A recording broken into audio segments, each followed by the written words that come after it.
I don't mean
Hello everyone, welcome to DPA Open Mic episode 117 for which I titled 3 Years of War in Ukraine, Zelenskyy defiance against Trump and German election.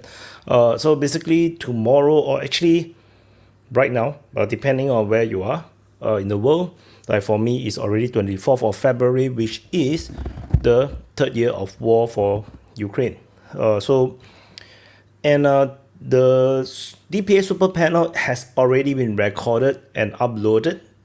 Is set for premiere at the very time where Russia launched its Ukraine invasion, which is 11 p.m. Singapore time. So it's 1:45 a.m. right now. Sorry, 11 a.m. Singapore time. So it's 5 a.m. Kiev time, and which is around 10 hours from now. So stay tuned for that. So we will start the DPA Open Mic. I'm gonna drop the link for you guys to join, and I think this is gonna be a crazy session. I will be updating the latest election results as we go along in the conversation for the German election. My hope is AfD will have a great victory, because that will really save Germany, because I really don't want to see Germany going into some kind of failed state or some kind of lousy state. I do wish that there is a good and strong Germany. So they need some proper political contest. So anyway, but that's my own bias. But I don't care. Ultimately it's not my country. But I just want to have a Germany to visit when I ever have the money to visit Germany. So that's just my selfish thought. So anyway, I'm gonna drop the link to join. Let me take my copy and paste thing first. Where's my copy and paste? Okay, so the link to join is this one. So I'm gonna drop the link to join, and so it's going to be a spicy session. So I've dropped the link to join in the YouTube live chat, as well as Rumble live chat. I have pinned them, and I dropped it on Twitch. I have pinned it as well, and I also going to drop it to some of this our open mic speakers exclusive lounges. Yeah. So, and we have Vaughn in the house. Hi, Vaughn. Hey, you're muted, man. There ain't a whole lot going on, is there? It's been kind of a slow week. Yeah, wait, give me a second. I need to put on my earpiece as well. Yeah, it's been a pretty slow week, I guess. There's not a whole lot going on. I mean, I guess, No. Not a whole lot. No. I did want to give this, it's not gold plated, so it's not worth something. But there's an old saying, when you start digging, when you're digging a hole, you should stop. And I really think Zelenskyy should stop, because Trump really cranked it up over the last few days. And, buddy, the shovel is not your friend. The shovel is not your friend. You're going to go roll with a pig in the mud, the biggest pig of them all, the grand hog daddy. I mean, look what's going to happen. I mean, Zelenskyy's talking out his ass, and all he's going to do is incite Trump to more harsh measures or harsh statements. No, Vaughn, Keir Starmer has given Trump advice. And so Trump is going to listen to Keir Starmer. Keir Starmer has explained to Trump that what is in the interests of the US is for Trump to listen to Zelenskyy. And so Trump is going to do that, right? Because everybody's just waiting for Keir Starmer to give advice to the US president, because that's his role as the leader of the UK, is to educate Trump in what's in America's national interests. No, that's the true boss, right? The UK is the true boss of United States. No, United States is actually just a colony. Would just say stuff, He's trying to help. He wants to help Vaughn. And we should listen to Keir, because he knows what's good for America. Yeah, but I mean, like we were talking in the week before, this today, about what's going on and how it seems like the Trump administration really flipped on Zelenskyy in the last few days. And Zelensky's, I guess, in a way, kind of taking the bait, because he's trying to go back at Trump with these outrageous claims and statements, and other people in the Zelenskyy regime are saying outrageous things or crazy things. And it's like, you're just serving yourself up on a platter, because they're just going to, use it to show the American people why we don't need to support Ukraine. I mean, these guys like these Ukrainians, and I understand the sentiment. I don't fault them for it, because they probably do feel betrayed. But, they probably shouldn't have listened to people like Keir Starmer and stuff. And think that the gravy train was never going to end, but they're making videos of them ripping their patches off and stuff. And like one guy pointed out, he's like, don't just rip off your patches, get rid of the F-16s, get rid of the Bradleys and the M1s, give it all back. Fuck America. Fuck your, whoever's abandoning you. But I mean, I understand the settlement, but it's just like, it's just going to make this whole thing a lot worse probably for Ukraine. And it's just going to strengthen Trump's position and probably give him more advantages to take this whole thing apart. I think Shadowy was holding his finger up. Well, Go ahead. Yes, I just want to say that I think sure great. that European Union is just going to wait 2 years for the Trump administration to be put down by the new election in USA, because I think they are sure that Trump is not going to last, because they are totally blind to the real situation in USA. So they are going to do strictly nothing for 2 years, waiting for a miracle in USA. I don't think they can wait 2 years. I think. Oh, they are going to try. Oh, they're going to try, but I don't think that's going to work out for them. I think that's a bad play. Oh, it's always a bad play, Yeah, but I mean, I think that's the idea that you're going to outweight Trump or try to outlast Trump and hold off the Russians and get to some negotiation in 2 years. There's no way. I mean, it's not just Trump though. Like, you don't understand something, Von. Well, I mean, the true one is not possible, because you cannot negotiate with the devil. And the Western world, basically the old Western world, describe Putin as some horrible monsters. And you cannot negotiate with horrible monsters. Yeah, they can. I mean, Trump's doing it. Negotiation. I mean, if anything, like we were talking about in the open mic voice chat lounge, it seems to me like in the last few days, like my thought was the Americans are seeing something on the ground that's about to happen, and they're trying to get out in front of it or blunt it because they may lose advantages in the negotiations. Maybe there's some big breakthrough about to happen, something big. That's what I was thinking. They're panicking because there's something so they're trying to, bluff Putin into a ceasefire or a freeze right now. And then, so they're trying to collapse Zelenskyy that way. But Doug brought up the Doge point. Maybe they found something in Doge in the last few days that is so outrageous and egregious that it pissed Trump off to the point like, fuck these guys, fuck him, and they flipped the switch. Because there's been a slow buildup about how bad the war is going and how they want to get out of it and negotiate a peace. And then like in the last end of this week, all of a sudden the next day, you're a dictator. I mean, everybody's attacking Zelenskyy. Everybody's questioning Zelenskyy, the regime, everything. And it was it was 100-fold attack as far as the, viciousness of it. I mean, they really went off after him. So I was thinking, are they trying to get rid of him quick so they can get a peace government in that they can say, look, they want peace. They'll do whatever you want for peace. And that way it looks bad for Putin to keep attacking. Or did they find something in Doge that was so bad that Trump said, that's it, we're done. I don't, whatever Russia wants to do and benefits the United States is fine with me. The hell with everybody else.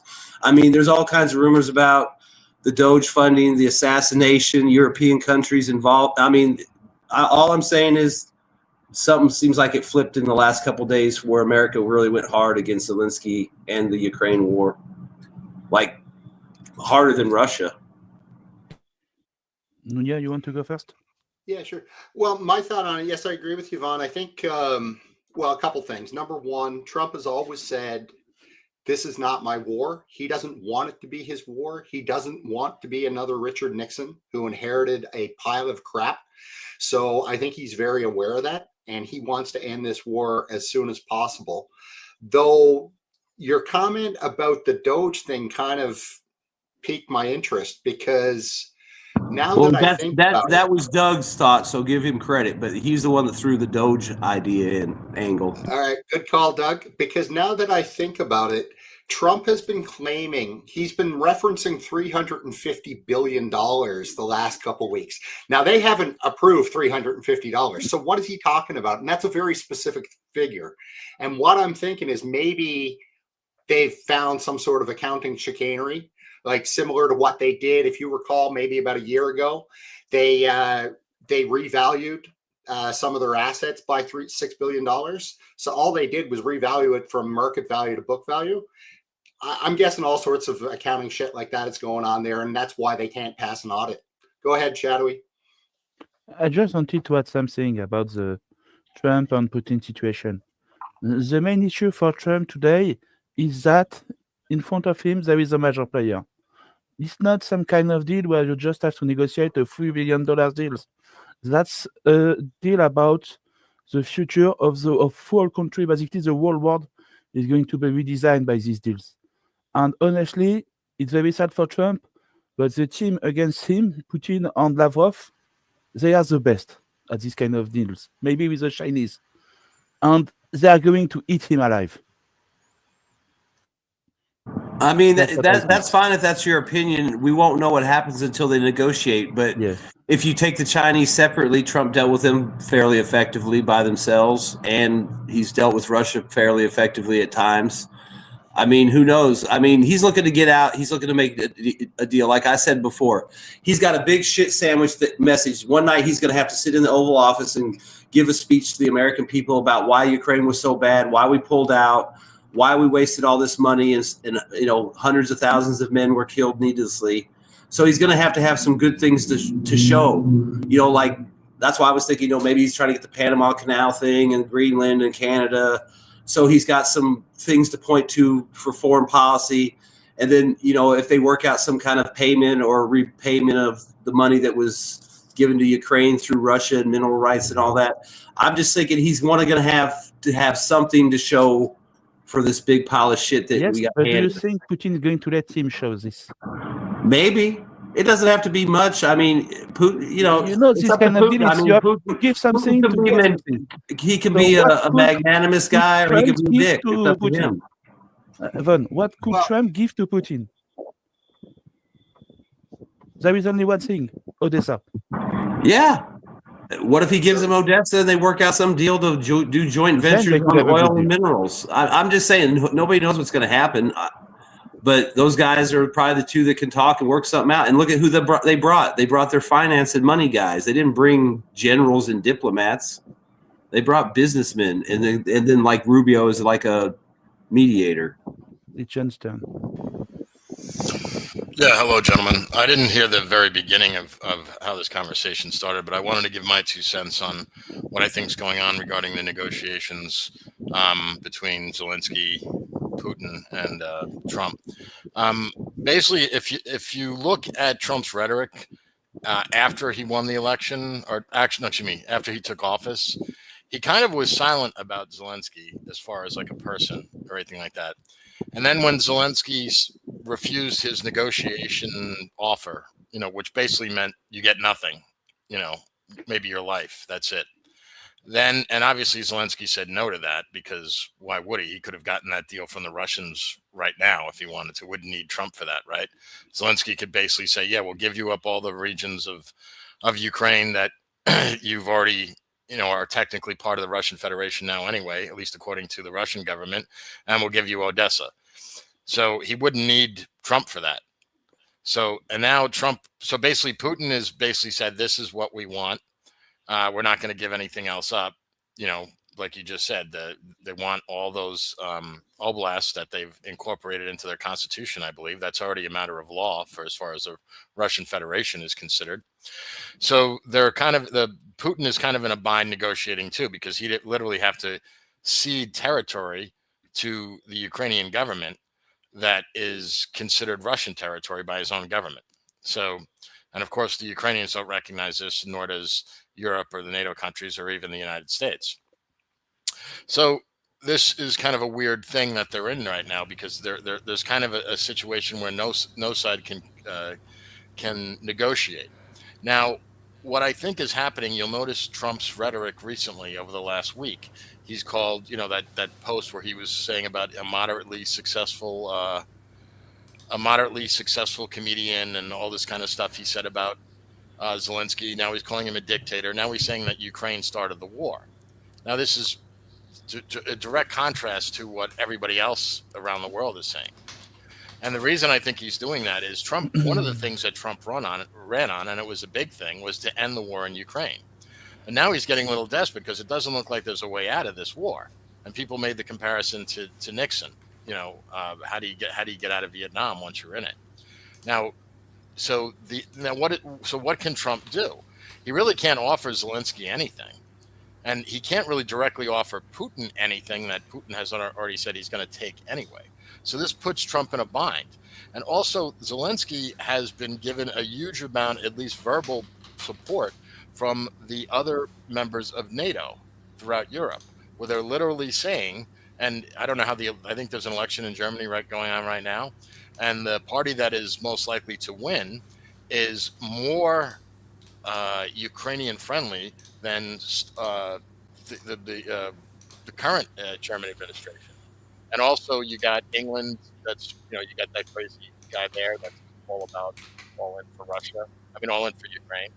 And so all of these people in the EU want to defend Ukraine literally to the last Ukrainian.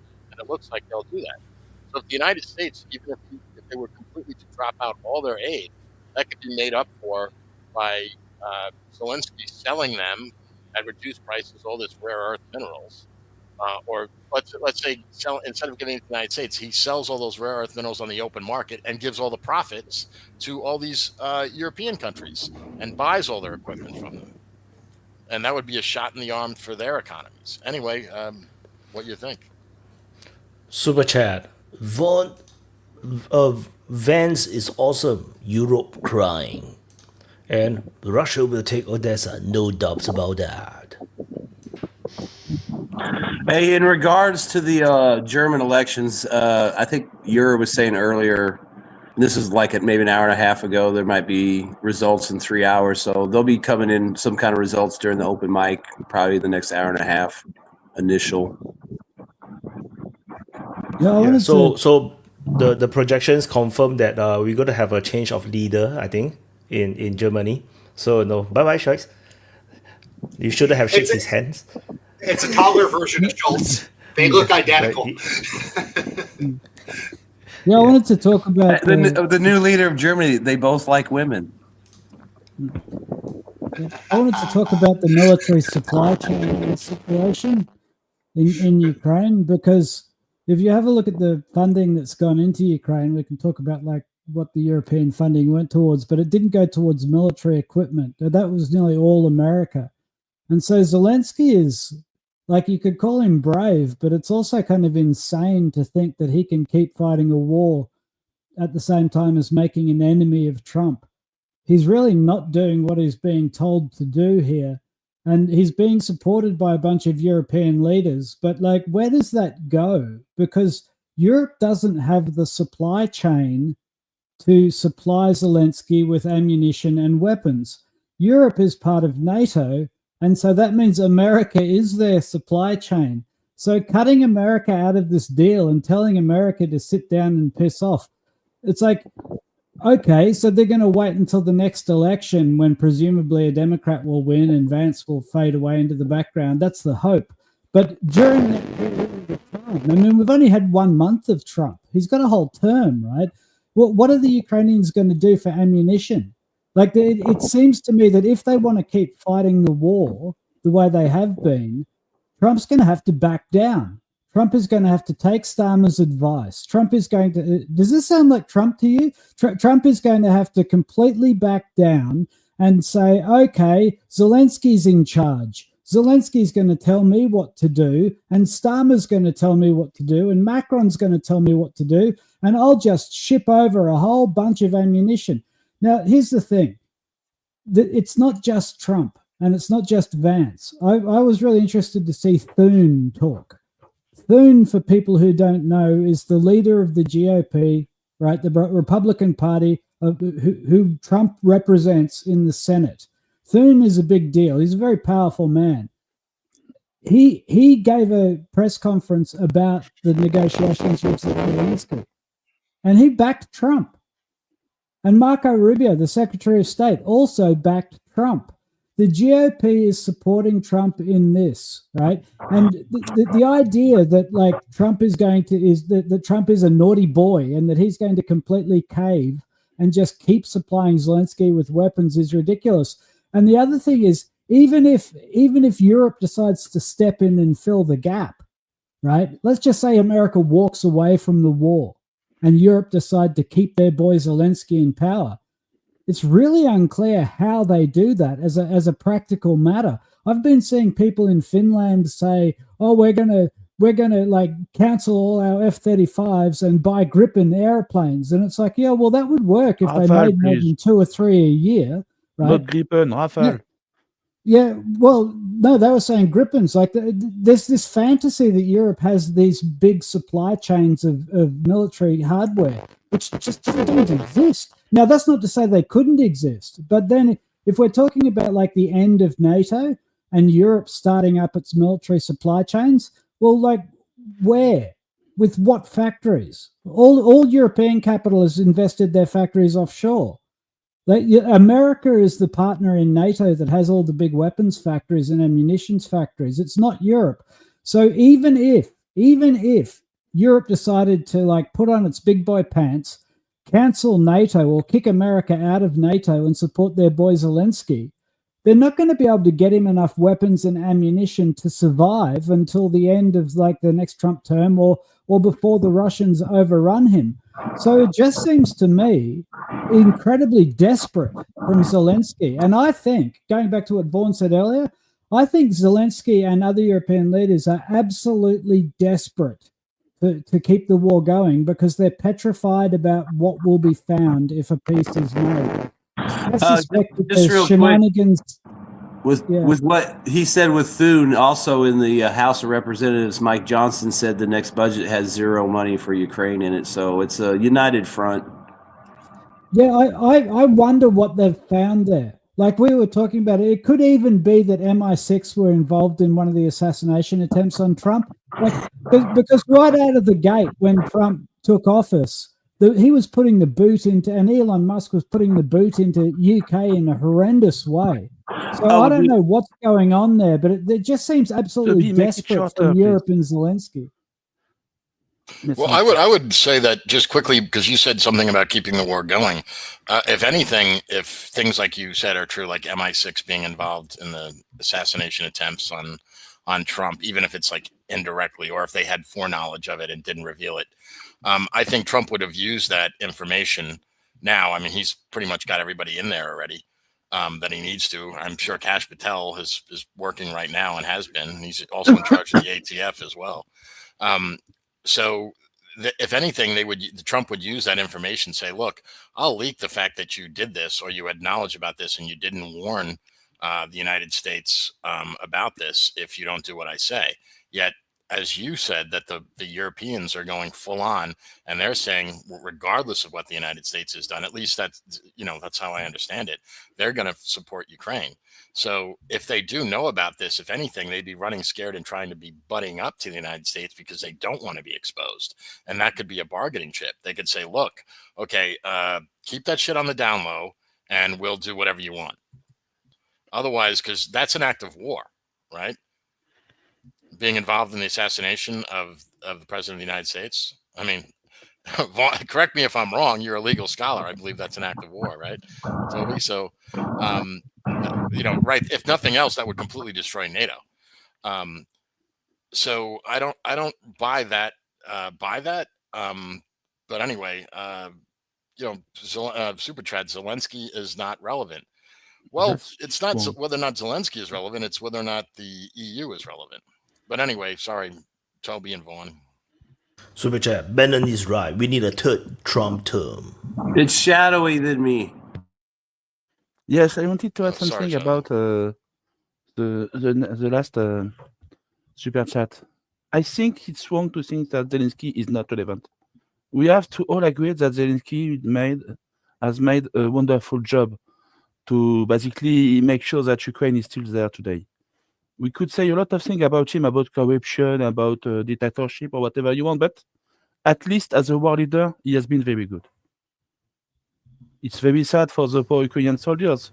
on Russian soldiers, but at least he's very good to do that. And there is another thing. I actually agree. I just want to add on a bit. Because this is something I said like on the Duran. I was interviewed on the Duran. I literally said this and pissed off all their viewers. Maybe that's why I'm not invited back again, because I say that, given the limitations, let's say Zelenskyy cannot surrender, for whatever reason, he can't surrender. And he's really doing a fantastic job, under that circumstances, because he literally, thickened his skin and just back everywhere. He forced himself into every single international forum just to put Ukraine on the headlines, just to get people to be reminded about the Ukraine war, and to get people to support Ukraine. It's incredible work. Actually, you have to think about it. Who can actually do this kind of work? Like to force yourself into every single space that you can. It's very difficult. If this could end, maybe he could lead an government in exile in London, World War II style. If there is some kind of coup in Ukraine and the Russian government take control of Ukraine, he could flee to London and create in exile government. Or maybe he will die and Zelenskyy will be the shadow government. It's going to end like that. There's been rumors that there's people in the Trump administration telling Zelenskyy to get out of Ukraine. And also there's rumors that different, European ministers have been told that they have like 3 weeks to come to terms with whatever the Ukrainian capitulation looks like, or, and not basically support it. Or the United States, or Trump said he would pull all U.S. forces out of Europe. So the main issue is that it's kind of. But that's what I'm saying. Like, if they do what you're saying, that'll probably just lead to Trump pulling out, and then they'll just still make some kind of deal with the Russians anyway. But you'll just have that problem then, I guess. But I don't know if he's really serious. I don't know if how realistic it is to try and pull out of like Ramstein and shit. Imagine this scenario, Von. Trump pull out, okay? He decides, okay, Ukraine is no longer on our issues, and it's a European issue, okay? So he pull out everything out of Ukraine. Immediately, the Europeans say, okay, we cannot fight Russia without USA. So basically, we cease to support Ukraine like USA immediately.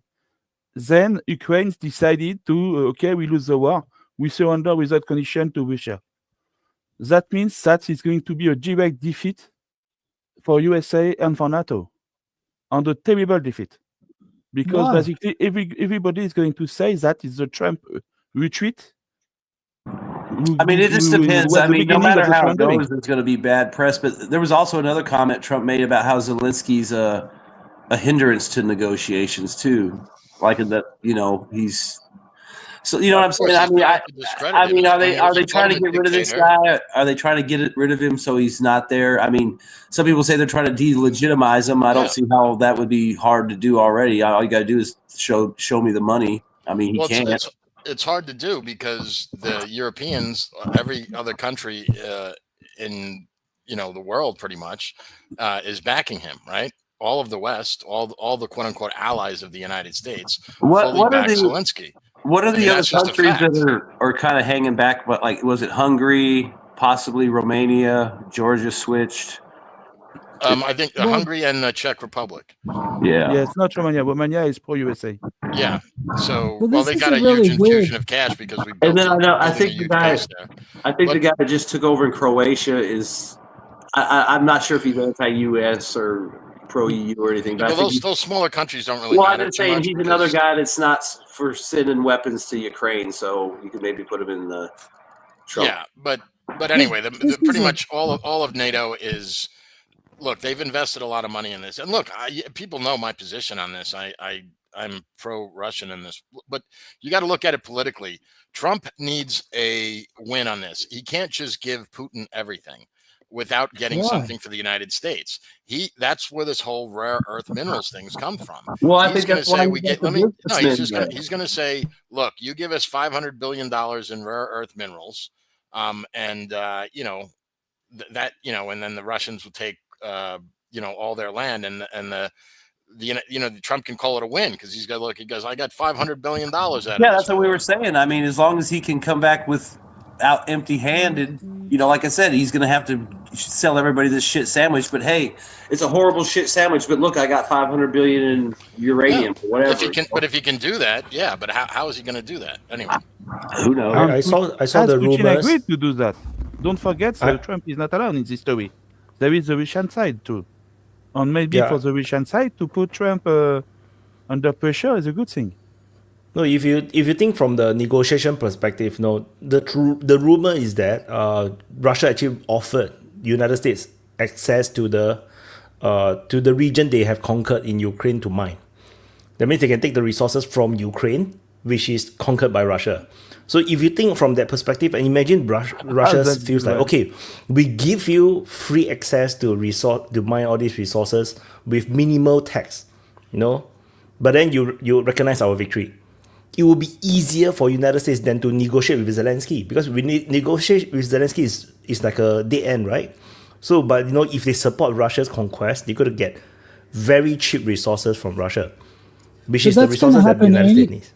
That happens by default as soon as sanctions are lifted, because the GOP, like the American capital, is already invested in Russian mineral firms. Like Gazprom's second biggest shareholder is the Mellon Bank.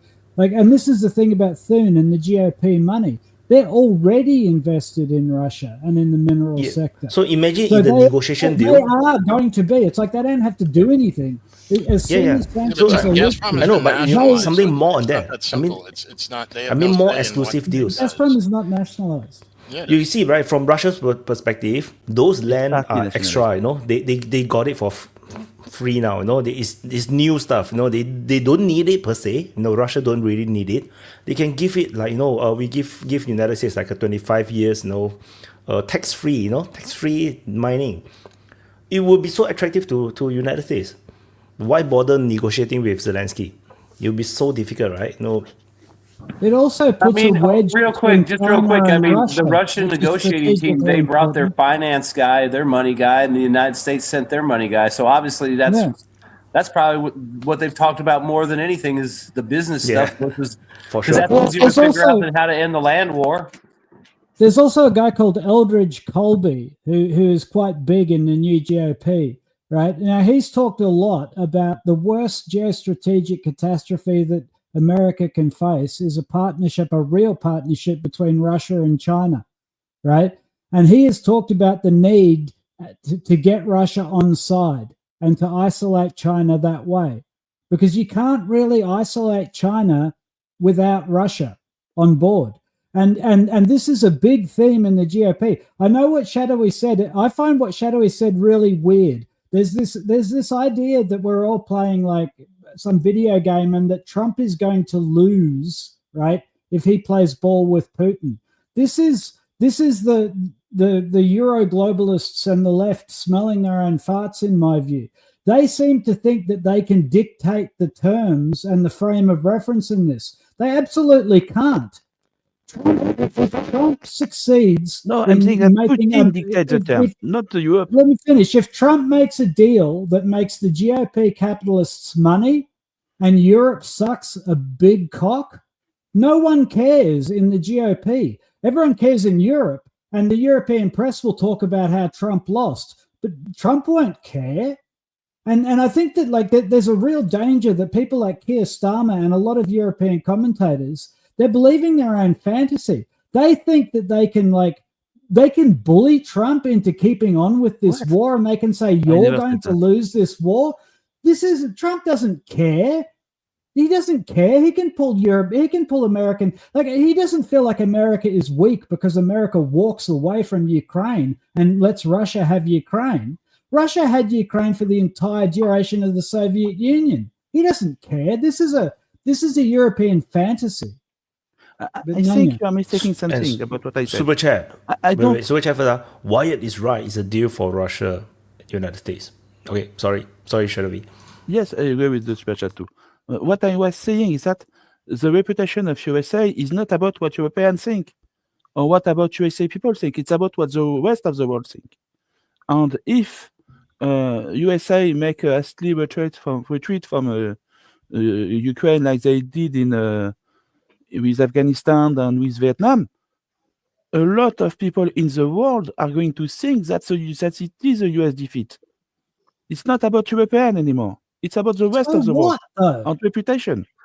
Yeah, so what? And what are they going to do? How many divisions have they got? Okay, if you think Shadowy, I don't think he cares. To Toby's point, I think he frames this as Biden's war every chance he gets. So he's walking away from Biden's war. End of story. He keeps saying, this would never have happened had I been in power. That's what he says almost daily. So he's walking away from this, and he could care less. But that's internal USA propaganda. Well, the rest of the world, USA is USA. Yeah, but Shadowy, you have to think about the way. I don't know if you want to read that super chat, Wyatt. The super chat. Can we get Zelensky, Putin, and Trump on chat next time? If I can. If I can. Yeah, let me get them on the line right now. They're going to kill you for that. Let me call them No, up. I will be showering with money, man.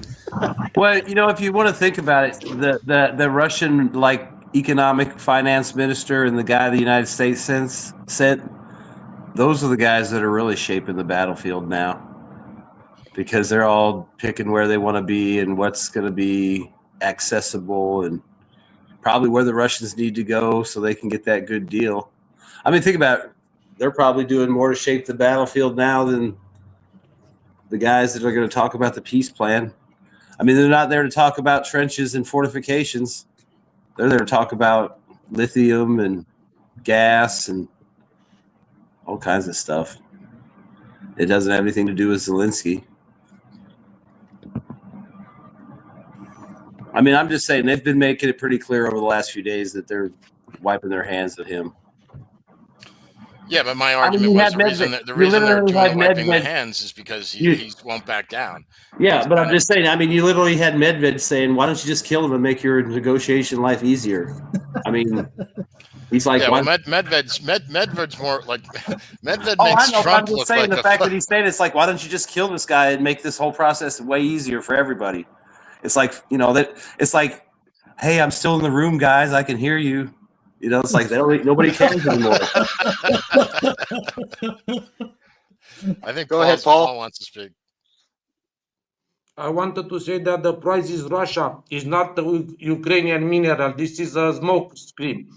Because Trump wants to say, I bring something home. It's very good for the American public, for the MAGA crowd.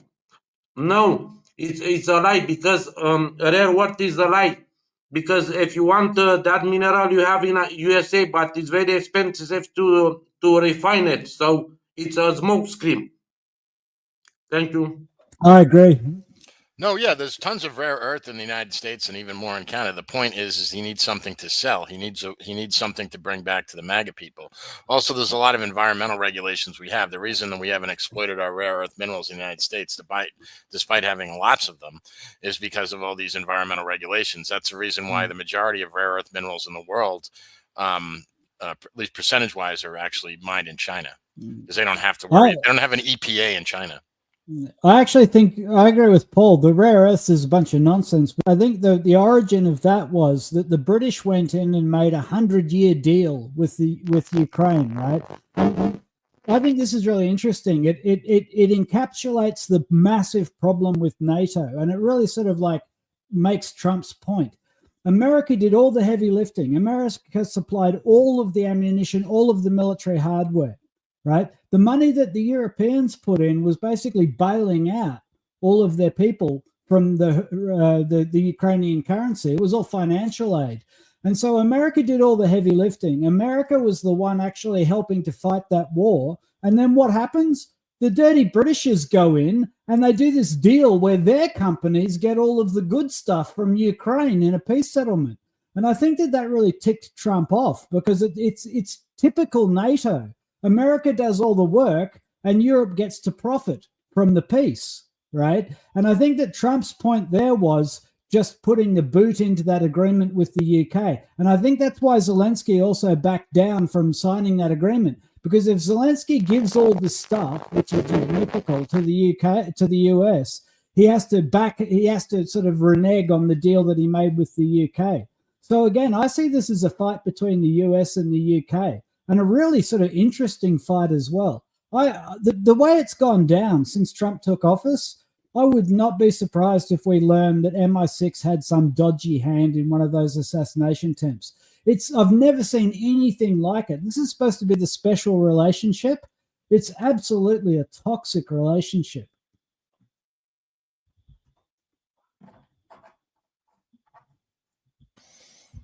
Paul? Hey, Paul, real quick in the chat, somebody didn't appreciate you talking with food in your mouth and suggested invading your country and teaching you some manners. That's a little harsh, but I just thought you might be curious. Our resident philosopher is You here. were going to say you with your finger up, Paul. Our Canadian Dugin is here. Oh my God, it's crypto. I wanted to say that the problem that the MI6 was in the Obama camp, so he have that England intervene in the U.S. politics against Trump. So this is the problem with Trump and with the UK and with France. Do not forget that all the Western powers in Europe were anti-Trump. So here is a split between Trump and the European Union and the UK. Thank you. Crypto. I just came in to agree with Toby. I guess he just dropped, but he's nailed it really in terms of how the UK versus the US interests have divided. I now look at it this way. There's this axis of genocide, which is the USA, the UK, Ukraine, and Israel. And what's happened since Trump has been they've divided into US rail on one side, with the US heavily committed to Zionist crusading and extermination of Islam on one side, and EU-Ukraine, which is the UK and the EU backing the crusading Nazis in Ukraine. Their agendas are now completely different, and they can't be reconciled anymore. And so the UK and the US, the CIA and MI6 are broken for the first time since the end of the Second World War. Their agendas are opposite. If you watch Pete Hegseth's speech, where he basically said Zionism is Americanism, and that they were together against secularism and against Islamism. I mean, that's Pete Hegseth giving that speech. I actually saw it subtitled heavily in Arabic. And it's a direct declaration that the United States and Israel are engaged in a 13th century crusade. Well, the anti-Orthodox crusade in the north is the Crusades same. were a defensive battle because of Islamic aggression into Europe. Well, you can interpret them various ways you want. There are people that think that forget the interpretation. I'm talking about the empirical reality. But no, you're just wrong. That's not. Yeah, what no, you're wrong, and you're a socialist. So no. I'm actually much more than a socialist. I'm actually an overt communist. So you're an overt communist. All right. So then everything you say is full of shit anyway. But well, track record of communists is pretty good the last 5 years. Capitalism has proven to be a grotesque exploitation and a grotesque communism corruption. is based on a false premise because it goes against human nature. So, well, your definition of human nature is made up by fake history. So, fake history? Okay, fake what's history. The real history that shows that communism works? Yeah, well, let's China. derail the conversation. I mean, I don't know. When I hear communists, I just want to fucking slit their throat. Well, that's fine because we're coming for you. Really? All right, good. You better be well armed. I know in Canada you're only allowed 4 rounds per magazine. Guns aren't very useful anymore, John. Really? Biological. You probably haven't fired many. Biological weapons are how the war goes down, John. Better take your vaccines. You're going to develop a biological weapon that targets only people who are capitalists. That's funny. Well, the Ashkenazi genome is quite vulnerable to biological weaponry, and that could be how that goes down. Yeah, well, so is the French-Canadian genome, which shares a lot in common with the Ashkenazi. They both get Tay-Sachs. No, that is true, actually. So, I mean, it's not like it's going to be a nice war, that kind. We see a lot of things happen in the German election today, which are really always talk about genocide. Yeah, something about communist genocide. It's bad for everybody else to do it, but when they do it, it's okay. There is nothing in communism that requires genocide as part of this doctrine, unlike America and Zionism and Nazism, all of which do require genocide as their doctrine. Nazism doesn't require genocide. It's just a healthy byproduct of Nazism. Healthy byproduct. Note that, everybody. Yes, note it. He said he considers that healthy. Right. See, I'm actually with Terry Truman on this. The 1948 Genocide Convention pretty much defines correctly what it is. God, your obsession with Truman just because he fled a brigade in World War I. Jesus, get over it. That's really not the reason, you know. Truman actually is interesting because he led a county-level anti-corruption effort, which is how he got the job of cleaning the corruption out of the U.S. military in the 1940s. And that's probably how the United States beats Japan in World War II, is because of that fairly honest Japan effort. was doomed the moment they fucking declared war on the United States. That's not necessarily true. No, it's They definitely were tricked true. into that by Britain, though. That was a British move that made them attack the U.S. instead of attacking. No, it was a culmination of events. FDR had been trying to goad the Japanese to attack the United States for several years. He had, that is true. Yeah. And the British really wanted it because the British definitely did not want an attack on the USSR that would then prevent the USSR from fighting Hitler, who they were facing at the time. So, well, the Japanese fought the USSR, and then they got a noseblood under Zhukov, and then they were forced to sign a treaty, and that was the battles of Gulking Gall. That is true. That was already long settled, long before the attack on Pearl Harbor. It was only settled by treaty, though. They had a 5-year truce that Stalin chose not to break, and the Japanese chose not to break. Yeah, well, the Japanese chose not to break it because they got their ass kicked so bad. And then they got their ass kicked in 45 anyway, when they had largely lost in the Pacific. And then the Soviet Union invaded Japan after when it was all over but the crying. And then the Soviet Union was one of the reasons why Truman dropped the bomb, was to end the war right away before the Soviets could gobble up any more of Japan than they already took. They took some of the Northern Islands, yada yada. There's a fucking history lesson anyway. Make your point, you commie. That is true. Actually, we're not disagreeing on any of that. The difficult thing about Truman, where you might disagree from a communist or a liberal analysis, is what role does he play in the Cold War starting? I mean, communism and the West have just defeated Nazism and Imperial Japan, two really inherently genocidal ideologies.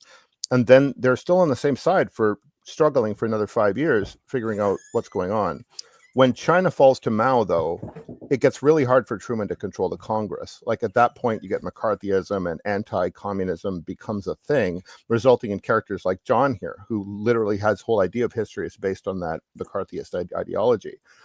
And that isn't wrong necessarily because, the communists at that time, Mao and Stalin, are particularly heavy-handed characters. But the winning communist regimes in the long run, Deng, Vietnam, Ho Chi Minh, Fidel Castro, they don't look like Mao and Stalin really at all. And when you look at world history now, my take on it is the United States is keeping 4 billion people in poverty, and China wants to get 4 billion people out of poverty. And that's fundamentally the narrative that the left uses now, the real left, the communist left, not the liberal left, Democrats.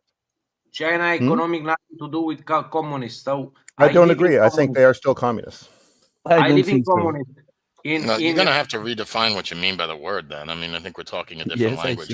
I'm not really interested in what people who were literally taught CIA fake history think communism is. I mean, Vietnam, I wasn't taught any fake history. Mine is the majority of the history I know is from actually reading original sources, and I'm well versed on the history, as I think I've just demonstrated, at least when we were talking about that World War II era. Yours is better than most. You're worth talking to about history. I agree with that. I'm not saying you're wrong on everything. I'm saying that there's a specific blame of the communists for causing conflicts that is actually reversed in the CIA version of history. Like the CIA will claim Stalin caused the Cold War, but there's a good argument that Truman or his advisors did. I think that the Cold War was inevitable just because there was an ideological incompatibility between the United States and the Soviet Union. But we don't see that in World War II. There's a lot of agreement on what human rights are. The UN has a list of human rights that was agreed by everybody. And the Genocide Convention was pretty much agreed by everybody. So we have some consensus. Yeah, but they were agreed by word, but not in action. Well, but then look who breaks it most of the time. The United States is out there doing coups in Latin America. They're killing people in Africa. That's my point. It was just like on paper this agreement, but it didn't. and also we could point to the tons of atrocities committed by the Soviet Union as well. Both sides had people Exactly. that wanted to meet those obligations, and both sides had people that wanted to cheat. That is true. Well, what That's people why they had want the and what Cold War. people do. I mean, I don't really give a shit what someone wants. I give a shit what someone does. But when they become That's the the way political the world majority, they have works. impact, right? We don't, and you could say they shouldn't have done this, but we don't live in should land. We live in reality. Well, in reality, you still have a faction that wants peace and a faction that wants to keep a Cold War going. Guys, I want to say something. I respect the old people, but if you say something about communists, vote with your feet. So go in a communist country and live there, and then talk with us about communists. I live in a According to communist John, country. I already live in a communist country. Canada. Where do you live? It's not According communist. to John, I'm in a communist country. If you think No, Canada you is live in a communist, gay it's a country. joke. It's not quite fully communist. It's really pause and gay. Okay, yeah, gay communism. Can Yeah. I jump in? I was born in a communist country. Yeah, tell That turned crypto into a about capitalist. tell crypto about communism. You're You're muted. Okay, can I go? No, hold on. He's Okay. muted. He was talking. mic As is he muted. muted. Now Hey, tell us well, about communism. yeah. What country were you born in? Alright. And educate him. I am from West Bengal. So West Bengal was a communist state for 30 years.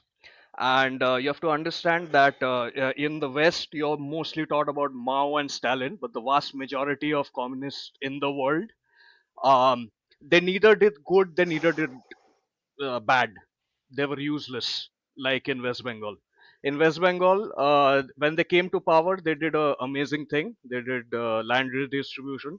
It was a feudal society. They took land from the zamindars, gave it to the peasants, and then sat on their ass for the next 30 years taking votes and didn't do jack shit. So, communism is just an ideology.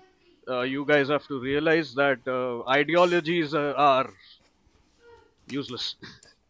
In the 21st century, it's just you use it to, Yeah, I would largely agree make- with that. Yeah. So would I. it doesn't matter. It doesn't matter. Yeah. They're In my doctrines, state, right? they are just doctrines, and they are at least in India, communism was more. It's just rhetoric, like wokeism and trans rights and all this is a rhetoric of the Democratic Party.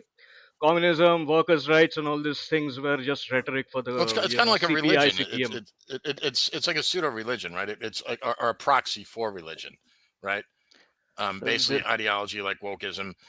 It works Really- like, for example, crypto is an atheist, right? But you'll notice that you'll find and now this particular thing is an attack on crypto because there's a lot of things I can attack them on, but not this. But you'll notice that people who are atheistic tend to lean toward communism, and people who are devoutly religious tend to be extremely adverse to communism or socialism. That just seems to be something about human nature. And I also agree there's probably a genetic component to that. I actually honestly believe that there are some of these temperaments that West- we have are in the determined West. genetically. See, you have to realize that the perspective you're saying is a Western perspective also. Take it. In the West, I would absolutely agree. In the West, it's the more liberals, the leftists, the atheists. Those are the people who go to the communist side. Here in West Bengal, people left the Communist Party and joined the BJP, the Hindu Nationalist Party. People are like yeah. so some of the most right wing people are also communists. Take it because it's more of a socialist, because there Well, is it's a kind of funny that cultural divide. communism got replaced by nationalism. What you're talking about, but there's a super chat that Hindu Wyatt has to nationalism. read. Super chat. Ideologies are like a-holes. Everybody has one. And they all stink. Yeah, and nothing comes up but shit, right? And you shouldn't stick your dick in it. Absolutely. Now, what I wanted to say about ideology is that, if you look at the Chinese perspective, right? If you look at the Chinese example, I think they're a great example of a modern state that is focused on that is not ideological in that sense, right? They're focused on the betterment of their quality of life and the advancement of their nation, right? And that's rather than being ideological, particularly, right? I mean, they do have the dressing of calling themselves communists. Yeah. You cut out. They do talk about how they want to achieve socialism by 2050 and all the rest, but that's just them saying that they want to improve the quality of life of their people in practice, right? It's not actually deeply ideological. I mean, they do have total Well, I control think over basically what you're their saying, citizenry, it's ultimately but it's utilitarian. not driven by crazy ideology. Yeah, of course. Exactly, and that But kind isn't of it communism I supposed to would be? completely support also. If the CCP was to take over West Bengal, I would definitely vote for them. But for the CPM, Well, they're CPI, very hell no. competent. But that's supposed to happen, right? Like the nature of everything since Marx has been you study history, you figure out where you are in it, and you tactically choose what is communism today based on what history tells you to do. So there are things that are just objectively have to happen due to technology or geopolitics, and you do them if you're a communist because you accept that doctrine is overridden by history and technology. Right. Okay. I mean, so if your ideology is that you, if you're going to define it that way, and I don't want to get into this stupid game of just defining definitions of what communism is. I mean, if you're going to talk about the communism is you look at history and you look at the current state of the world and you do the thing that's the best for based on the current technology and the current geopolitics. Yeah, great. You can call that whatever the fuck you want. It doesn't matter. That's just pragmatism. Okay. I mean, even calling There's still a pragmatism is goal. itself an ism. There's still a human welfare goal there, right? Like you're still utilitarian looking for like how do you get the 4 billion people out of poverty? It's still your long-term goal. You're just choosing. Yeah, okay, well, I'm going to actions push back based on this on- 4 billion people out of poverty thing, Craig. I mean, if you look at the 20th century, or let's say the second half of the 20th century, which has had which has had an American hegemony, actually an enormous amount of people have been lifted out of poverty by the American led system, right? And you might say that they've lifted themselves out of poverty in spite of it, but I don't think that's really true. I think that American largesse over the global ocean and American technology, American capital has allowed for economic development on an enormous scale across the entire world. It is fair to say that it I happened will during push that back. hegemony. Yeah, I'll agree with that. It happened during that Well, hegemony. you don't have to agree with that. That's actually just a fact. Yeah, and so to say think there's it's 4 billion actually people in poverty, I wrong. don't think that's really true. I will Unless you push. maybe define the line of poverty to be so incredibly, to have gone up so far that now 4 billion people are under poverty. But that only shows how high the line of poverty has gone. You know what I mean? So I think Fair argument. actually the world is doing pretty well. I don't think that we live under some sort of horrendous situation of the United States, the global hegemon going and desperately keeping people in poverty. I know that there's sort of a communistic, Marxist argument that you need a giant underclass of the proletariat in order to keep capitalism running. And it is true that you do need to have capitalism does create differentials between people, but to say that 4 billion people are in poverty and that's what the United States is pushing, I don't think that's accurate. But I do think China, is generally speaking, wants to improve the welfare of its citizens. I just don't see that big of a delta between the Chinese intentions and the American intentions. It's more so one group of elites in the West and one group of elites in China, and they're fighting for dominance and control and wealth. And we'll see who wins. And To that's narrow why it I a want to bit, push back. Can I just? That's why I want to push back against both these notions that China is gonna uplift 4 billion people, or that America has uplifted like so many people. The development is a natural progress of society. Development happens everywhere. You cannot say that it is because of America that India grew or Nigeria grew. Sure, there is a world economy. It is run by capitalism. Yeah, you can say that capitalism can do it. But if you say that it is because of America that all these places are developing, I will definitely have to push back. Because like there are smart people in every nation. There are economists in America, there are economists in India, there's economists in Nigeria. Everyone is working, there are people are gonna do what people do, and that will automatically push development up. That will automatically, reduce poverty. I mean, the history doesn't But really you bear can that you out. can argue what is the best way to there's reduce been- poverty is. Yeah, but what you just said isn't true though, because there's been literally hundreds of years where there was complete stagnation, both technologically and Also in Europe. That was Yeah. true also in including Europe. Europe. I said I didn't talk about a specific area. I mean, you look at just places in Africa right now that are living not much different than people lived 200,000 years ago. So you can't just say, well, okay, well, things just get better on their own regardless of ideology. and that's some universal truism of humanity. Obviously not. I will push back because I don't think it has to do with ideology. I think it has to do with, laws, technology, understanding of economics, building up of the global trade network. That has I a think lot it's more to do than ideology. I do not I think I, this I has think I have a anything word to do for with it. ideology. It's industrialization. I think industrialization is the key. It's not the ideologies. Yes. Because Yeah, you can if you I look would. at Yeah, but what is it that prevents certain cultures or societies or countries or nation states from not industrializing?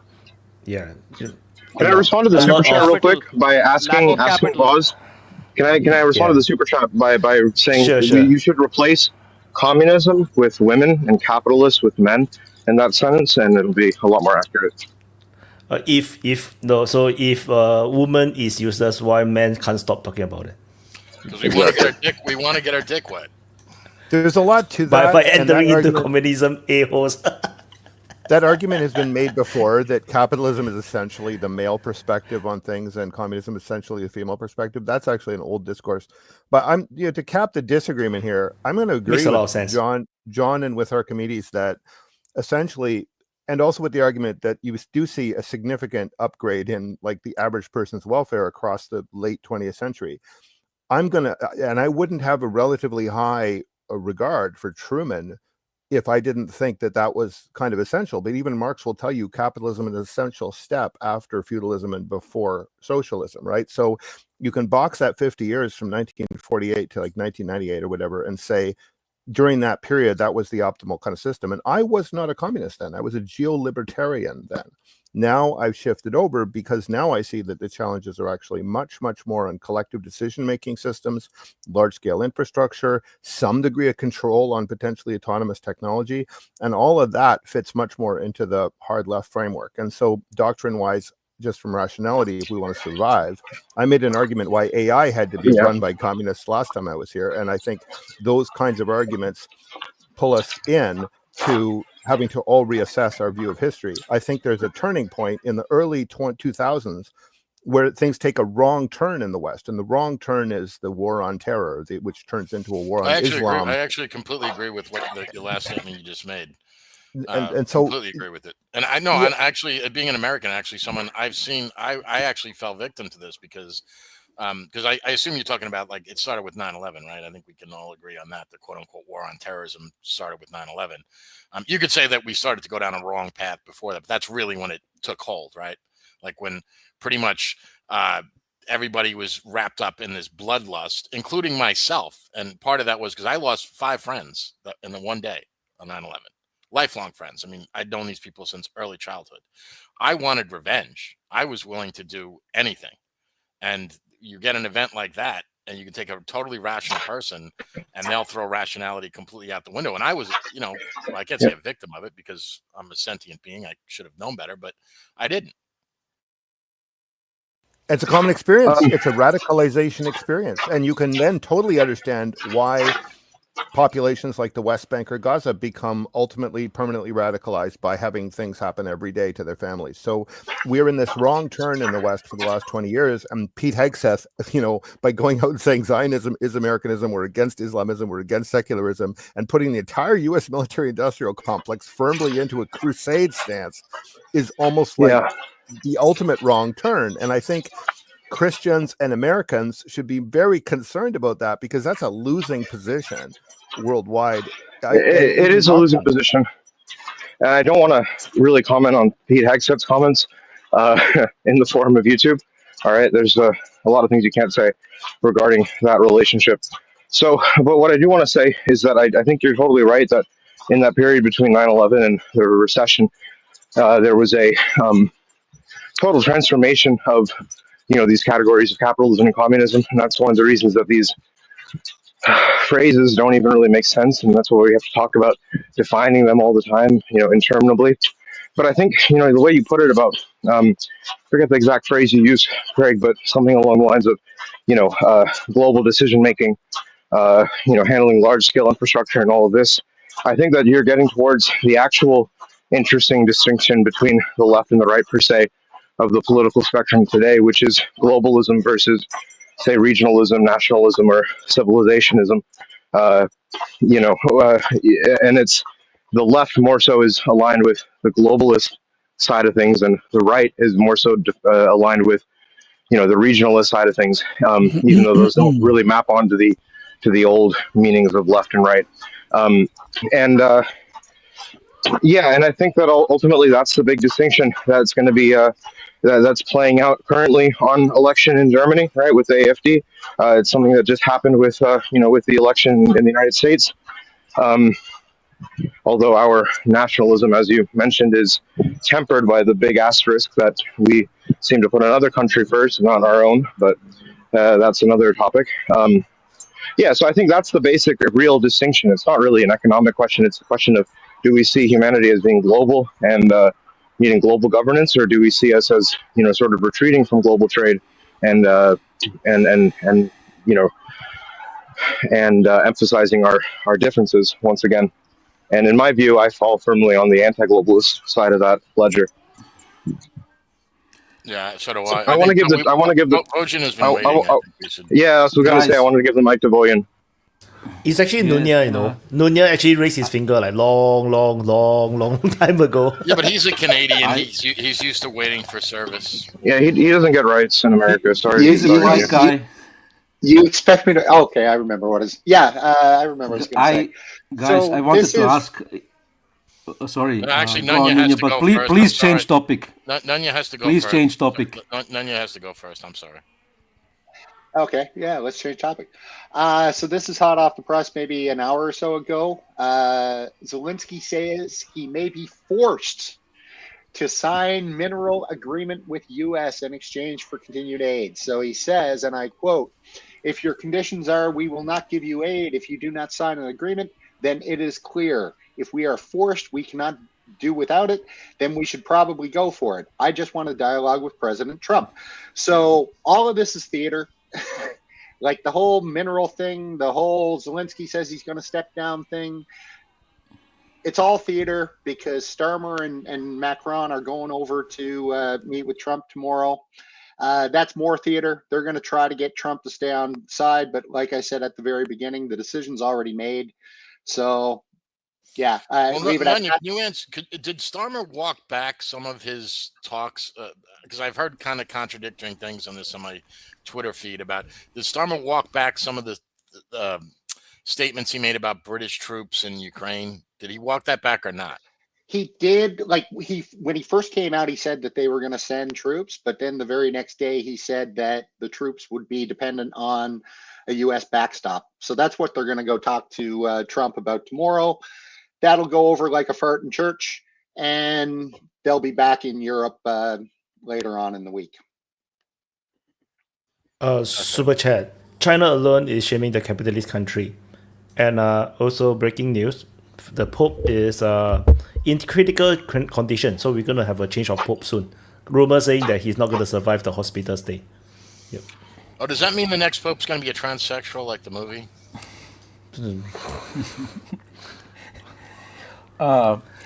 Regards the money that Trump talks about, not much more than 2 months back, there was this talk that the United States has given some 100 billion or something to Ukraine, and Europe some similar amount of money. Now Trump is talking about 350, and he wants 500 back. So where does these additional 250 billion come from? Probably there have been a lot more investment than these 100 billion alone. What the United States itself invested with its ISR satellite surveillance and whatever they have used up with their own means, and all of these costs Trump wants back, as if Ukraine was the one who asked for the war. A lot of people argue that Ukraine was pushed into the war by the United States. So regardless, Trump wants the money back. Yeah.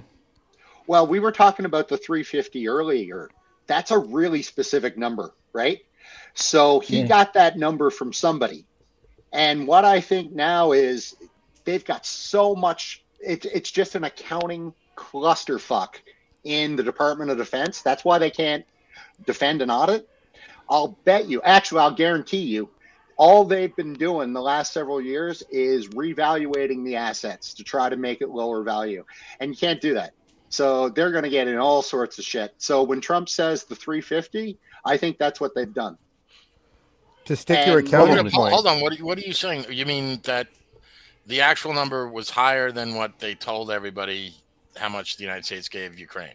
Correct. Like, okay, got it. They've been booking all sorts of shady entries at the Department of Defense for God knows how long. That's why they can't pass an audit. Remember about a year ago, they found $6 billion. All they did was revalue a bunch of old garbage. That was it. So but they keep doing that.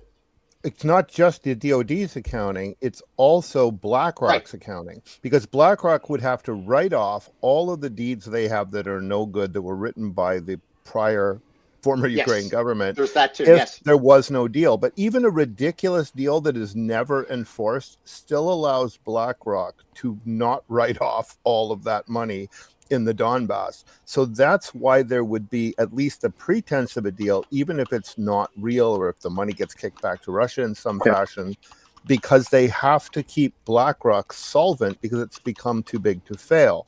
So this is a huge part of why the war continues, and even on the generally anti-Northern Crusade Trump administration, they still want to not have BlackRock collapse. And so they have to have some kind of pretense that BlackRock still has rights in the Donbass, which is strictly accounting fraud. It is clear they are not really going to get benefit from that. And if the U.S. government gets benefit from that, that's still not BlackRock getting the benefit. So the whole thing is a accounting scam cover. And people should realize how much the U.S. stock market is pumped up by this exact kind of scam, just like NVIDIA was pumped up by a bunch of lies about how far ahead they were on AI. Like, there's a lot of pump and dump going on. Super chat, Shadow V, how's it going in the French Parliament? And why do you think the Russian army will enter Dnipro Oblast while negotiation is still ongoing? I'll just answer quickly. Of course, they're going to enter once they can. Yep. That's a good question. Would they enter Dnipro like as a move, or would they even cross the Dnieper and enter Nikolaev? Right. Well, I mean, if they could, I think they would. I don't think at least the way that they've been conducting the war, I don't think that's. They're not. Well, they're not far away from the Dnieper Oblast in near Pokrovsk, like southwest of Pokrovsk. They could enter. They're only about, I think, 10 or 20 kilometers from it. Super chat, I thought Vojin was going to defend communism. By Voss. Well, he's kind of leaning that way, doesn't he? No, not really. Most Europeans don't. Regards these 350 billion or 500 billion or whatever number that Trump is asking now for, what do you believe? Will the United States get anything back? Well, I think that Trump will have to get something back just to sell this. I have a bit of a theory from left field as far as what they might want to look for as far as concessions from Russia are concerned. What if Trump gives Russia everything that they want in Ukraine and even in Europe as far as the security architecture, but in exchange he puts Russia on the petrodollar, right? Or Russia agrees to put themselves on the petrodollar. I mean, because you've seen the petrodollar. No, that's not going to be eroded in Saudi Arabia. But Putin has talked about. I mean, I know it's a little bit far fetched, but it's just an idea. Putin has talked about how it was a bit of a shame for the dollar system to collapse. Right? He's not really a fan of this whole drive to move away from the dollar system. Even though he has built up his own country's gold reserves and everything in order to prepare them for that. I think that it might be something that could, it could help prop up the U.S. dollar while we're in this period of a realignment of the U.S. economy, and help prevent us from having some kind of monetary crisis. It wouldn't necessarily be totally against Russia's interest, because Russia does still, it would only really piss off China, but in exchange for. I'm just saying it could be something that the U.S. would be able to present as a big win for us, which it would be. At the same time, Russia, it wouldn't be that big of an L for Russia, and it would allow us to, to renegotiate the whole European security architecture while still securing our position, right? No, I don't know. It could happen. We'll see. It's never going to happen simply because there's no way that Putin is ever going to put that much faith in the United States again. Even if he totally trusted Trump, he's going to say, okay, Trump can't even run again. Well, that's why you renegotiate the European security architecture, right? Because then Putin doesn't have to trust the United States. Yeah, but, the whole of the organization in Europe is now to Russia's liking. Well, all right. Well, there's a couple. You can of both reasons be right, though. Also, the Russian Federation has entered into long-term agreements with other members of BRICS. So him totally, switching sides there, he can't do that. Putin necessarily doesn't want to destroy the U.S. dollar, which he doesn't have the ability to do anyway, nor does all the BRICS anyway. Because here's what's going to happen. All these people are talking about the collapse of the U.S. dollar. Eventually, all fiat currencies will collapse, and including the U.S. dollar. But you know what? The U.S. dollar will be the last fiat currency to collapse, because when the euro starts to collapse, well, it is. When the euro starts to collapse, when the British pound starts to collapse, guess where they go first? They go to the U.S. dollar, and the Canadian dollar. Canadian dollar's a piece of shit now. All these and the U.S. dollar, despite all the problems the U.S. has. They're all fleeing to the U.S. dollar. Look at the Dixie's near all-time highs. Japanese yen sucks balls. Everybody's going to go. Even the Chinese. The Chinese are not presenting their currency as an alternative. It simply cannot be. The Chinese are not in the same economic position. They're not an importer, and besides, their currency is pegged to USD to begin with, and they have so many capital controls on their wealthy people from bringing their capital into the global market. So So China literally cannot trade. Right. So the only possible alternative to the USD is this sort of hypothetical magical BRICS currency that people have been talking about. But that's what I'm saying. What if Russia, because it's so weak? I mean, maybe BRICS will be a thing, at some point, but it's still early enough that Russia could jump ship, if they get what they want in Europe, and I think that's very, very important to Russia. I'm not saying this is definitely going to happen. I'm just trying to defend this position for argument's sake. Currency isn't helping us. Currency is a 20th century idea that really is kind of over. Like a currency is a technology, and we have better technologies now. So currency isn't a thing in the way this is going to go down. You're all right. You're correct that the U.S. dollar as a currency has this ability to at least suck in the Western economies and be the last one standing, as John says. That is true. And it is also true that our committee says that Putin would prefer to be in that system as a participant with rights in that system, rather than be locked into an evolving multipolar thing or be isolated, right? He would rather that work. Then it is possible to cut a deal where you stay in BRICS, which is mostly about harmonizing regulations, but agree for whatever 10 or 15 years that you're going to stay on the dollar standard for your oil. You could make that agreement. It wouldn't even piss off China that much. But the reason why you get into a lot of rat holes when you use the word currency is currency has got 4 different functions, and 3 of them don't matter anymore. The one that really matters is the standard of deferred payment. When people write contracts, what are they agreeing to pay you back in over time? And BRICS is working on a new standard of deferred payment, which will not be a currency, in my opinion. It will be something that looks way more like Islamic banking, where the instrument pays off based on a non-fixed interest rate. And that will radically empower the Muslim world when they agree on that. This is actually something that makes Putin a little hesitant in BRICS, because if that happens, his military is now heavily Islamic. His closest allies are heavily, like North Africa and so on, are much more Muslim. And India is a bit concerned because 400 million Muslims then would be radically empowered as a economic bloc within India. So India and Russia in particular have reason to be concerned about the BRICS coming up with a viable standard of deferred payment that will not be a currency. The word currency is just the wrong word. You just should lose that word, because that's a 20th century idea. Well, what would you call it then? What do you then replace? There are four functions of a currency in economics. So what would you call it? It's a standard of deferred payment. When you write contracts, what are you paying? What is the instrument you pay? Yeah, so you're basically saying debt and credit. That's it's how do you write your credit contracts? Debt and credit. Right? That's what you're saying.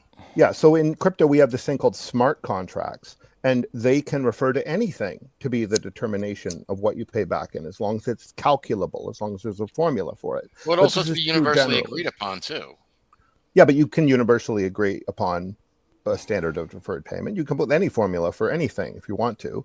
I mean, the Islamic banking system does this. It has non-fixed interest rate instruments, about half a dozen of them for different purposes. And they replace the fixed interest rate purposes of like bonds and sovereign debt and things like that. Like they actually have parallels. So I'm saying this already exists. It's just BRICS would have to pick one of them and then everybody starts using it. And You know what's the problem with Islamic bonds? They all reach maturity at age 6. Oh, very funny. I think this is all, a lot of, science fiction almost, because I think at least in the next 2 or 3 decades, we will stay with national currencies, just the usual thing, and they will trade with their local currencies. They will not use a reserve currency. They will just make a bilateral trade with their own currencies. They are doing that now, yeah. This is the way they will go forward, and they will rely less and less on the dollar. But I believe that especially China and Russia have an interest to help the United States transition from the unipolar to the multipolar world in a less violent way, you know. So there will, at least under Trump, currencies will collapse. Like, I mean, do you honestly believe, let's say, the euro? No. The U.S. dollar is the currency that will, if there was some financial collapses, U.S. dollar would be one of the, if not the last, one of the last, because everybody is used to flee into the dollar as a safe haven.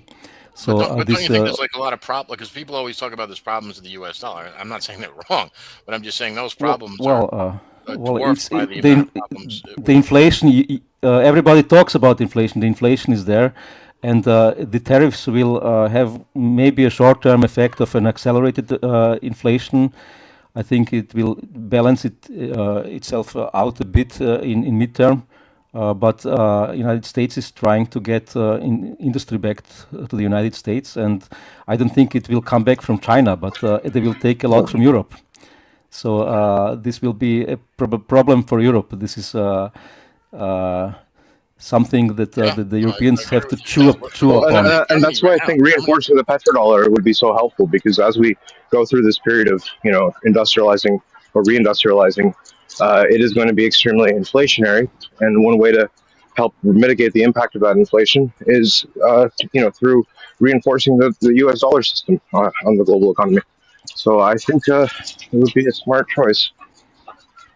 There is one big problem with it, though.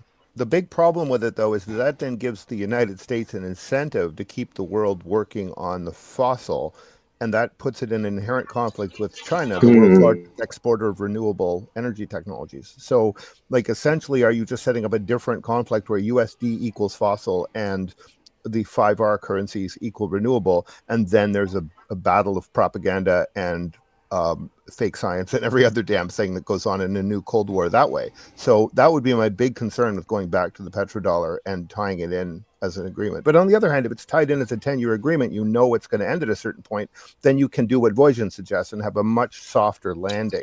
I also agree with Voisin that for the next 20, 30 years, we absolutely are going to see local currencies of your country dominate transactions where you are as the legal tender. That won't change in the next generation. I agree with that. But we're talking about large transnational deals. It starts at the $10 billion and up level. When you buy a whole bunch of aircraft from somebody, when you buy like a high-speed rail system that you need support for 20 years, what are you going to denominate that deal in? That's where you'll see new standards of deferred payment emerge. Bitcoin, or Ripples. Ripples is getting a lot of attention. Is increasing, and Ripples basically, their selling point is to help banks transact across national boundaries. So a lot of competition for US dollars.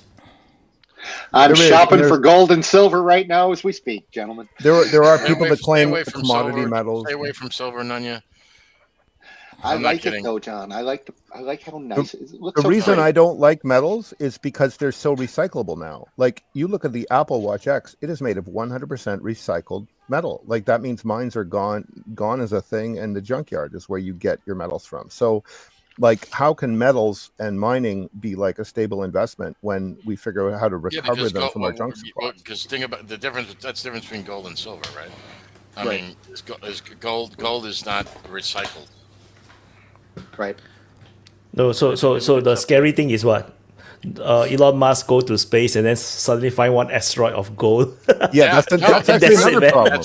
That's actually true. That's is. a challenge with that you have with gold. But that's like 50 you know years. that's a risk of anything, right? Like is the value of anything. Like I used to be the old joke in investing about real estate because God ain't making any more of it, right? Then Elon Musk like colonizes Mars, and then all of a sudden we can do that, right? So there's no like totally safe investment. So that's absolutely true.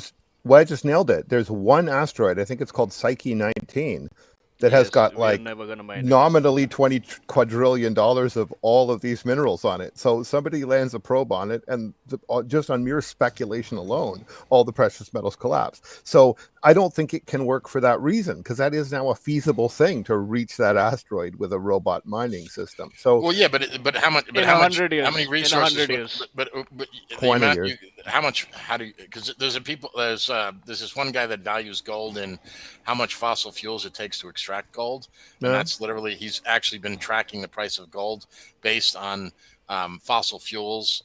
And he's done a pretty good job of actually tracking the price of gold. His predictions are really pretty close. So, and That's a good way his to do argument it. was that would be true of asteroids as well. So, how many fossil fuels would it, the cost of those fossil fuels it take to extract the resources from that asteroid? Yeah, And you're right. that's Actually, space mining is not in general a feasible thing for that reason, because the energy of doing so is ridiculously high compared to just recovering the same material on Earth. Right. But when you actually consider that there is no inherent value to the metals, it's speculation. The fact of landing that probe would collapse the price just on speculation, right? Because so many people hold it for faith reasons. But this is why I don't like metals as a standard. And there's also supply problems with them.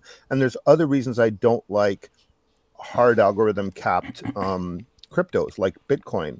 Like there are good reasons to not think those things are the future. And there are good reasons to think that something much more conservative, like a already religiously approved Islamic banking instrument that people have used for thousands of years, could well revive itself and become the standard. Because it's nothing unacceptable about it to a non-Muslim. I mean, I could say the same thing for gold. I mean, kind of the argument because you kind of just said, okay, yeah, with Nunya with the silver, okay. Hey, Nunya, I own silver, okay. I'm just saying that, just really quick aside, the reason I say to everybody who's listening, in my opinion, not financial advice, I'm not a certified financial advisor, is don't buy silver, because there's so many people that bought silver between what it is now and when it hit its all-time high at 50, and all these people are looking to sell, because they're all in the red now, and they're looking to sell. If silver were to break out above 50, then I'd say be bullish on it. But now stick to gold. If you're into metals at all. I'm going to make an argument for copper. Copper is the only one of the semi-precious metals that has stayed up in price and not dropped. And also copper being the cheapest of the conductor metals, right, like aluminum and gold and so on, actually will be the last one to get replaced by like carbon nanotubes and things. We'll still be using copper industrially when aluminum, platinum, and gold have all been replaced by carbon nanotube materials. So copper probably has more sustenance value as an industrial metal, and also is, I think, undervalued at present, even though it's up in price at about the inflation rate. Well, unless you're going to buy into a copper ETF, it's not really practical. You could do it various ways. You could actually have dump truckloads of scrap copper around. I mean, there's all kinds of ways to invest. My bedroom, my second bedroom, I'm going to fill it with copper. So anyway, I think Desi was wanting to say something. Yeah, I have a genuine question as to, is universal, I have one too, silver. But I have a genuine question. Is a universal currency really required? Because the most significant thing that BRICS did is allow for India, China, and all these BRICS nation to buy oil from Saudi Arabia with their own currency. So, can't they just transition? Because I don't know, I'm not that knowledgeable in this field. Can't they just transition to a phase where every country uses their own currency to buy commodities from other nations? Yes is the So, short answer, but there's also a long answer in which the answer is no. The problem is the overhead of that is significant. You've got to set up three-way lateral trade deals where A buys stuff B needs, C B that's C, and then you've got to set up an actual trade whereby you can get rid of that currency that you acquired, right? And Exactly. it's quite easy to do this if you have a map of all the things people want in the world and you're willing to set up a complex swap. Like people do this in London and Singapore and New York and Toronto every day. They do this, but it requires human effort. It requires a scenario-based understanding of the pricing of the future of these things, and it takes overhead. Like somebody's writing you a contract guaranteeing you roughly that this is going to work out. And so that works out to be significant overhead, maybe as much as 2 to 5% of the transaction. So for various reasons, that lateral trade has a limit. And going to a single sort of boss reserve currency like the US dollar reduces that drastically, but it exposes you to events in the country that controls that currency. So they'll both continue to be done in different sectors, right? But they will not, none of them will dominate long term. You have to long term think about how to assess value in something other than a currency or a commodity. Exactly. In the end, states can only trade with goods, in the end. Because let's say Russia sells a lot of oil to India and gets a lot of rupees. Russia in the end can only use the rupees to buy stuff from India. So in the end, India needs to export either to Russia or to someone else, so that these rupees can get used. So in the end, everything has to be traded in goods, not in currency. Currency is just a tool to do it. Yeah, it's a process. So I just want to add, the only way you can really trade with local currency is because you have a balanced trade balance. Like, you're totally balanced. And then you can freely exchange your currencies, that you have no fear that, you have too much of one currency and then you're stuck with it. Like now, if you talk to anyone in, let's say, I'm not sure other countries, but in Southeast Asia, you give us Chinese yuan, nobody wants it. No, you can't do any shit with it. You can't go to the money exchange to exchange for real money. You can't. Nobody wants Chinese yuan. So so that's the main thing, about currency. Like, so I think Putin understand this, which is why I think that he was a bit disappointed that US went into this crazy shithole of Ukraine war and then caused itself to be discredited, because I think Putin probably is quite happy with US dollars being used as a reserve currency, because ultimately it simplifies it. Once you don't have the US dollar, things get very complicated. You have to do currency swaps, and then it's like with China, it's like one big shit of problem. You don't know what to do with the Chinese yuan. So yeah, so something like this. I just thought, Well, I mean, Russia. But even if hold on, I just want to say, because we're talking about currencies, if you even think about how the quote unquote petrodollar came about, it wasn't until 1974 that was really instituted, right? So, and people say it was when Nixon took us off the gold standard in, what was that, 71? But the petrodollar wasn't established till 3 years later. When we made the agreement with Saudi Arabia, we made a military agreement that as long as you demand US dollars from anybody that buys oil from you, we guarantee you. I don't know the exact details. I think Kissinger was the architect of this, but he basically said, if you make this agreement, we guarantee your sovereignty. Militarily, we guarantee your sovereignty. And that was the way that the quote unquote petrodollar came about. But before that, so the idea, even the United States was on the gold standard up until the lifetime of crypto, and to me, I was a little tyke. I'm not sure how old Nunya is, but and Vojan maybe was alive. But that was the United States was even on the gold standard back then. It wasn't until Nixon took us off that. So it's not. Go ahead. But remember what happens though. Historically, the petrodollar deal replaces two previous deals. One is the Bretton Woods deal that backs up dollars with gold, and it also replaces the British Empire's security guarantee to the Arab states.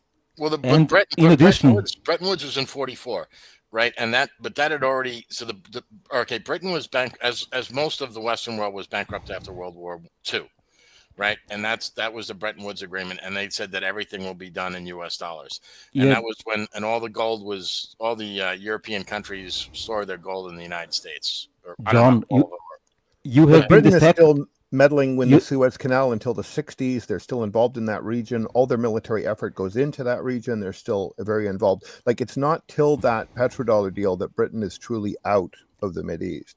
So, like, understand the petrodollar is the successor to those other two things. They replace gold with oil as the Bretton Woods standard, and the U.S. replaces Britain as the guarantor of the Arab monarchies.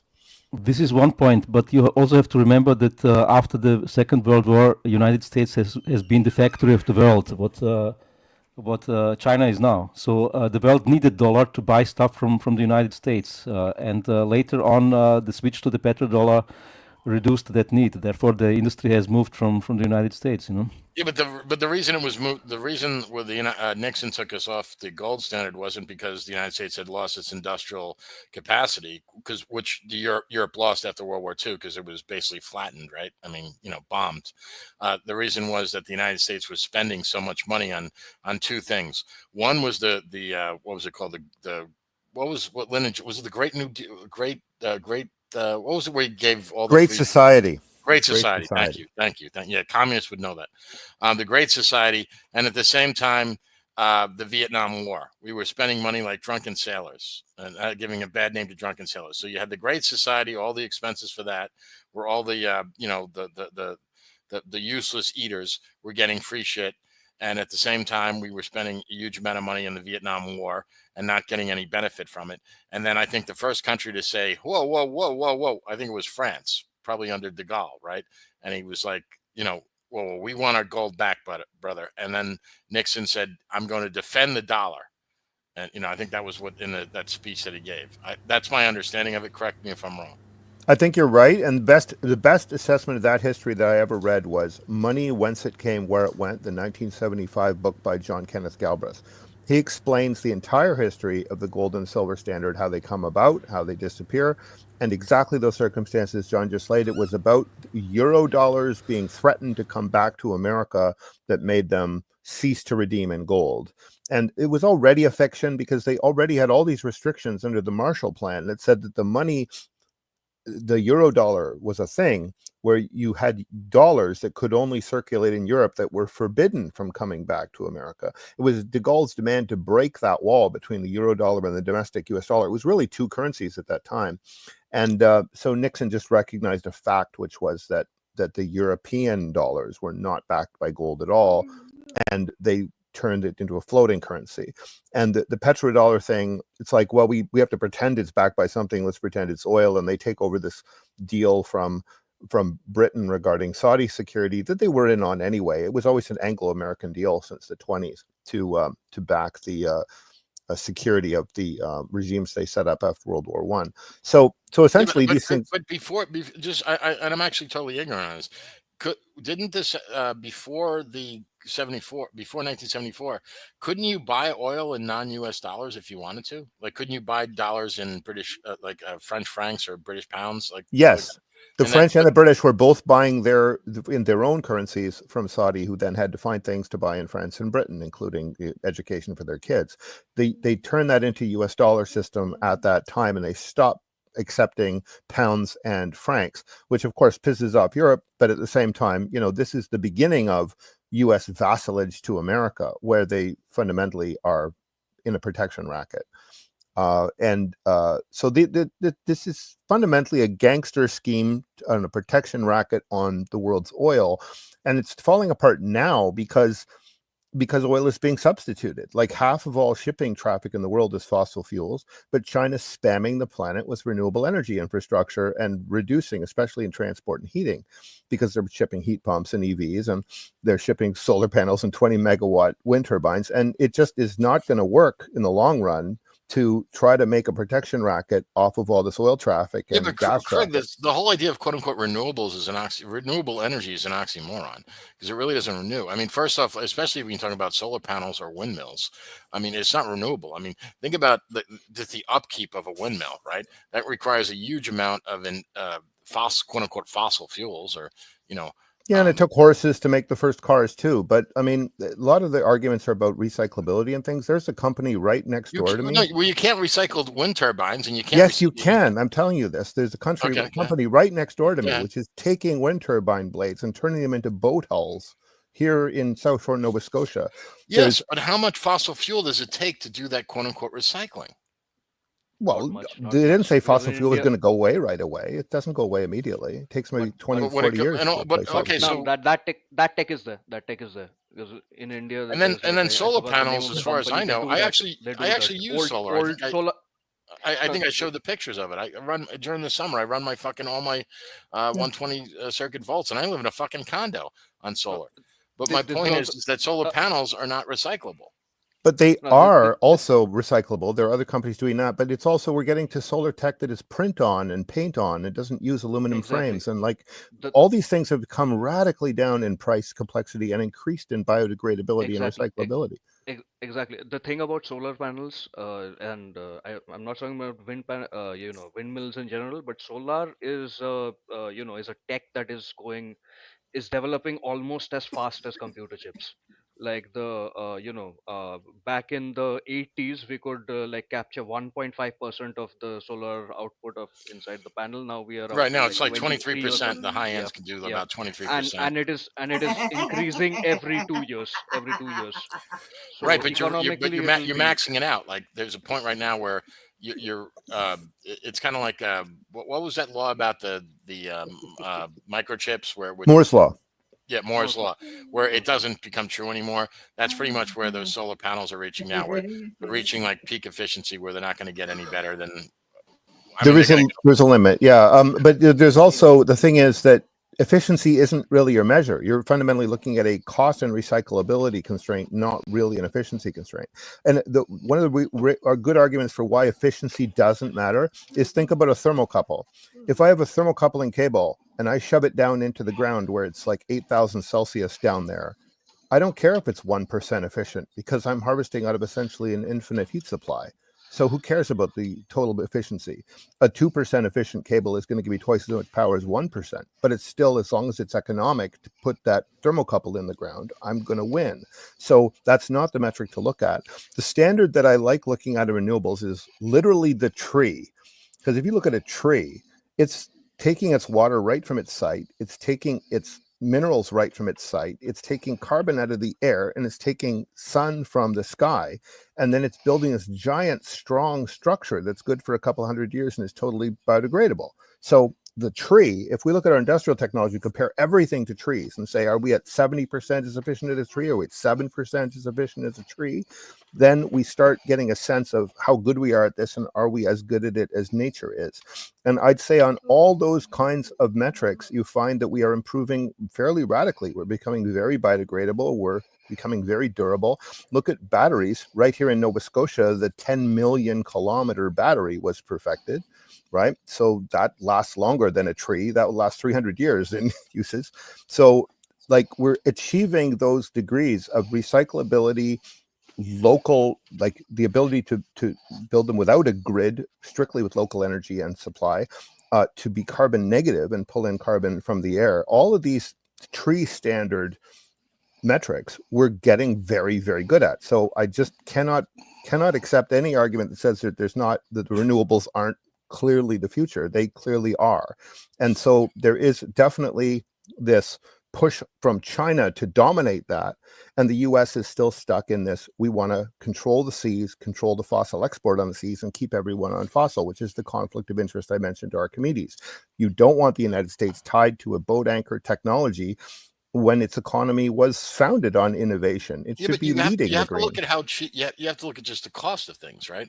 I mean, look, hydrocarbons are still by far the absolute cheapest form of energy. They are not. They Yes, are they not. absolutely are. Floating wind turbines and solar are far cheaper than LNG or even conventional gas now. Look at Europe. It all depends on scale. It all depends on scale. Right. It does Well, You have to if you look, realize the hydrocarbon right, but yeah, but how industry much is hydrocarbon would huge. it take to So build it's like a solar farm? And like you said, the equivalent of Moore's no law, where we're kind no of no maxing out. no no The, no, no. That's not what I'm talking about. I'm talking about compare it to when we were transitioning from coal to oil.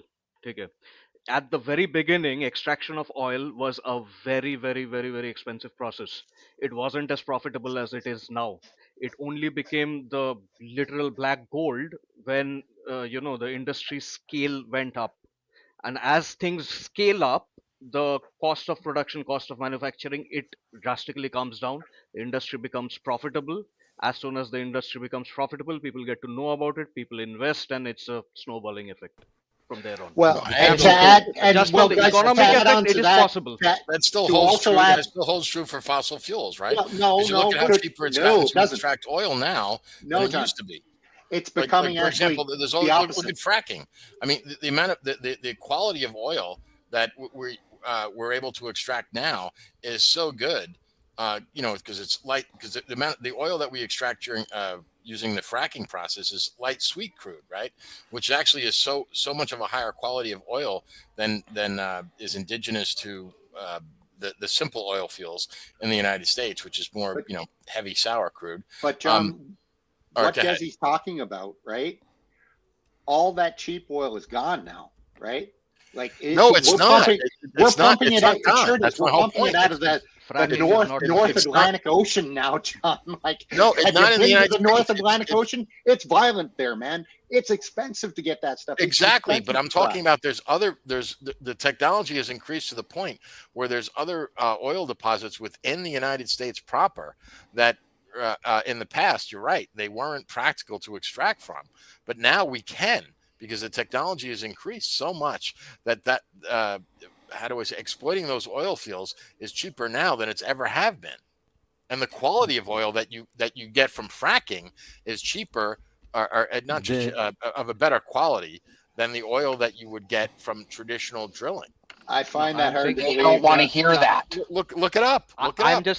I'm just saying that solar still has the potential to compete with oil industry, and then it'll be No. up to us to choose which industry we want to go to. So Well, if there is I'm all investment, for, I if got there nothing is against research, solar. I'm all for solar, but so that's what I'm saying. anyway, So super chat. The so problems. if China does shift to solar, it can be what how CH is saying. There can be a Super solution chat. to the world. Super chat by Shonak Bhattacharya. It's not just the renewable energy the peripheral tech needs to catch up to.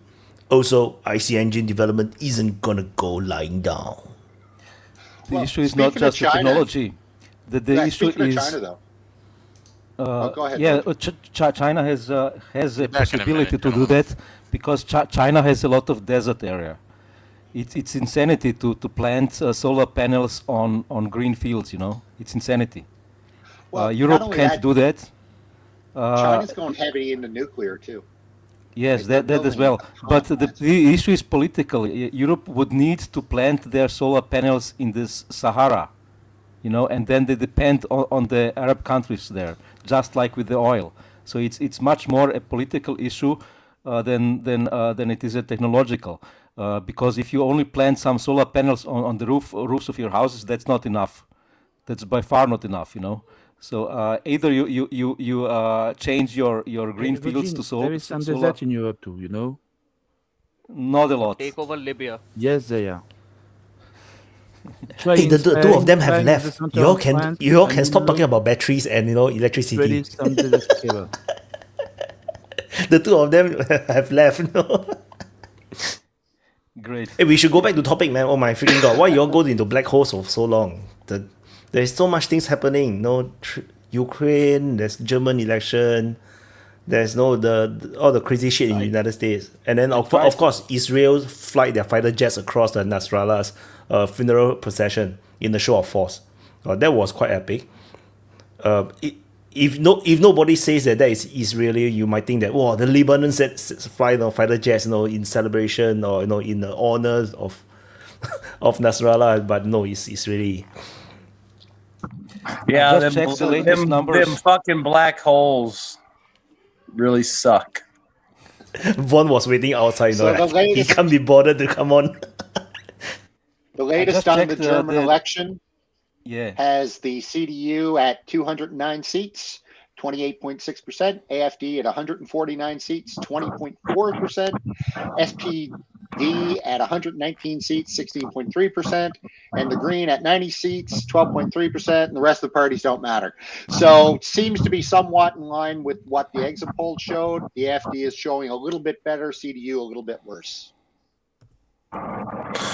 Yeah, I talked to Nikolai. He lives in Germany, and he's voting today. And he said he wasn't voting for AFD because I think the way he meant it was, he supports the AFD side, and he feels like the AFD is going to score enough percentage that they'll have to form a unity government. So he's voting for this other party. I can't remember if it's the CBF or whatever, but that was the one that he would figure would make a coalition with the ADF if they got that option.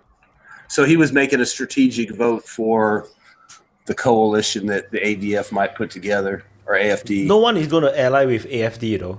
No one is going to ally with them. I'm just saying. I mean, he said they probably won't get 50%, so they'll have to do a coalition. And I guess this is the only party that might do it.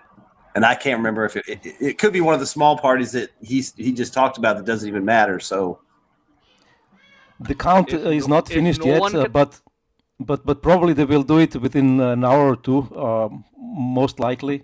So Americans. You gotta worry that you gotta wait, Bowie. There might be one of them water pipes burst.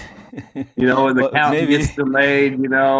All the ballots got soggy. No, but just look and learn. Americans, it can be done within the day.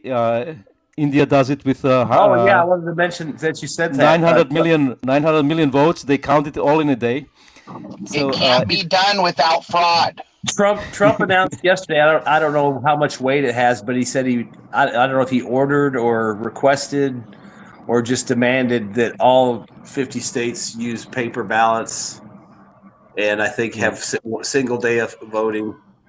But I don't know how much weight that carries. I don't think you can do it with paper. Yeah, the states might go along. The state legislators that are Republican, but that's only going to be like 35 or 40 states. So you still have like the deep blue states where the problems are with the same ballot harvesting. What's about these counting machines that you have? You have so low level of technology. They're counting so slow. How is this possible? That's one thing. Like I'll explain like how it is in Kentucky. Like as long as I've been here, so this is like '98. So long before like the voter ID thing, it comes up every now and then. To me, in my lifetime, it seems like it comes up every few years when they need something to scream about.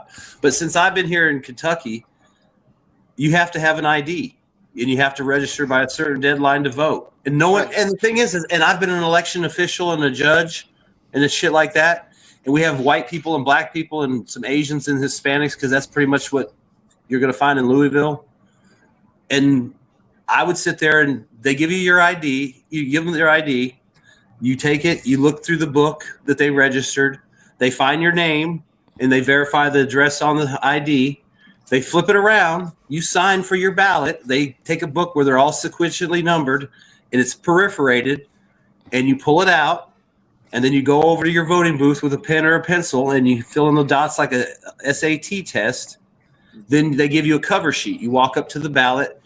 The guy asks you if you're done. You say yeah, and he says put it in the machine. You slide it in the thing, and it counts it like a scan and drops it into a secure box. And there's a counter on the side that tells you how many people have voted in that district. And when we were done, you hit a button, it totals up the votes for all the parties and all the races in that district, and it gives you a printout. You call the party headquarters and say, okay, so-and-so got this, so-and-so got this, the attorney general's this.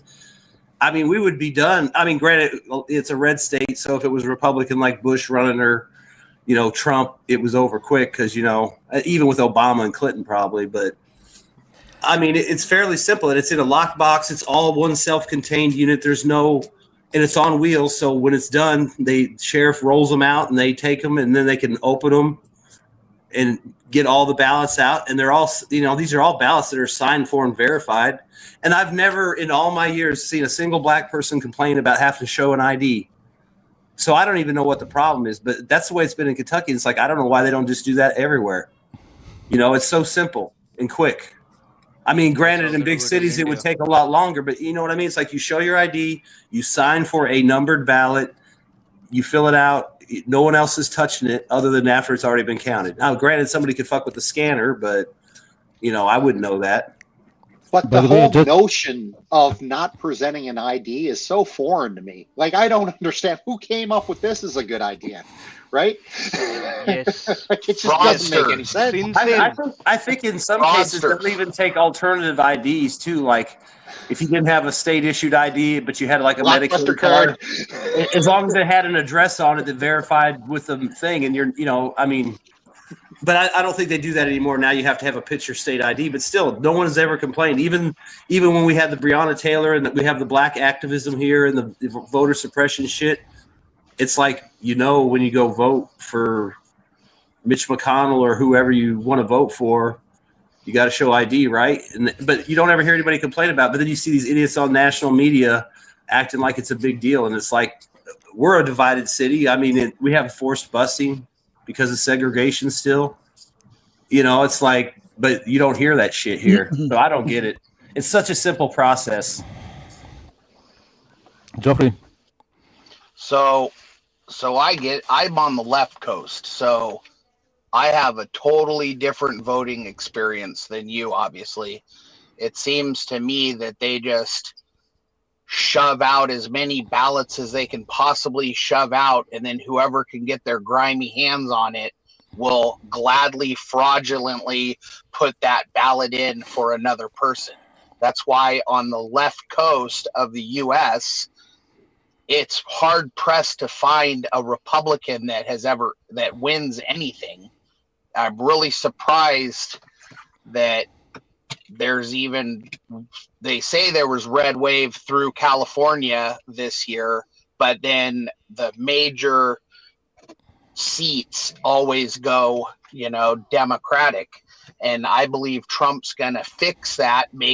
Trump loves doing things that are going to be with us for a long time. And if he does the national holiday and makes a uniformed policy for voting, I believe we're going to see the left coast of America, Washington, Oregon, California, flip red.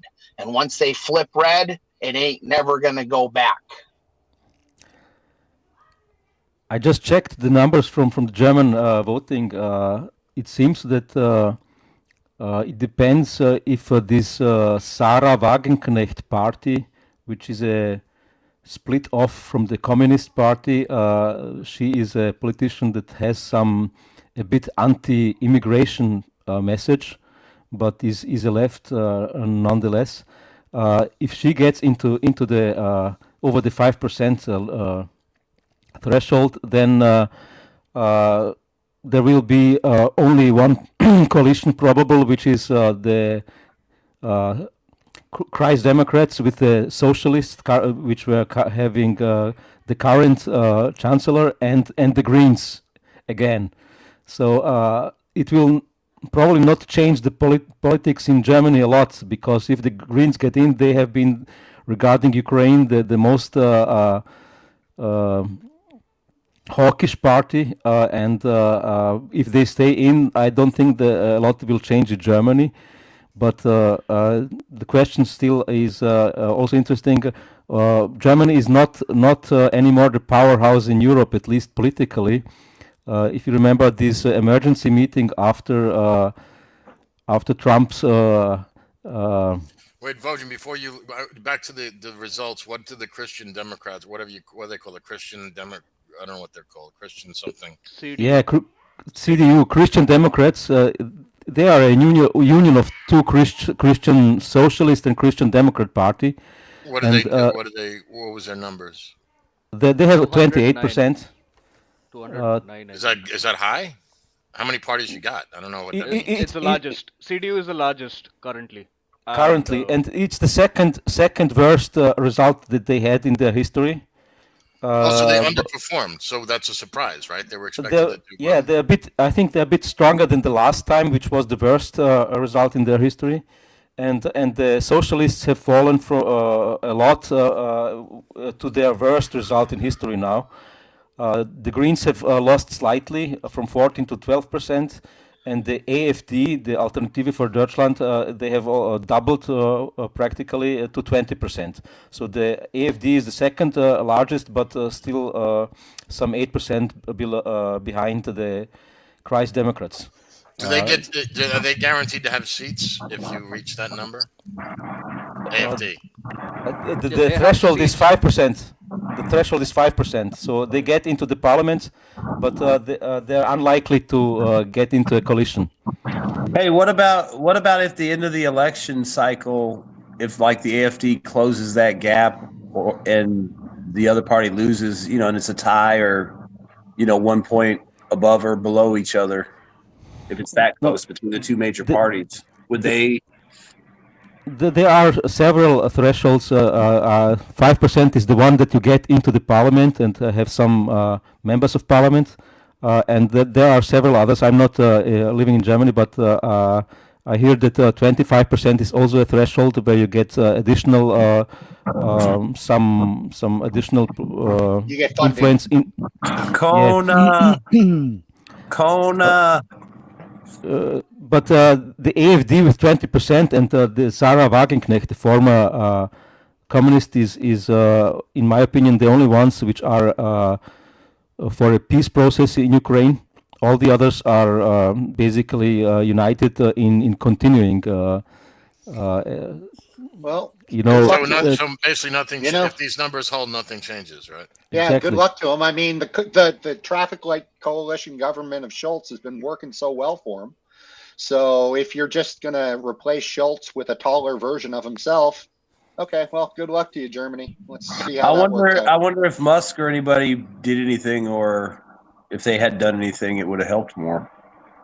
AFD did gain a lot of votes, so who knows? Might. Yeah, I mean, the Yeah, AFD but I'm did talking well. about like hardcore. Like they sent, like supposedly the UK sent 100 people to Pennsylvania to help Kamala Harris. Oh yeah. I mean, like I'm talking like Elon Musk. No, he didn't do that. No. $20 million over there for ads or some shit. He sent big balls over there to help count the votes. Well, my thought on it is things in Germany clearly haven't gotten that bad for them yet. So we'll see what happens in 2029. Super chat is AFD doesn't win in Germany, Europe is screwed. They doesn't win, so it's screwed. They didn't win. Second place is not win. I mean, think about it. I mean, you probably had a little boost from like Trump and Musk and their talk, and then the crime probably boosted them more. The recession is what did it. Well, I mean, the crime too. You have all these women doing stories about how they time their runs to the bus stop so they don't get harassed, and then there's all these videos out in the last few weeks about migrants walking up to women with babies and like basically sexually harassing them almost to the point of touching them. So I'm sure that bumped the numbers up. Come on, a man's got to relax. I mean, come on.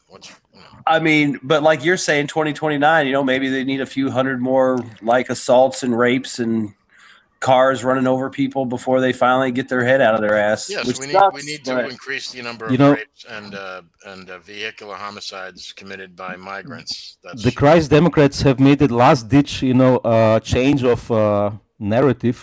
They have also been a bit vocal about, repatriation of refugees and stuff.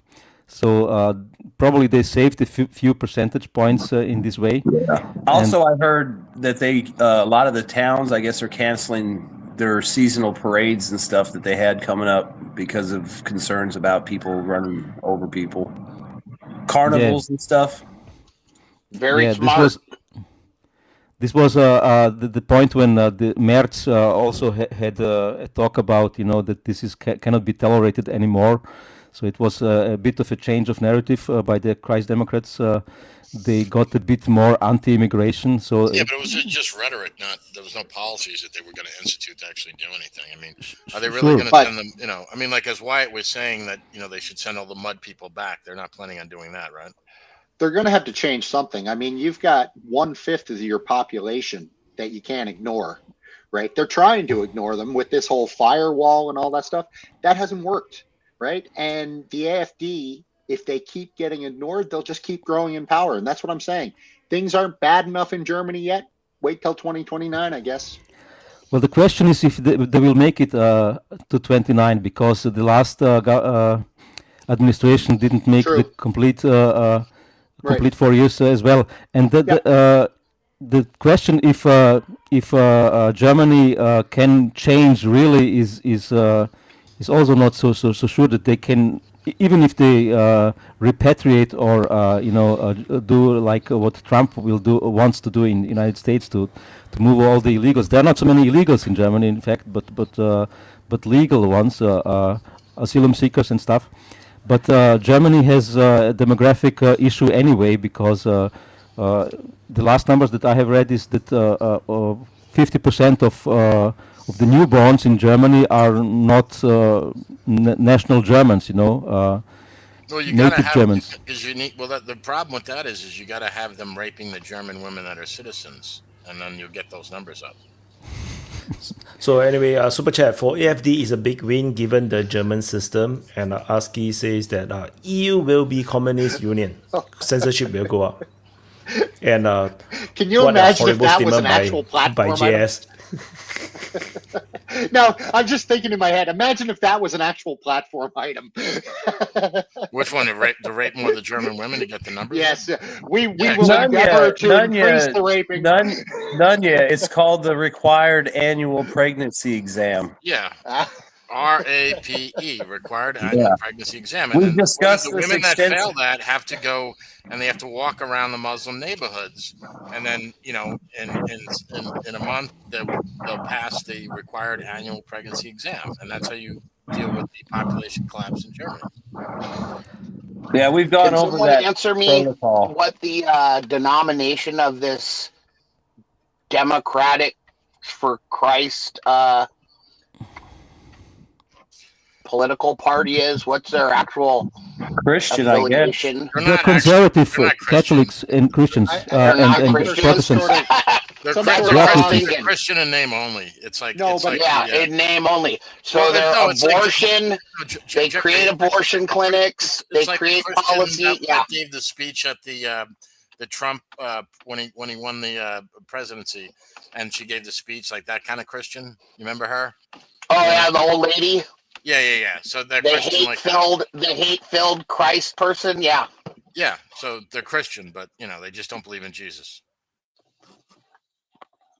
Actually, there was a former socialist. I think he was the director of the German Bundesbank or something. I'm not sure about. It's something like that. Named Thilo Sarrazin, who 15 years ago wrote the book Deutschland schafft sich ab, which means Germany cancels itself. And he has made some calculation out of the demographic statistics that with up to, I think, 2050, so in 25 years' time, Germany will be a Muslim nation. And he wrote this book and got cancelled himself after that. But his calculation was based upon... For 4 p.m. His calculation was based upon some projections that 50,000 additional immigrants will come to Germany per year. But the reality was that not 50,000, but 500,000 came per year in the last 10 years. So, right. So Germany is a dead, as far as a nation state, it's dead. It'll be a state, but no longer a nation. It will be a different state. No, it'll be that's my point. It'll be a globalist. It won't be a nation because you won't have a common ethnicity or a common Freemasonic globalist state. It'll just be like a bunch of mud people running around, and there'll be no cohesion. You won't have a common language, a common history, a common religion, a common race. There'll be no reason that they hold each other together. Super chat. Amish plus Hasidic will give tons of Republican votes. Did anyone see that video of the drone flying down the street and people waving at it so they didn't blow them up and around the Kursk area? It's like Can you imagine that shit? You're just, trying to get to the store, coming back, and I assume they ride bikes because that's safer because a car is a target. But yeah, it's just like it comes hovering 20 feet from you, about 5 feet off the ground, and hey, we're friends. I mean, I'm saying just a regular guy on a bike, and he's looking at a drone with an RPG staring at him. And then it goes on down the street, and the next guy's like, "Nah, I'm just going from the store." It's like, fuck I that thought shit. we would have had dirty bomb technology that could, send a pulse and drop those things. Yeah, but you can't start popping nuclear stuff off without freaking people out. I mean, maybe there's a way to do it electronically, but Yeah, that's what I'm saying. They're Like, not so devastating like nuclear, but some sort of pulse weapon that could drop those things out of the sky. But that's not around yet. Well, huh? I mean that's Trump's plan to deal with Europe eventually, right? Because he understands that Europe's a lost continent because of the fact that those women don't procreate and they don't undergo the required annual pregnancy exam. So he understands that they've literally signed up for, they're suiciding their own culture. So he knows that. So he's disinvesting from all of Europe because it's a failed continent. It's ultimately suicidal. They're literally killing themselves. So he wants to have nothing to do with Europe, and that's what the whole Greenland thing and the Panama Canal thing is to create this contiguous and this Iron Dome, pretty much go all the way from, let's say, the Panama Canal to the Arctic Circle around the United States, and then we'll take over Canada, Greenland, whatever. We'll have all the natural resources we want. We'll have all the brain power we want. We'll have all the population we want. And the rest of the world won't really matter to us. But then Yeah, I again, believe we could easily join South Mexico, North Mexico, East Canada, West Canada, and Greenland. That's 5 additional states for the Union, and we would be set up for the next No, 200 we're not going to years. let them be. We're not going to actually let them be states. They're going to be like protectorates. We're not going to give these people votes because they're not fully human. But the point is that we'll be able to exploit their resources. And So they'll be like Guam, right? They are just like like big Guams. Guam or like Puerto Rico. I mean, you look Samoa, at Puerto Rico. like I think mean, I think come on. since Look they're at so much more Raul likely- Rivera. I mean, do you consider him a human? I mean, look at that mustache. Besides, I mean, he was raised by Jews anyway, but that's a separate topic. But the point is It's much more likely that you will lose California before you gain Mexico. Oh no! Well, yeah. Well, that's To China? That's part of the plan. The reason, because I don't know if you heard Whomever. about it. That's where they're testing the nukes along the San Andreas Fault. So that's where California will just go into the ocean. Or they can let California gain independence and then immediately declare war on California, invade it, and then remove all these leaders, and then make it a Guam, a giant Guam. I mean, think about it. If you put in like the way the CCP runs like an area, who would do better, Gavin Newsom or like a Chinese Communist Party boss that's got to make California perform? Like The go in there. CCP runs the cartels, and they run Gavin Newsom. What's the difference? I think the cartels run themselves. Yeah, And but they- anyway, But they're they just getting have a all lot of their- power. get away from the point. The point is that that's what Trump is trying to do. So he's trying to get rid of all the muds, right?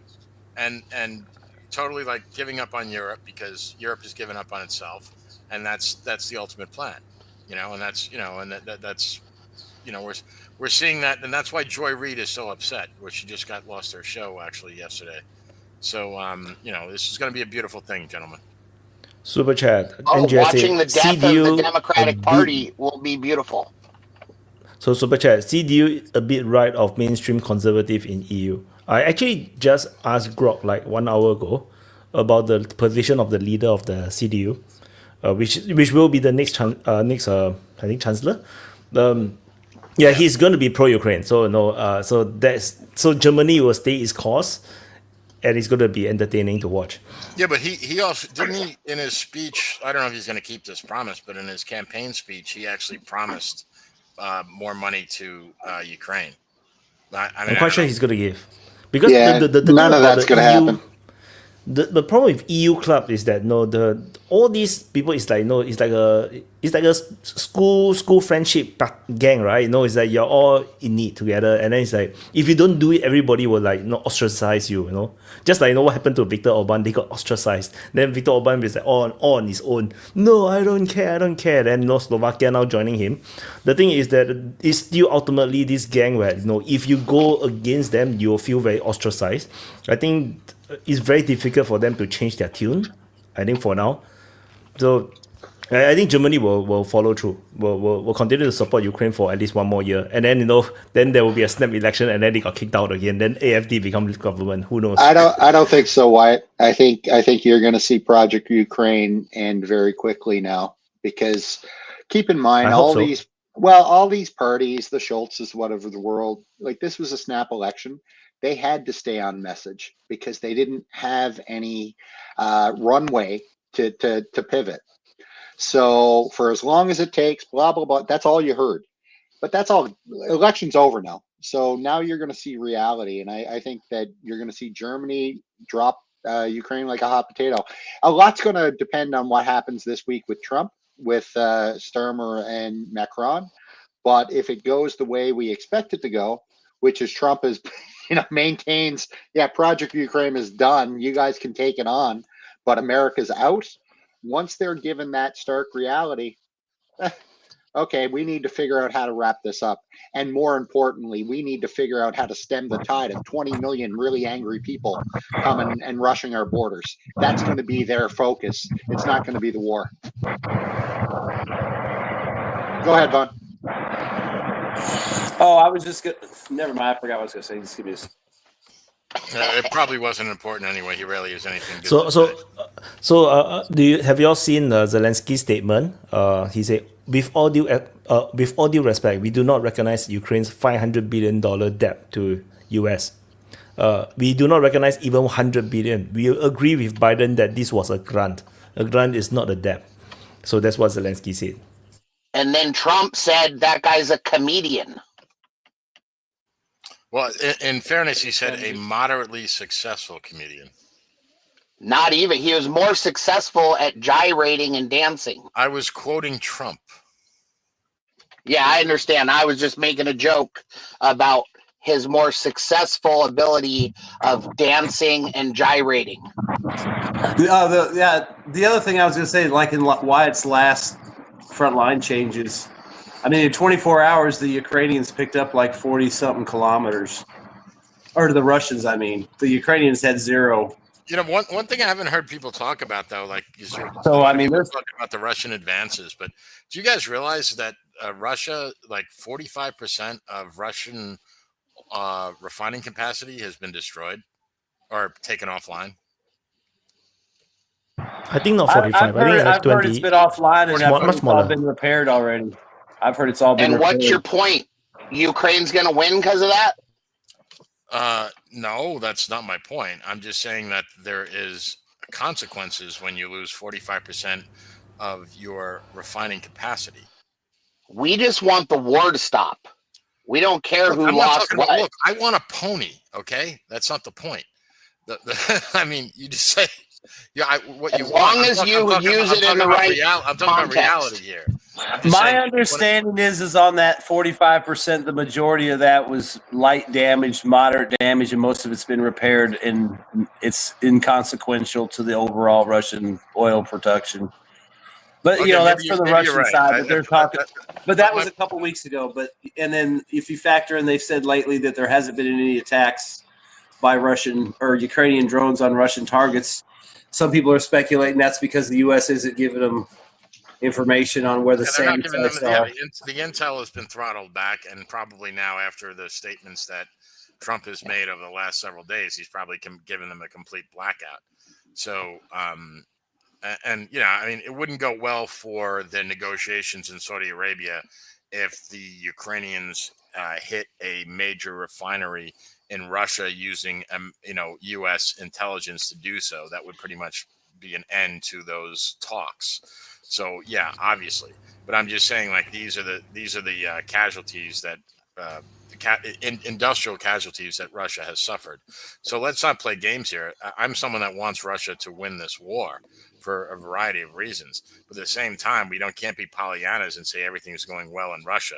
There's major impacts to Russia when they need this refined oil to fund their war machine, and also just to keep their economy afloat when these sanctions are actually still in place despite these negotiations. Super chat. Olaf is nothing compared to Merz when talking about Ukraine. Merz is extremely anti-Russia. Europe might go to war because of him. Merz referring to the next chancellor. Most likely. The key word in that sentence is talking. That's all they're going to do is talk. They're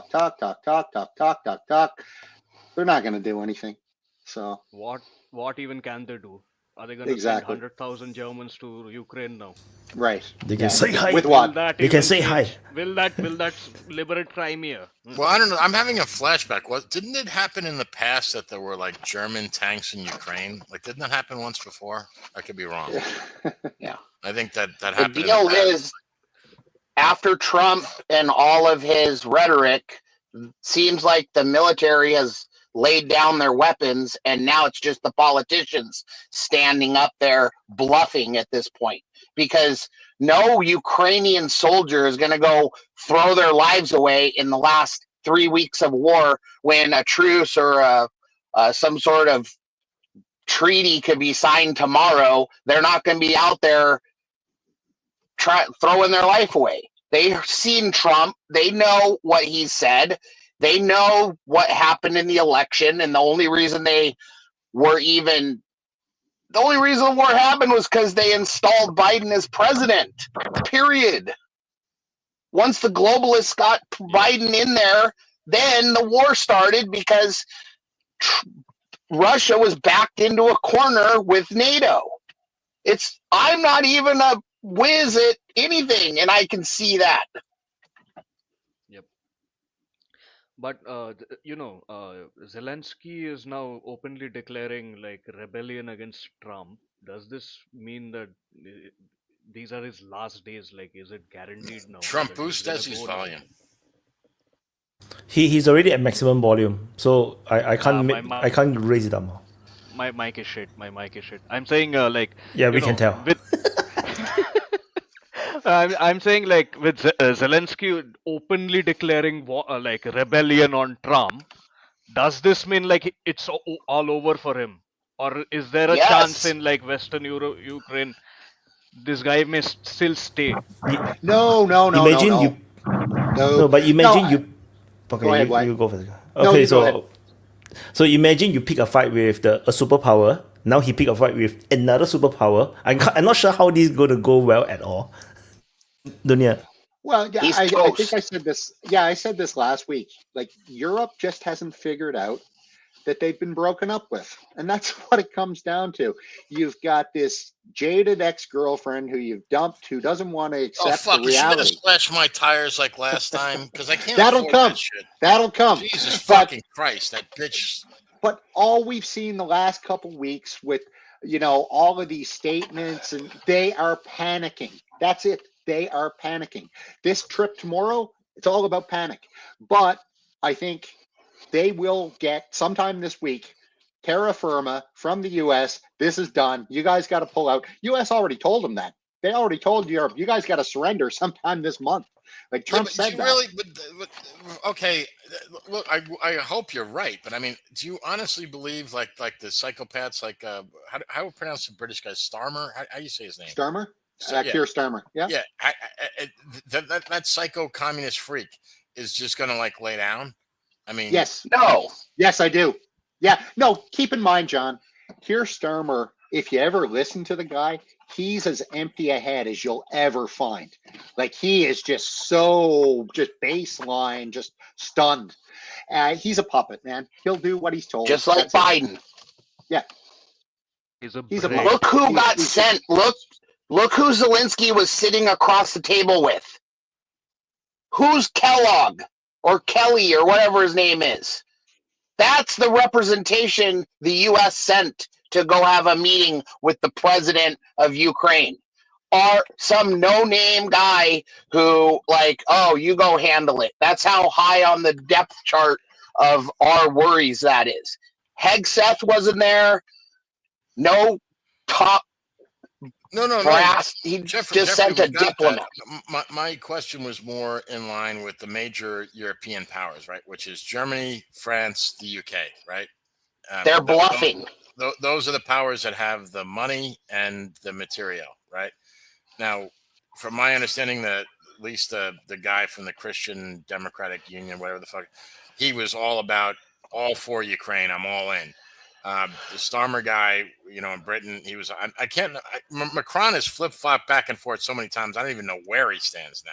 I don't know if Vaughn has any insights on what Macron has said lately, but I don't even know what he thinks anymore, because he's gone back and forth like 500 times. So maybe Wyatt knows. Where does Macron stand on this? Wait, so Germany waited 80 years to go against Russia by ASCII, and I actually, I'm not sure, you know, because France is in this very weird position, right? You know, if I think he's just as stuck as every other European leader, where he is stuck with this narrative that Russia is bad, then they must support Ukraine, and then he's stuck in this problem, and then actually he don't really care that much about Ukraine per se. You know, you can really tell. No, he's not that afraid of it. He's like, it was a game, you know, for him, a geopolitical game. Like, you know, he was part of the people that wants Minsk agreement to be destroyed. Like, he wants Ukraine to go to war, you know, to disrupt Russia, and he's part of those guys. So, I think he's just now a little bit afraid, like, because everything under him has gone to shit. Nunya? Yeah, I agree. I think this week, like I said, is going to be important. I think we're going to see a bow being put on Project Ukraine this week after meeting with Trump, Macron, and Starmer. Like I said, I think this will be done and dusted after that. And the orders are going to be, we're shutting this down. You guys figure out, how you're going to negotiate with Russia. Ukraine is going to need to figure out how to negotiate with Russia. And you're not getting any more funding or weapons from America. If you'd like to keep going, by all means do it. Just don't expect to receive any help from us. And as soon as they get that message from Trump, this whole 30,000 reassurance force and all this nonsense that they've just been talking about the last couple of weeks, that's all going to go by the wayside. And like I said, I think, yeah. I just want to say, like, I hope that is true, but you're making it sound like really simple. Do you really believe they can do this kind of fucking 180? Yes. I mean, isn't that like... Yes. They've done it. They've done it. Yes. Like, that's the thing. Like, I don't think people are understanding what Vance and the rest of these said. They're pretty clear. They were clear to me anyway. We are pulling out of this money-losing dog. Yeah, the United States is. Like, that's not an argument. That's Trump has made that fucking right. clear. And that's what I'm saying. US The is Euros NATO. are not getting it. They're not getting it yet. They still think that they can pull the Americans back in and all this nonsense. It's not going to happen. That's my point. Like, they don't get it. And they're trying to cling on to something that just no longer exists. You know? Even if Go ahead, false Toby. flag thing happens, we still won't get back in it. Right. I think Go ahead, Toby. I think there is something like a little bit more important going on. It's not just about dollars and cents. Like when Vance made his speech in Europe, that wouldn't have mattered if he was just talking about dollars and cents. That was a red hot speech because it went right to the heart of something we've talked about before. It's actually, you know, what is the key of this open mic we do? A bunch of people from all over the world, every different continent, speaking freely, sharing ideas. That's what America is based upon, right? If you take a charitable view, if you want to be really evil-minded and you hate all white folk and, you know, like you hate Christians, then America's a big lie. But in actual fact, the free speech in America is something quite exceptional. And tyranny is not exceptional. Tyranny has been going on since, you know, the Neolithic. There have always been tyrants out there trying to control everybody else and tell everybody else what to say and what to do, right? Trying to mother everybody. And when Vance was speaking in Europe, he cut right to the core of what is wrong with Europe. And there is a lot wrong with Europe. I lived there for 20 years, right? There is a lot wrong with Europe. I used to say about the German police, they believe in human rights for the right people, for the right humans, right? They're always willing to make an exception. Oh, yeah, look over here. I'll show you some human rights, but don't worry about that person. They're the wrong person. They don't get any human rights. The free speech fundamentalism in the US is a big deal. I see in Australia that there is a big train happening between the Crown, the British Crown, and the US, based on this idea of free speech. Because at the same time that Vance is talking about free speech absolutism, right, and you've got the MAGA movement, Australia is going 100 degrees the opposite way. And so is Germany, and so is the UK. People are being arrested for what they say in the UK. Another woman was arrested for praying silently, right? In Germany, the police, you might as well call them the secret police, the thought police. They're going around. People are talking openly about cancelling the wrong parties getting elected. Euro-globalism is totalitarian, right? It is against the principles of freedom that the US was founded on. And this isn't just going to blow over like some economic decision.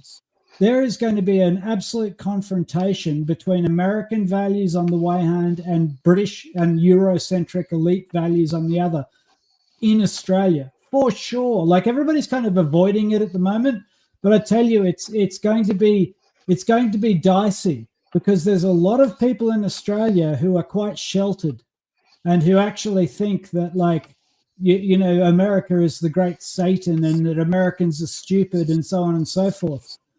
We just had Chinese warships sail off the coast of Sydney, right?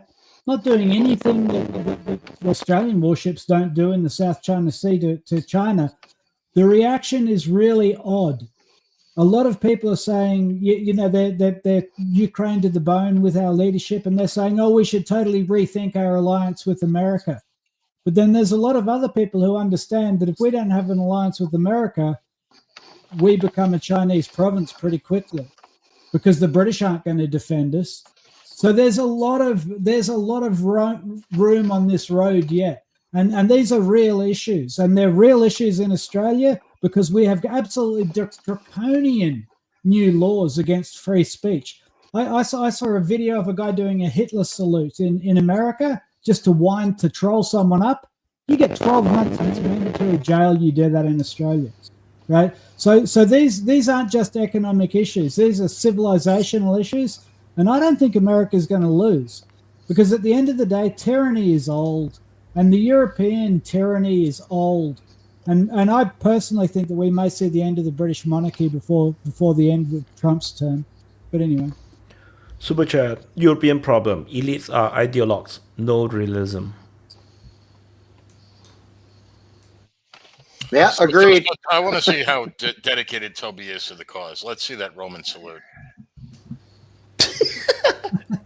So come on, brother. He's afraid. Really believe. Put your no. This is the thing, John. I'm not joking. Like, he's afraid. No, it's not. I'm not afraid.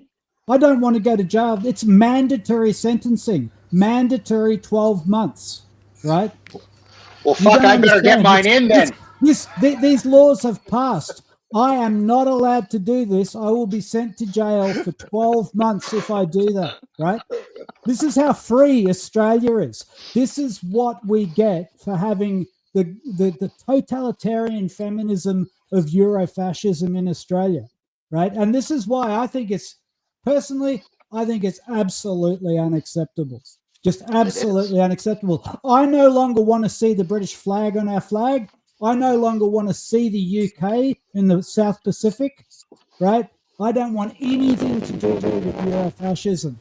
And you know, I can't wait for this to become a big issue in Australia. Toby, have you considered running have you considered running for politics? You know, you can be the Trump of Australia, you know. Australia has complex politics, and we could talk about that at length. Yeah, I will vote for you. Basically, if I can it's vote. Not a democratic system, right? It is a sham. We have parties called unincorporated associations, and they're basically endorsed by the judiciary, the common law judiciary of the UK, which is appointed, not elected. And they are basically the playthings of hidden rich people. And so you don't know who controls the two parties. Nobody actually votes for any leader. The parties appoint the leaders. You vote for parties, and all the parties are owned by the same people, right? And you don't know who they are. And they're probably foreign lords who set up the constitution. Australia is not a democracy.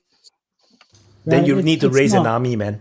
You need to start the kingdom of Toby. I don't know what you want. No, I'm not into that anyway. Just exercise your elbow, like just. I'm just exercising. Yeah, my I'm not elbow. into individuals or violence either. Like, frankly, the Australians don't deserve an American system because, like, Australians are pretty retarded. And you know, I'm still in favor of nuclear war and redemption through holy fire because there is a great deal of retardation in Australia and across the world.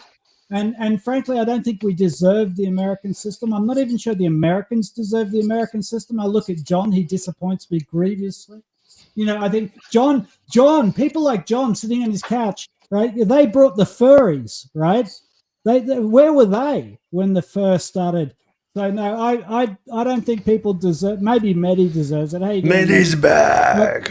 No, Long I'm time not no into see. violence on a Toby personal wants to level. see his own daughters die.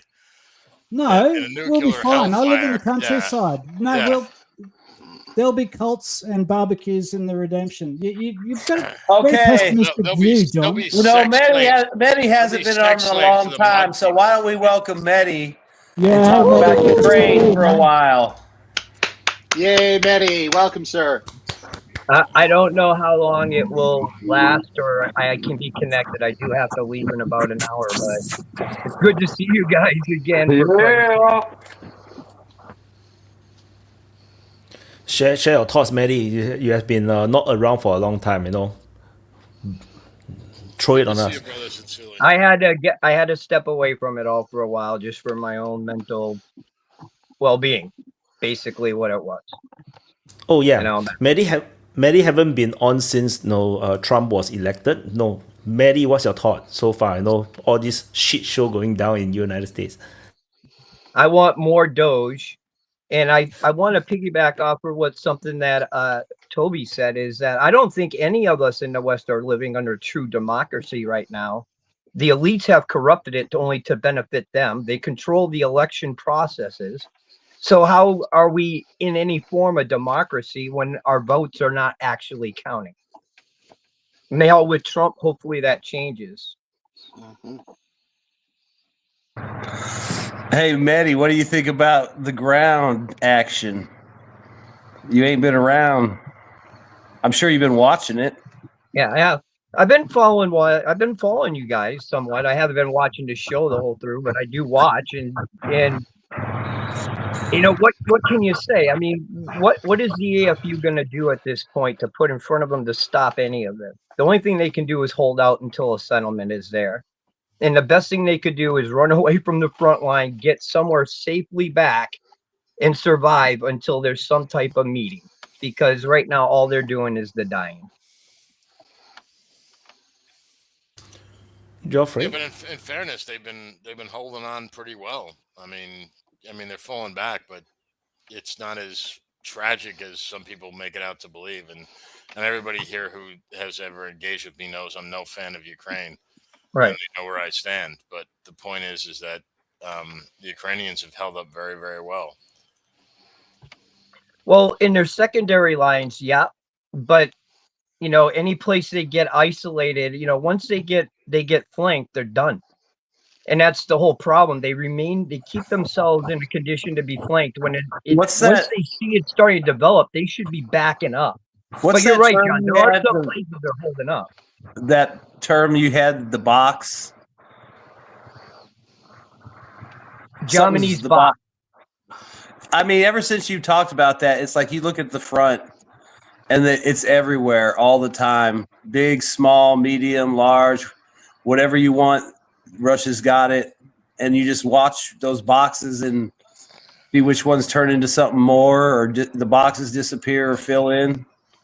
Yeah, but You know, Wyatt, do you it's remember you were crazy. talking about this, like the quote unquote, we call them pincers, and Mehdi was using that box thing, but the Russians would never close. I mean, it's really rare that you ever saw that they ever closed the pincers, for lack of a better word. Wyatt, you talked about this, that I don't know if the Russians were doing that on purpose, or they couldn't actually do the encirclement. No, the point of the box was that once you had all three sides, you controlled the interior, so you could do what you want. It had nothing to do with pinchers or nothing. It was just you controlled that space completely. You know, it was your choice.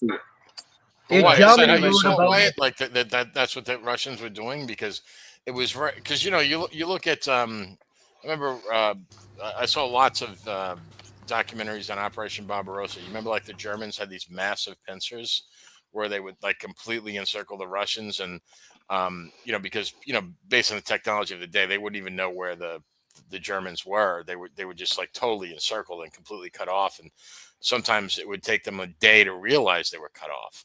And then when they were totally encircled, there was, like, stories of literally the commanding officers, like, literally putting a bullet in their own brain. Because they knew that they would be held responsible for the like sometimes like an entire army being cut off. But the Russians, it seems like in Ukraine, are always giving, I don't know if they're doing this on purpose, or that that the Ukrainians are doing a skillful what's it called, a fighting withdrawal. Yeah, like a rear guard action. Well, if you think about it, if they control all the three sides, they control that battle space. And then you factor in, like what everybody says, the attrition and stuff. They leave that last way out because they already control it with drones and artillery and airstrikes. Maybe even infantry's down there and can shoot at them. So it's really not. It's not like it's not closed. It's like the gauntlet you have to run to get out.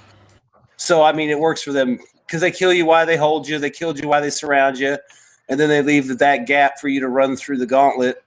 And you've seen that. I mean, every time they do it, they get plenty of them. Wyatt, 20 guys run, 3 guys make it. This is my hypothesis as well. I just thought that there's a hypothesis because you keep it open, then they are forced. Ukraine, they don't want to retreat, so they will just keep sending supplies in. They're sending reinforcement in, and then all along the way you can just take them out one by one. And then when they really can't take it anymore, when they retreat, you can still take them out. There's no need to close it. Once you close it, then Mehdi.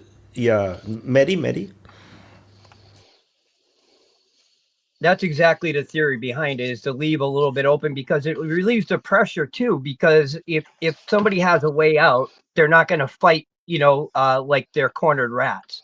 If it gets too hot, they're going to leave out of that area. And Germany's box comes back from linear battle, linear when battles were linear, men stand up and firing muskets at each other in a line. It comes from there, but it still exists, as you can see. It's still, the theory is still correct for today. It's one of those things that does transfer over, just not in the way you think of it. One of the things that I read was that the way it works is that they want the relief valve is only there to allow small groups of men to pass through. No heavy equipment, no large groups of men can leave at one time. It almost seems they always leave a space, if you notice, of open fields and stuff that they give that to them to retreat through. Well, that every artillery unit in the area is probably got it all pre-registered, so it just becomes a big kill box for them. And that's the thing is, what was that city they surrounded there, Novosilka, where they had the river and those guys tried to go north of the city and get out of the pocket where that river was? I mean, and you can see it's like there's no way any equipment's getting across. It's just guys on foot. And then they got tagged by artillery because, they were already watching that little crossing point. I know the gentleman's had his finger up for a while. There's one thing I want to bring up, though. If I may, and I want to discuss this. I don't know if you can discuss this. The Russians have crossings across the Oskil River. Do you notice that the Ukrainians haven't had the ability to send anything to take out those bridgeheads? They haven't been able to fire attack missiles at it. They're still existing. And I'm wondering if this is kind of like a test to see what the response would be, would they be able to engage these bridgeheads to take them out before they start doing them down south? I always, I'm hell bent that they're going to cross in the Kherson region, even though I'm probably going to be wrong. But the fact that they couldn't alleviate the pressure there by using ATACMS missiles to take out those bridgeheads, kind of tells you the state of their military and also of Russian protection about it. And the Russians, unlike Krimky, you see what they're doing. As soon as they established a bridgehead, they made sure it pushed out so that further follow-on units could come in, have maneuver space so that they're not all bunched up in one big target. They kept on pushing out as fast and as hard as they can, and they continue to do so. Not that it's always successful. A bridgehead is always a dangerous thing. The good thing is that there's limited places it can happen, and that's kind of the problem, is that if you attempt a river crossing, your enemy knows there's only certain places, certain conditions you can do it in, so they don't have to watch the entire river. They have to watch those spots. And they haven't been able to do a damn thing about it. Yeah, I just wanted to make a comment on Toby's. I mean, it's sad that Australia has gotten to this point. Obviously, it has a lot to do with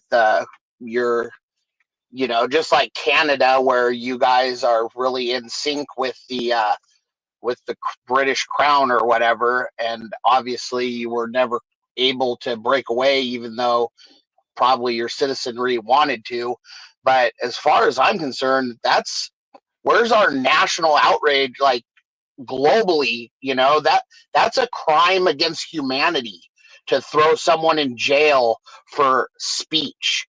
And if that's the case, what's going to happen is all our knucklehead Americans that do stupid crap over here all the time online, they're going to end up with going on vacation there, getting thrown in jail for stuff they did while they were in America, throwing up the Nazi sign or whatever, doing stuff that was considered a crime in your country, and then getting thrown in jail for it, just like that Brittany Griner for the marijuana in Russia.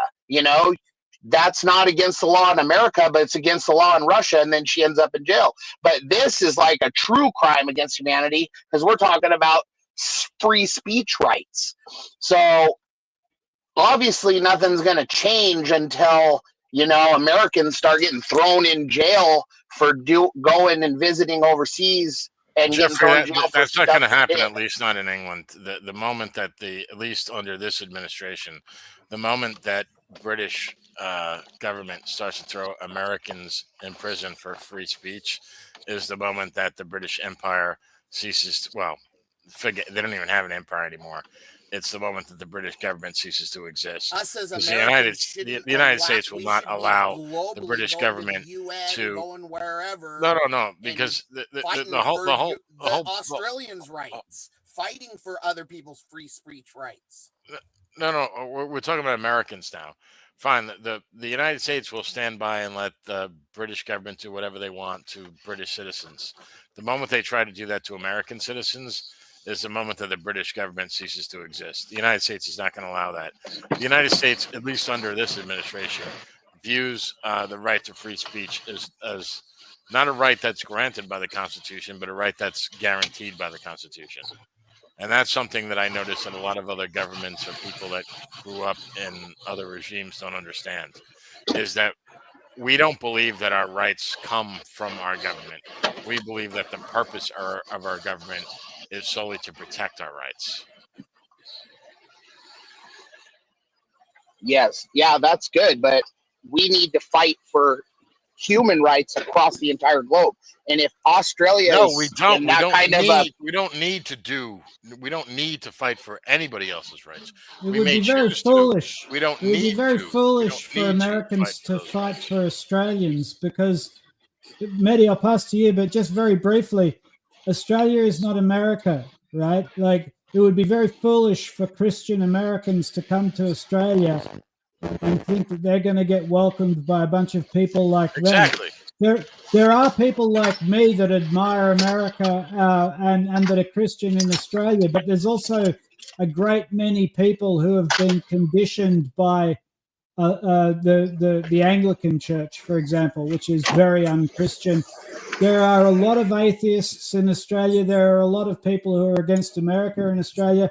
Frankly, there's a big security issue for America in Australia, which is that if the British continue to push anti-Americanism in Australia, it's very likely that Australia will have a left-wing movement to ally with China against America.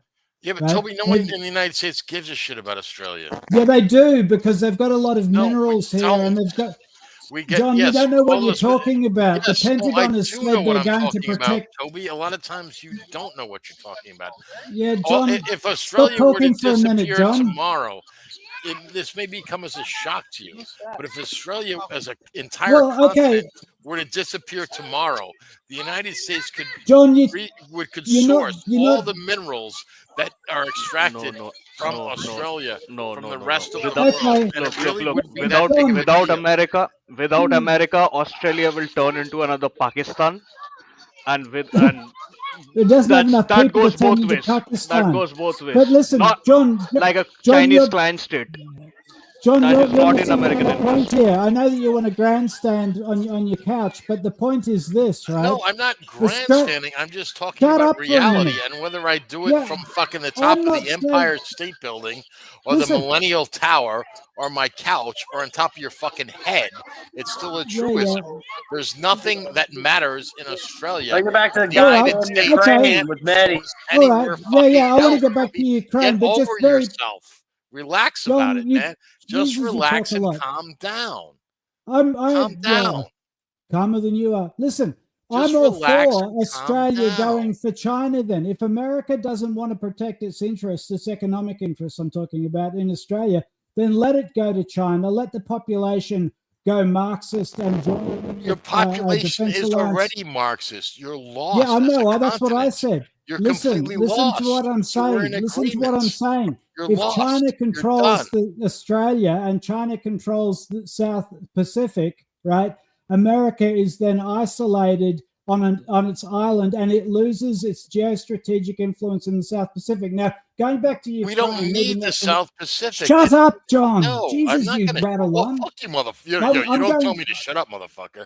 Relax and calm Yeah. down with that shit. No. I don't Anyway, tolerate I that want to shit go from back you to or anybody else. Ukraine. No, you The fucking point of- watch your fucking tone with me, motherfucker. I was Now, kind what are to you you. going to do? No, you don't fucking Just talk like slither that off to your me, couch? motherfucker. Listen, What? in Dude, I can beat you with Ukraine, my fucking dick from my couch. Yeah, of Relax. course you can. Bald-headed fucking fuck. You're half dead Yeah. anyway. You Okay, fucking so- relax, way to motherfucker. end the- No, you Settle watch your down, fucking John. mouth, motherfucker. No, I'm sick of this Well, shit. what are you going I to teach you do, with John? fucking kid gloves. I'll just bitch Yeah, slap yeah. you verbally all day and all night. We really need a Jerry Okay. Springer edition. Yeah, exactly. Watch your fucking mouth, Toby. Half the people can't Yeah, stand you okay. anyway. You don't even realize that. So relax and calm down. All right. Anyway, on the subject No. of Fucking Ukraine, relax and calm down. And watch your fucking tone with me. No, because I didn't never pull that cheap shit with you before. And I could have. And I didn't. go and have a cry, Chill the you fuck out. fucking Chill loser. the fuck out, motherfucker. Yeah, okay. Yeah, exactly. Okay. Because you know I'm right. Moving back to Ukraine, I don't know if anyone saw the Real Reporter interview with the Russian military. Yeah. He made a really interesting point about the need for really physically fit and strong infantry. Yeah. I thought it was really interesting. He said you've got to you ride a motorbike to the front because APCs are just getting blown away. It's a new environment. Like I found that a really interesting interview. The infantry tactics that we were taught when I was in the army are no longer applicable because of all the ISR. The reason I bring this up is if the Europeans decide that they're going to go and send troops into Ukraine to support the Zelenskyy regime, they're going to take a lot of casualties because they don't know how to fight in that environment, and the Russians are absolutely going to focus fire them. And so that's why there's a lot of hesitancy. I think that if Europe decides especially if Starmer starts conscripts, because the British have been talking about conscription, if they send a bunch of bucktooth English conscripts into Ukraine, they're all going to die. And they're probably going to die in the staging areas. He walked that back, and he's not going to. Jesus, John, shut up, you Anyway, Mehdi. Yeah, well, a couple things. I think one of the problems that in society, to the other gentleman said, is if you're relying on the United States to come and save your freedom for you, it's never going to work.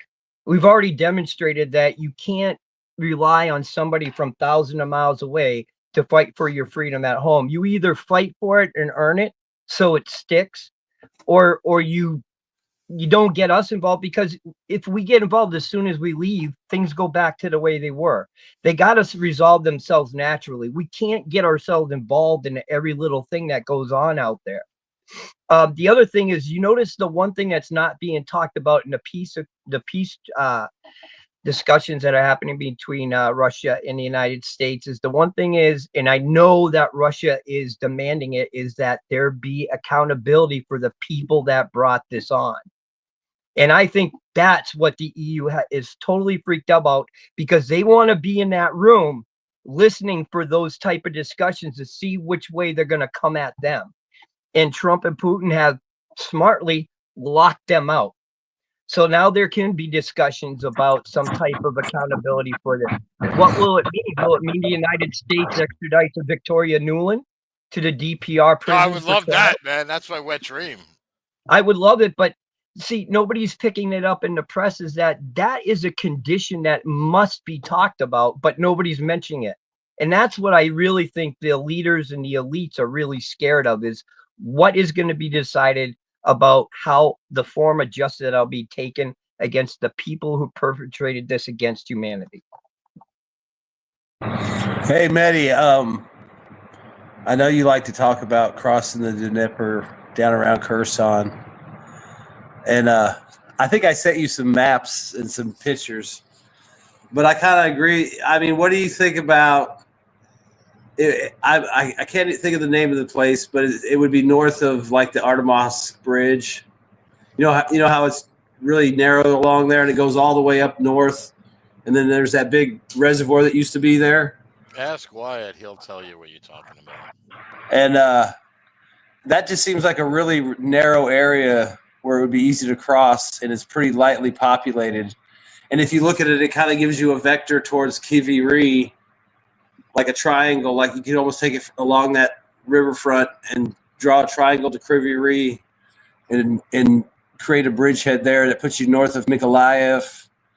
It puts you out there kind of in the, I mean, you got to, maybe not right now, but, you know, in a month or two, because every day there's less and less Ukrainians. And I just assume at some point they're going to make moves like that, because there's not going to be anyone on the other side of the river to say anything, or not enough to matter. Plus, with all the ISR and everything, it's not like you couldn't just out of the blue one day, after months of targeting and classifying targets, just send the signal. They open up with drones and artillery, and then the guys run up to the river.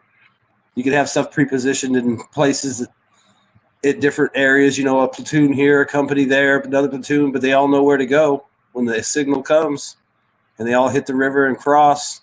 I mean, if you play it right, I mean, I wouldn't be surprised if there's no air defense. You could do some short air assaults across the Dnieper and take stuff like road junctions and stuff. Because especially if you know there's nobody around and you have total air superiority and you got drone superiority. So I think I agree with you. I think there's some opportunity for some big moves here, even with the negotiations out there on the horizon. I mean, it could be the Russians are they do have some built, it was reported there was some buildup down there and stuff. It could be their form of Maskirovka too. They have no intention of crossing. They're just using it to occupy AFU forces in the south without any intention of going across. But I think they're going to want Odessa. I don't know if they can directly take it that way, but to me, where you were talking about, where on the opposite, the left side of the Dnieper, there's that channel that the AFU was using to bring boats down and then to cross over into Krinky. I think it's going to be between the Artemis Bridge and that channel, because it gives them a natural flank protection when they go across. So nobody can really attack the bridgehead physically. Physically, unless they're able to cross that somehow and get to that part.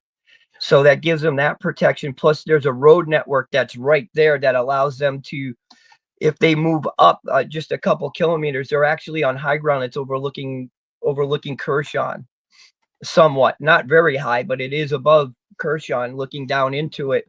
It gives them, and plus they can continue forward on that road and actually go around Kherson and actually cut it off. There's a lot of things they can do. Who knows what they plan on doing? You know, that's just, to me, it looks like the best place they would. That's where I think they would cross. Can Wyatt put the map for what Mehdi just explained to show everybody what is the region where that Mehdi is actually talking about? I don't think he wants to. I have the map open, but I don't know how to screen share. Hello? Yeah, go ahead, John. Yeah. Okay. Yeah, why not, like, wouldn't it be more practical for the Russians to use the front on Belarus? Like, there's got to be, like, some weakness point along the Ukrainian-Belarus border where the Russians could exploit than, like, where you're talking about, where there's large concentrations of Ukrainian troops and they have supply depots. I'd say there's more large, better equipped concentrations along the Belarus border than there is in the Kherson region, because those have been constantly targeted all along that river, all the way deep. In fact, a few months ago, there was a campaign by the Russian drone operators where they specifically went into that area and tested out a bunch of new drone types and attack profiles. So, and, you know, different types of Lancets. I think that's where they introduced a Lancet attack. So, I mean, those areas have been hit plenty of times. I mean, it's just, it'll be like any other place the Russians go. If you want to show your face, you're going to get fabbed or hit with artillery or drones. And then the motorcycles will ride up. It was just like that guy was saying, you know, if you ride up and to ride up to the front lines of the APC is death. What you want to do is ride up on motorcycles in small groups and jump off in the. Hold on, super chat. So super chat. Toby, stop picking fights. Nobody likes you anyway. This one was like 10 minutes ago. I missed it. And then was no lefty in, so JS is fighting fellow right wing. I like Toby and John. But I love everybody, just on the crossing thing, I just figure at some point the Ukrainian army will be so weak that. So I want to share my point of view about the crossing. Is that I did the projection with help of Grok. So I always maintain that the Russians will not cross the Dnipro at Kherson towards Mykolaiv or whatnot until the Ukrainians can't fight anymore. They can't really actually fight in the proper way anymore. And if the projection is correct, 3 to 6 months, then they really will like unable to hold the front line at all. Then I think the Russians will start to cross. And maybe 3 to 6 months is a possibility because they are getting grind out very quickly right now. That's assuming that the Ukrainians continue to hold the same level of deterrence. Because if they don't deter, then the Russians will still push forward. So it's like it's a catch-22 for the Ukrainians. But if they try to hold, then they will still get killed. And of course, we have all these rumors about the Ukrainians preparing a new offensive. Is that towards bullshit? Bryansk. Is that bullshit or not? I don't know. The Europeans are indeed trying to form something with the Ukrainians, so they probably is forming some new units. There's rumors about them forming all these new units, but this new is getting very delayed because the Ukrainians keep using these units that they are being formed to send to the front lines. So it's like because they are so desperate. So all these units that is supposed to form like the 2023 offensive type of unit, they just cannot be formed because they keep getting drawn out. So I'm not sure how will they ever get there, and maybe they might not get there fully. Maybe they will like form battalions of 50% capacity, and then they just send it in a major offensive because they know that it's not going to win the war anyway.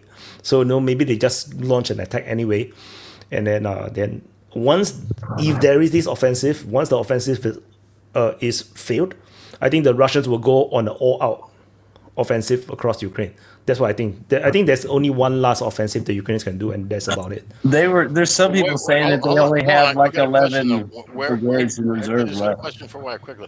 So where would this one last offensive take place, in your opinion?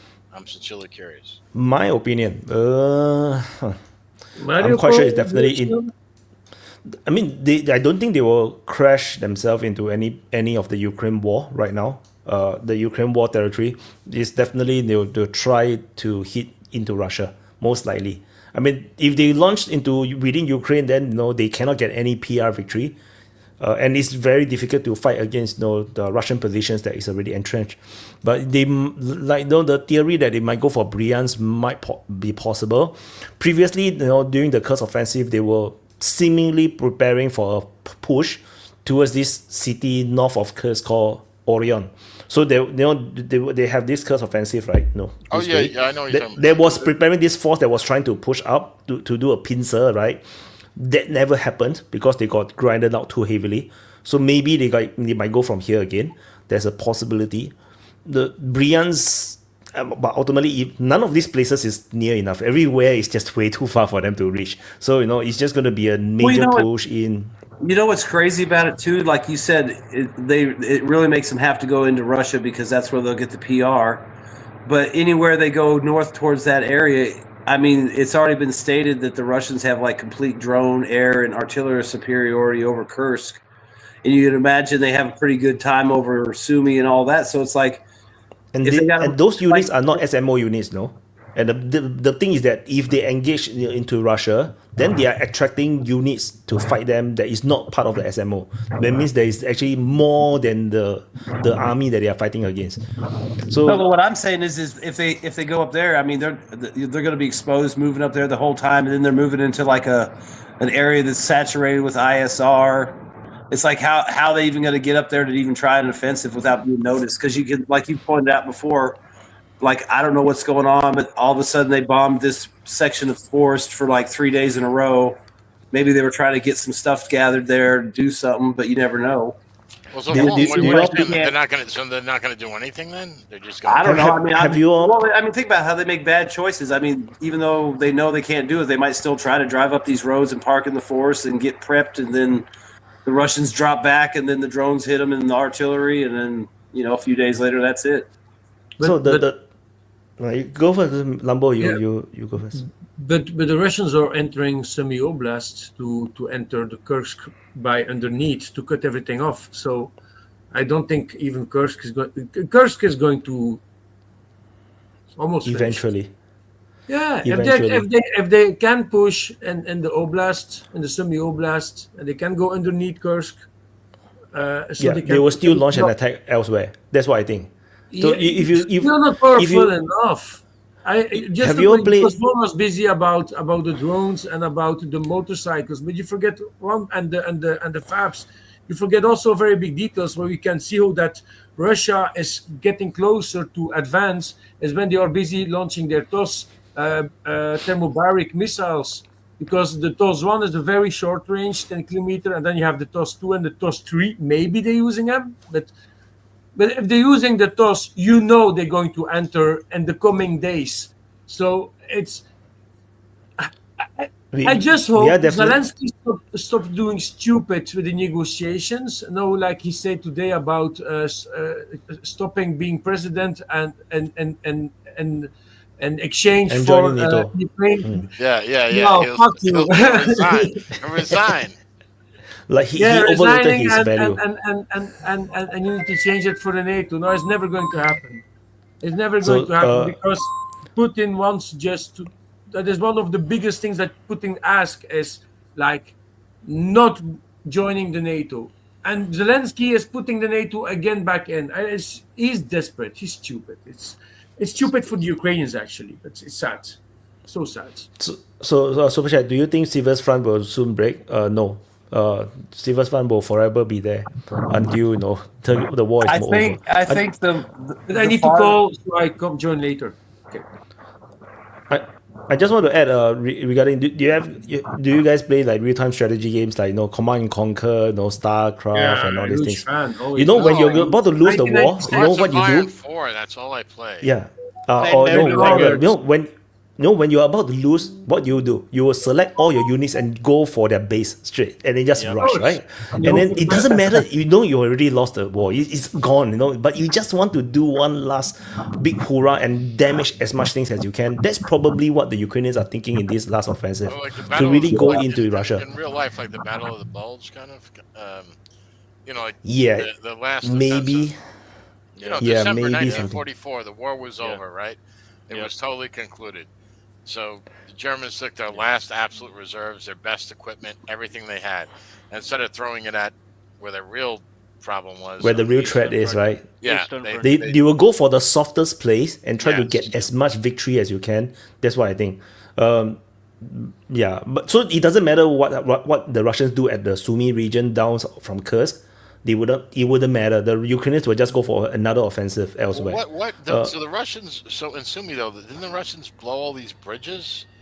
It's far. That's still pretty far away. That's actually in Chernihiv. That's not Sumy. Mehdi. Oh, I was on mic the whole time. I don't know if they really can do another offensive. I mean, I agree with you. I think they're going to try, but I don't. If everything they committed to Kursk in the beginning and then reinforce failure with even more, they basically whittled them down their offensive capability. God knows what it really is. I mean, it'd be just like you said, it's the last throw of the dice. You just send everybody, you're going to lose anyway. Let's see if a miracle can happen. I think that's the only thing that they could actually do it for. Russia said they're never going to trade for territory. You take their territory, they're going to kick your ass off of it. That's it. It's a death sentence for you. So I get what you're saying, though. I thought you made a really good point, Wyatt. I always assumed that they would be strong enough to force across the Kherson in Dnieper and stuff like that. But of course, it makes more sense. You wait till they can't really defend themselves against it, and then you do it. And you don't take all that risk. Because it's still dangerous to cross the river, right? You would take a lot of casualties. So when they really have no more fighting capability, they will be drawing their troops into no more dangerous places, and Kherson is going to be very under defended. That's when you go in. That's when you can actually even do airborne operations, because right now no one dares to do airborne operations because the surface to air missile systems are just too scary, and you do not know what they have. Both sides don't know what each other have. Going to do airborne. That Jesus Christ. That's I mean, if you and like Wyatt was talking about earlier, 3 to 6 months. They might know where the air defense is or what's left, artillery units that can respond. And it doesn't have to be anything bold like flying 200 miles in. They could just fly ahead, 10 or 15 kilometers and take road junctions and stuff that they know aren't occupied or lightly defended. They can prep them with fabs and stuff. I mean, there's a lot of stuff they can do just to create chaos on the other side of the river, too. I mean, they can create the appearance of a large bridgehead and then, smaller light units like BMPs maybe and Kamaz trucks that can. Well, they'll be able to get away with that if the United States doesn't give them any intel, right? So satellite intel. I think they could get away with it in 3 to 6 months, even if we were, just because it wouldn't matter if they knew if there's nothing left to respond. I mean, if you only got a battalion between Odessa and Kherson, I mean, that's not really much for the Russians to deal with. So if you look at what the Russians have been doing at Kherson is that they have been consistently airstriking, using helicopters, using airstrikes, using drones. They're constantly grinding down the Ukrainians at the Kherson River.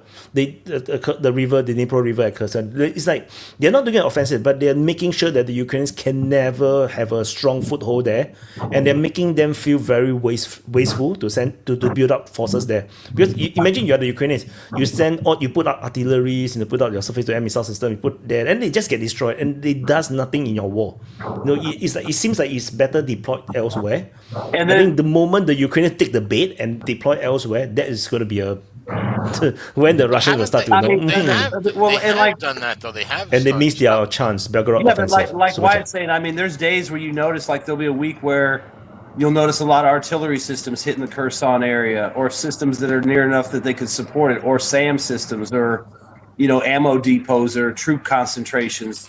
So it's like they're all, like you said, they're always keeping them on edge. And like I said, it's like they know where this stuff is. All they've got to do is wait for the time when it's just there's literally no one left, and then you can just drive across. I mean, I just think that time's coming. It may not be this week or in a month. It might be a few months, but I imagine at some point, unless the negotiations wrap up and they get what they want anyway. I let Draku in because Draku's camera is not working, but I still let him in though.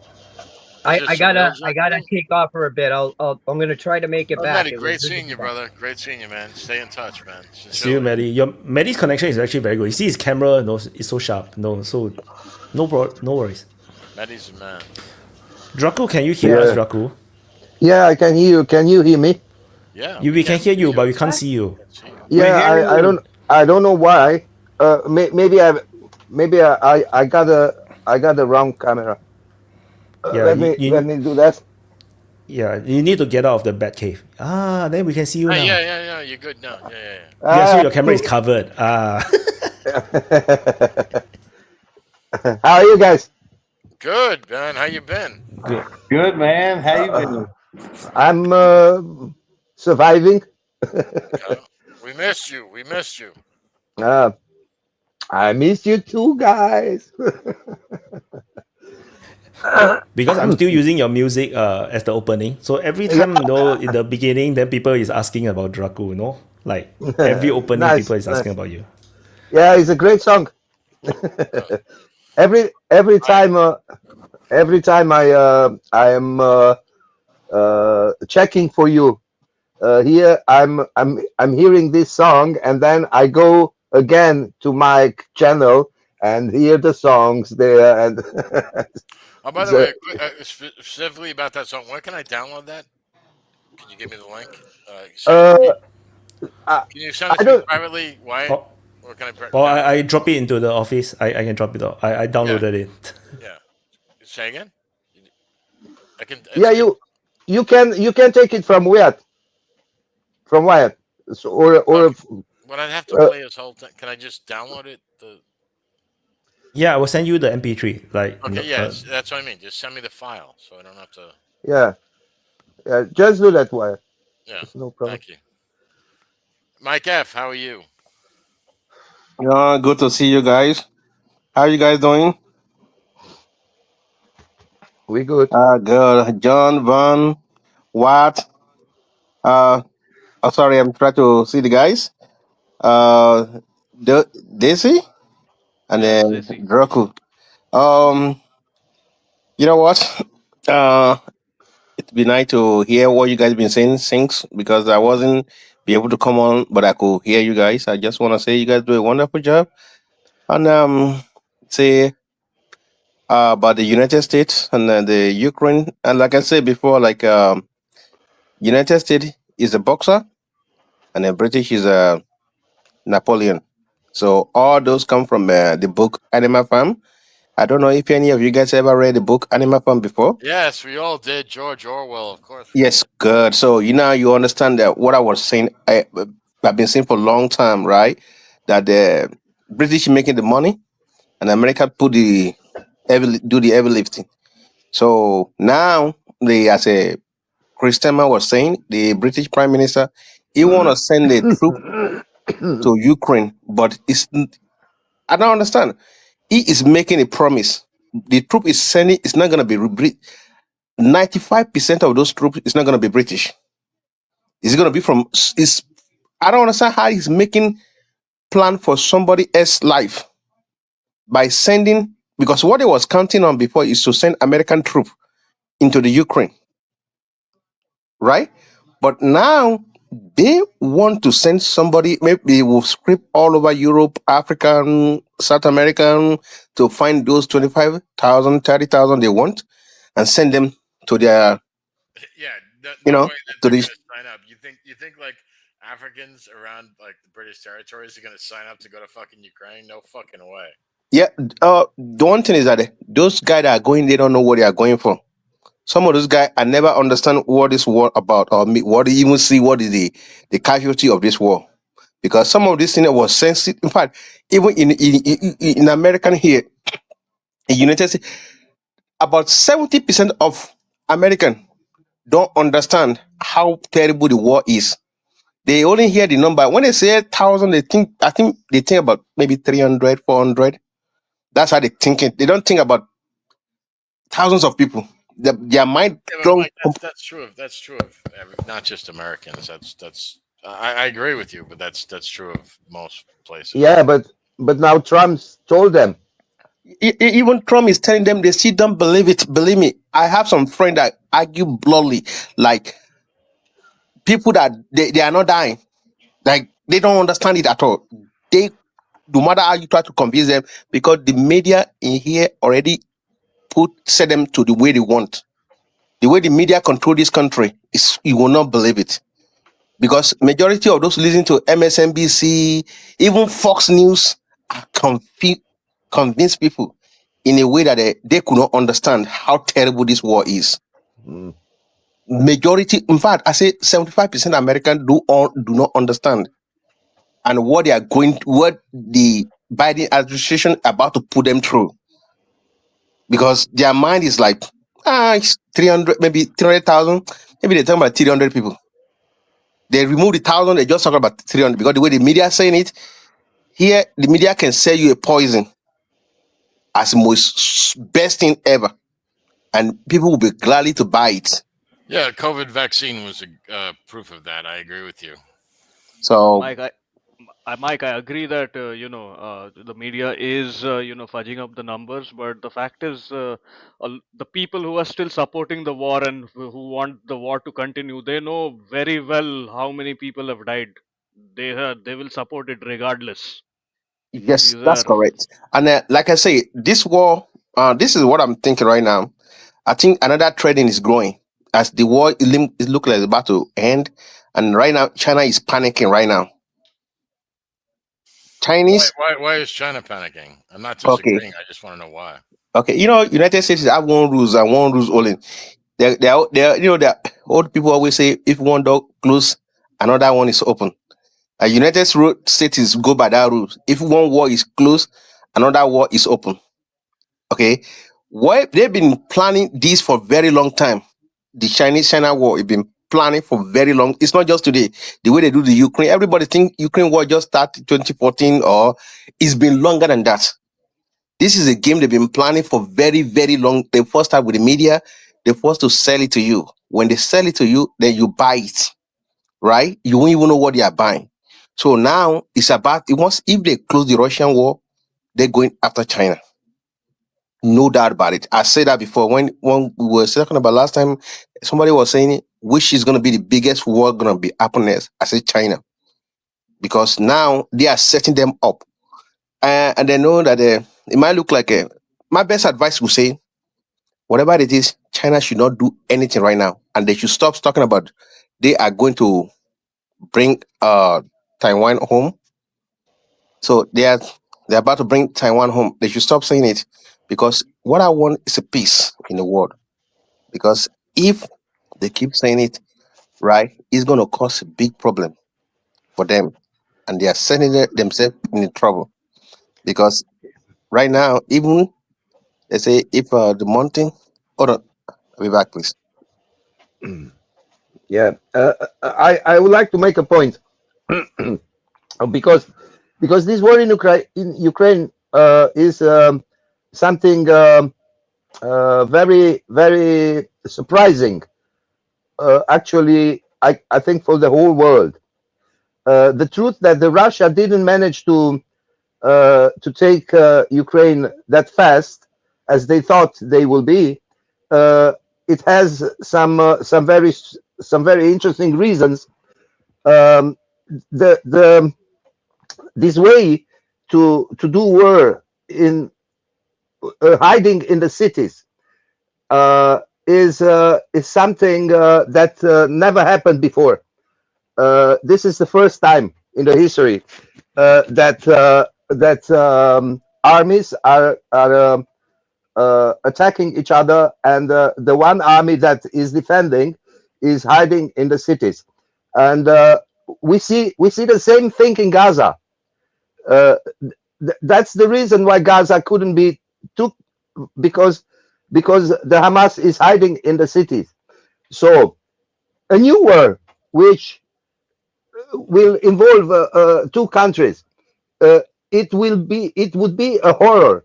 It is like almost impossible to take another country without destroying on a fast way. I mean, without destroying the civil population, without attacking the civil population directly, because only if you do that you are capable to go over and to take big territories. Otherwise, if you want to do it like the Russian done, without attacking the civil population, just fighting the army, you see, it's if the country that like Ukraine, as long that they got weapons, they are almost impossible to be conquered. So I think that the strategies the world are doing like resetting now, because it's so the war in Ukraine and Gaza show us is so difficult to take other countries which are willing to defend themselves. I think that's a very interesting point of view in the new begin history now of war.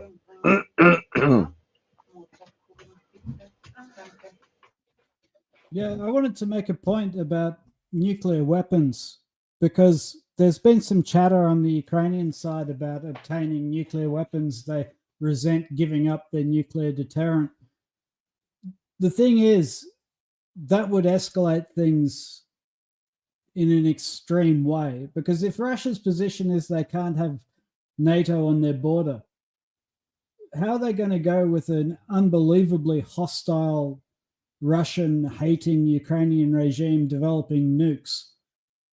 That's such a non-starter in terms of a scenario that I still think we're going to see the partition of Ukraine for the sake of world peace.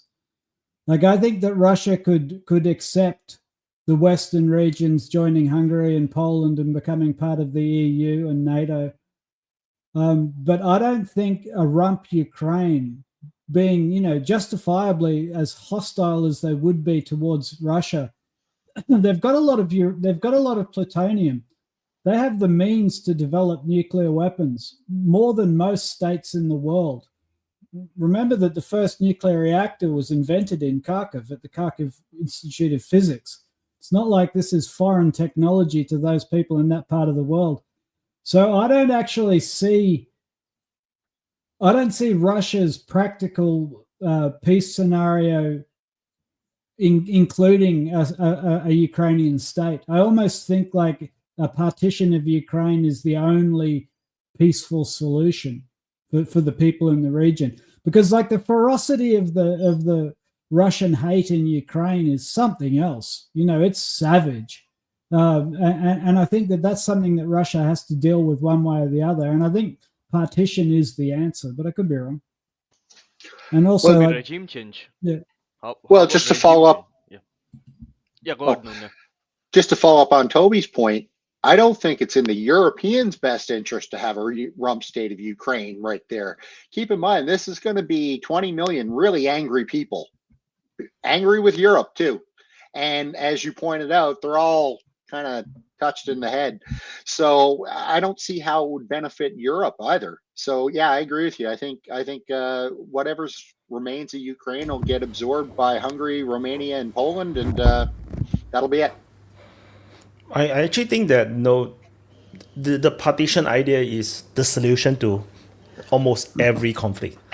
The problem is that there is no international system to actually do this, because every single country insists in the United Nations that we must have our sovereignty untouched, regardless how stupid that borderline is. It's like Singapore is the same thing. Like Singapore was against Vietnam entering Cambodia to get rid of the Khmer Rouge. where they were literally genociding, like real genocide. And Singapore was against it. And it's not just Singapore. There was Thailand, it was many countries, simply because of this principle that no one should invade one another.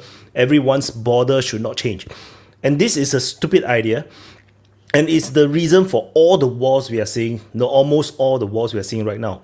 Like, there must be an international system that allows real human rights, that humans have the rights, people, that region have the rights to say, we want independence from this country. No, now we don't have that system. So while the idea is nice that Ukraine should split into two countries, I think technically it is not possible. And until we have that kind of international system, I think it's just undoable. Nunya. Well, just to follow up on the partition idea with respect to Ukraine, and yes, I agree with you, Wyatt. I think a lot of this will come down to how adamant the Europeans will be to want to maintain a Ukraine state. Because keep in mind, they've put a lot of capital, physical, financial, emotional capital into this whole idea of Ukraine. So logically, the partition idea makes the most sense. But how much are they going to be, stupidly thinking that there needs to be some sort of Ukraine state? That's the only question I have that's outstanding.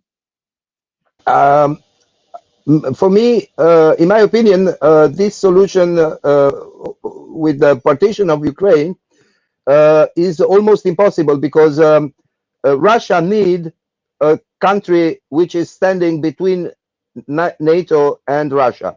So if you part Ukraine, which will be the part of a country which is not NATO allied, which is standing between Russia and NATO? Because this is the goal, the whole goal of the special operation, to have Ukraine as a buffer zone between NATO and Russia. So I don't think that this will happen. This is not in the interest of Russia, and Russia is leading this war. Well, I guess my point on that is maybe the goals have changed now, and by that I mean 3 years ago, Russia was facing a very different enemy than it is today, particularly the last couple of weeks, right? So if Russia, as well as the US, are saying, well, there's no need for a buffer zone anymore because we're going to work out this broader security agreement, which includes Ukraine, as well as our spheres of influence and all that stuff, well, then it kind of defeats the purpose of any sort of buffer. Yeah, if NATO goes away, then sorry, Toby. That's wishful thinking, Nunya, because I get it. I get it. The truth is that Russia don't trust Europe, but not a bit. Russia didn't trust Europe anymore. So not a bit, because Europe fucked Russia now very hard, very hard. And I know it's a bit of wishful thinking and optimism on my part, but so I try to be realist in this matter, and I don't see the partition of Ukraine as a solution which will be acceptable for Russia. And what will be the solution? We will see, because now US is talking to Russia. They are restoring their diplomatic channels, restoring embassies, personnel, on both sides. So they seem to be very serious about, and I think they have solution from the point of view that we cannot yet use to acknowledge these solutions. I think so, but maybe some of us will guess something. Well, on Wyatt's point about like the mechanisms for people leaving states and joining other states, we kind of saw it in Kosovo, right? If the great powers allow it, you can have a legitimate independence movement. If they don't, you can't. And sometimes, like with Pakistan and India, you get it if you want it or not. And so I think that any peace solution is almost going to have an answer to this question, which is what happens if one group of people no longer want to be part of the whatever the solution state is? Because, you know, that was a big problem that kicked off this in 2014. Donetsk and the other Russian provinces did not want to be part of the coup government. I can envisage a peace where each province is allowed to basically go its own way. That's how I see the partition happening. I don't actually see the great powers going, right, you have this, you have this, you have this. What I think will happen is they'll do that, right? But it will be presented as, here is the rump Ukraine, and the one rule in the rump Ukraine is you can leave if you want, and then everyone will leave, right? That's kind of how I see the peaceful solution. The West will be able to vote to become part of Poland in order to join the EU. Other provinces will be able to vote to become part of Russia. And you might end up with, like, you know, a weird rump Ukraine that's so small that it can't actually be a threat. And that might be the buffer state Drac is talking about. You know, it could be like almost a city state of Kiev. But I think that would be the way partition would happen. It would be under the guise of everybody has free determination. And I don't think that would be very real, but I think that's a possibility for peace. Desi, you're muted, Desi. You have to unmute. Yeah. No, I just want to like, but would like President Putin accept a partition and a rump Ukraine as a alternative to denazification and basically regime change in Ukraine? Would that be palatable to the Russian population? Would that be palatable to the Russian oligarchy? And mainly, does Russia have a choice anymore? Like, is it something that they have to accept now? That is my question, because I don't see, like, there is considerable like there are a lot of people who still, you know, want peace with Russia, still have you know, some friendship, but there is also a considerable population who absolutely hate Russia now. They have been you know, been a brutal war for 3 years now, and with the amount of losses they have taken, is denazification still possible, and will Putin settle? That's my question. To Toby, Nunia, or Voisin. You wanna take it, Voisin? I think that there are several possibilities regarding that, and also what Toby talked about. For instance, I think Russia could live with denazification if it happens on basically on state level. If these street names and statues and stuff get removed, at least in a rump Ukraine or a Ukraine which gets neutral. But I think the Russians realize that there is this nationalistic part of Ukraine, which is in the West more prominent, and I think they could come to an agreement with them now much easier than earlier. Especially it's easy to understand that these guys see themselves as betrayed, and especially now that Trump asks for their national wealth, basically, who can protect them? It's basically just Russia who could protect them. So they have incentive to come to an agreement with Russia. And if Russia comes to an agreement with these guys, it's much more valuable than if they come with moderate Ukrainians to an agreement, because these are the guys who were willing to fight. And now that they are kind of betrayed by the United States, and let's see what will happen with Europe regarding their support. They have something to think about, and there is this Finnish president who was in a discussion around after the Munich Security Conference, and he talked about again that Europe must make sure that Ukraine will negotiate from a position of strength, which means basically the war must continue until somehow Ukraine gets the upper hand or something. It's this narrative. But how to achieve that? I'm not sure that they are really talking about that. Meanwhile, what I think about is they want to make sure that during the peace negotiations or the next elections, they can make sure that any new political movement or party can be, if not controlled, at least that it's aligned with the Western powers or Western narrative.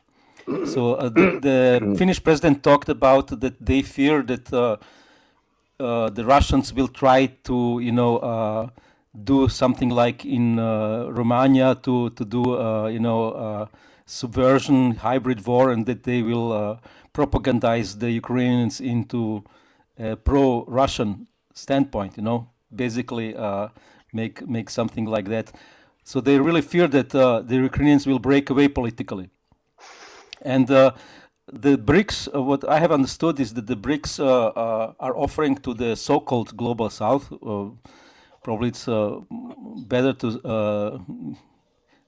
not say Global South, but Global Majority or whatever, because it's not just South, that these poorer states in Africa or wherever, which have credits from Western states or from the Western institutions, that they can get credit from China or from the BRICS institutions, even without paying back the Western credits, so that they can say, okay, we do not ask that you respect all treaties, all area treaties. So the same could be, done regards Ukraine. Okay, you have some debt to the Americans or to Europe because of these debts that you have accumulated because of the war, but you don't need to pay them back. We can make trade with you regardless.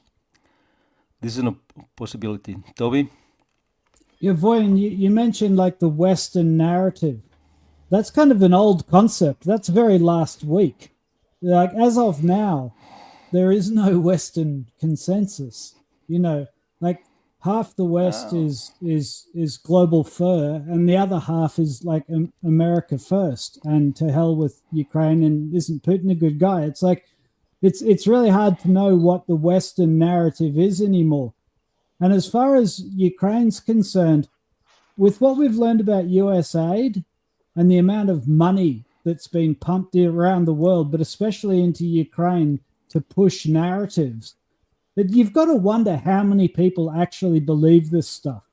I mean, we hear about it 24/7 in the corporate media, but USAID has been pushing it on YouTube, and it's been, how many of these YouTubers that apparently have all these followers, how much of that is real, and how much of it is actually just sponsored by the taxpayer?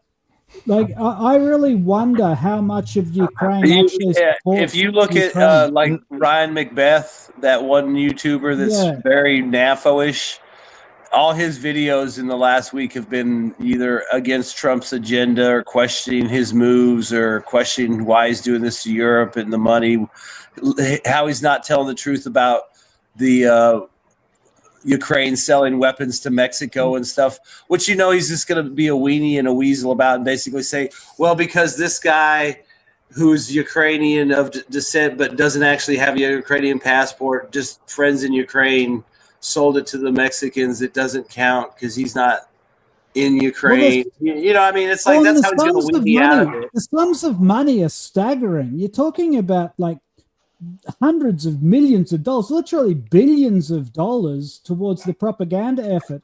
And what that means is, well, how much of that got paid to Alphabet Corporation so that Google would inflate the numbers on different channels? I don't believe any of it. Recommendations. How much was paid to Google? How many people from the CIA were given jobs in Google to manage the figures, right? This is So what imagine how USA much was. you need to pay for them to do it. So it's not going to be Right. small. Yeah, and it's a 95. staggering Not amount one, of it's money. Yeah, so multiples I of. think I think that by cutting off US aid and by cutting off these phenomenal amounts of money, I think Trump may actually achieve peace that way.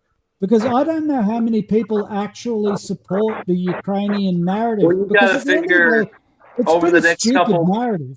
You got to figure over the next couple months, we should see, like in the areas we suspect are USA funded, we should see a pretty heavy decline in like the activity or like protests. Like I think it was Starry or somebody was saying, like the protests in Serbia. I mean, they're still big, but they're not like before because it's more, local people. Well, Helen, I don't nobody see cares. Brad here. I don't see Toronto Brad on the chat anymore. It's like, what happened to that guy? Well, the thing about the whole Ukraine narrative, Toby, to your point, is nobody's really cared about it anyway. Unless you're Ukrainian, why the hell would you? Right? It is such a localized war that the overwhelming majority just don't care. But here's the problem that the Europeans have created for themselves now. They've made it an issue for them, and they can't back out of it now. And now the bigger problem for them is going to be they're going to be left with this rump state of very angry people, like I said. And it happened last week. A woman suicide bombed herself and blew up a bunch of conscription guys in the Ukraine. Toby might remember, wasn't there a story a few months back about somebody in Germany or NATO warning about all the Ukrainians after the war's over? Zelenskyy. It was Zelenskyy who did. Yeah, Zelenskyy has said that multiple times over the years. He said, it was Mark Rutte. It was the head of NATO. He said that we have to support Ukraine because otherwise we'll be fighting the Ukrainians. That's the head of NATO said that. It was the first thing he said when he took the job. Yeah, but Zelenskyy has been even more specific. He has specifically said on at least a couple occasions I've heard, if you guys think you got a problem now, watch us lose the war. You're going to see this come to Europe's cities. And he specifically referenced terrorist attacks.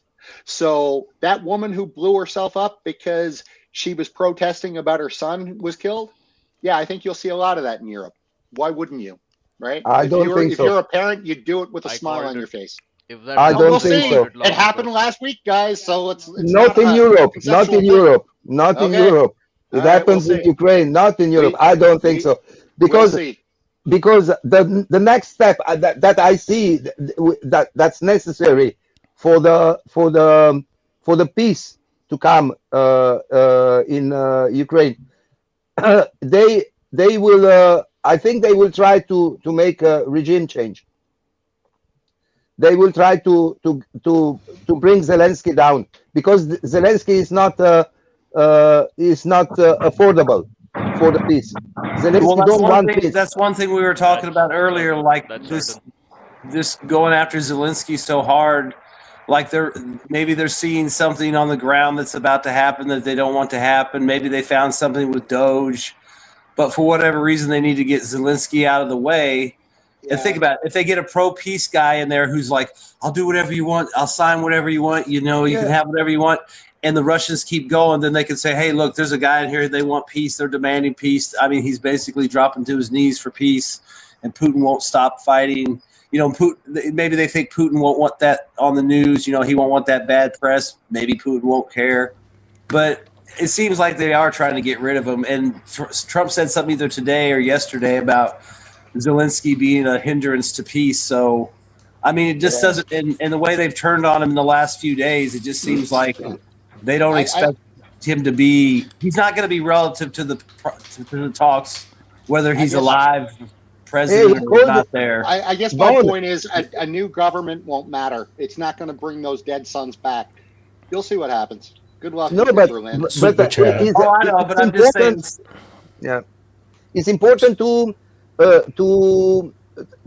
bring the peace.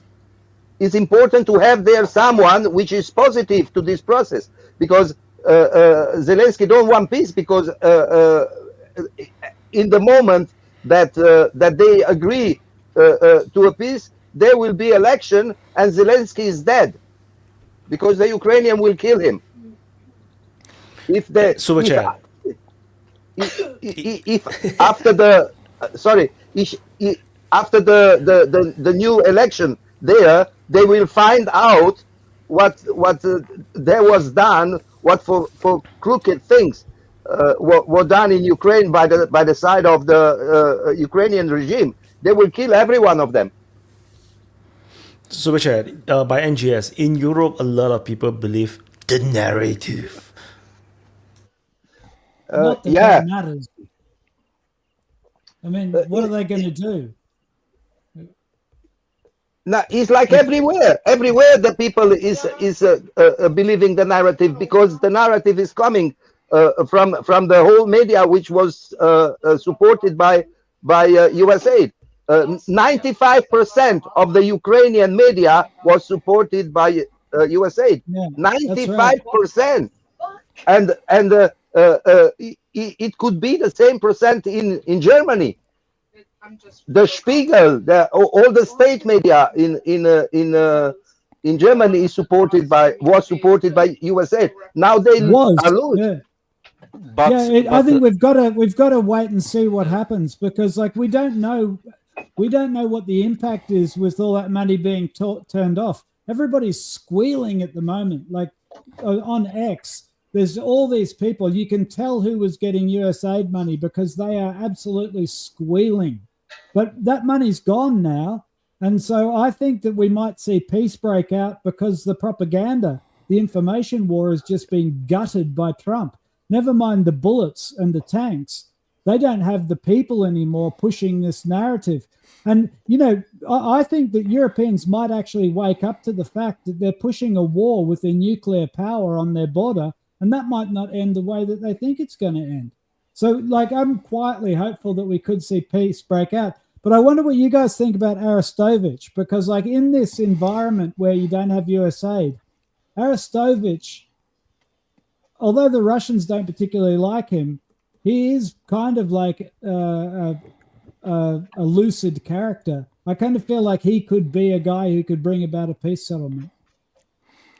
Thomas talked about him for a second, and it made it sound like the Ukrainians would probably not like him. I will take Zaluzhny. Really? I would take Zaluzhny. Zaluzhny made a very interesting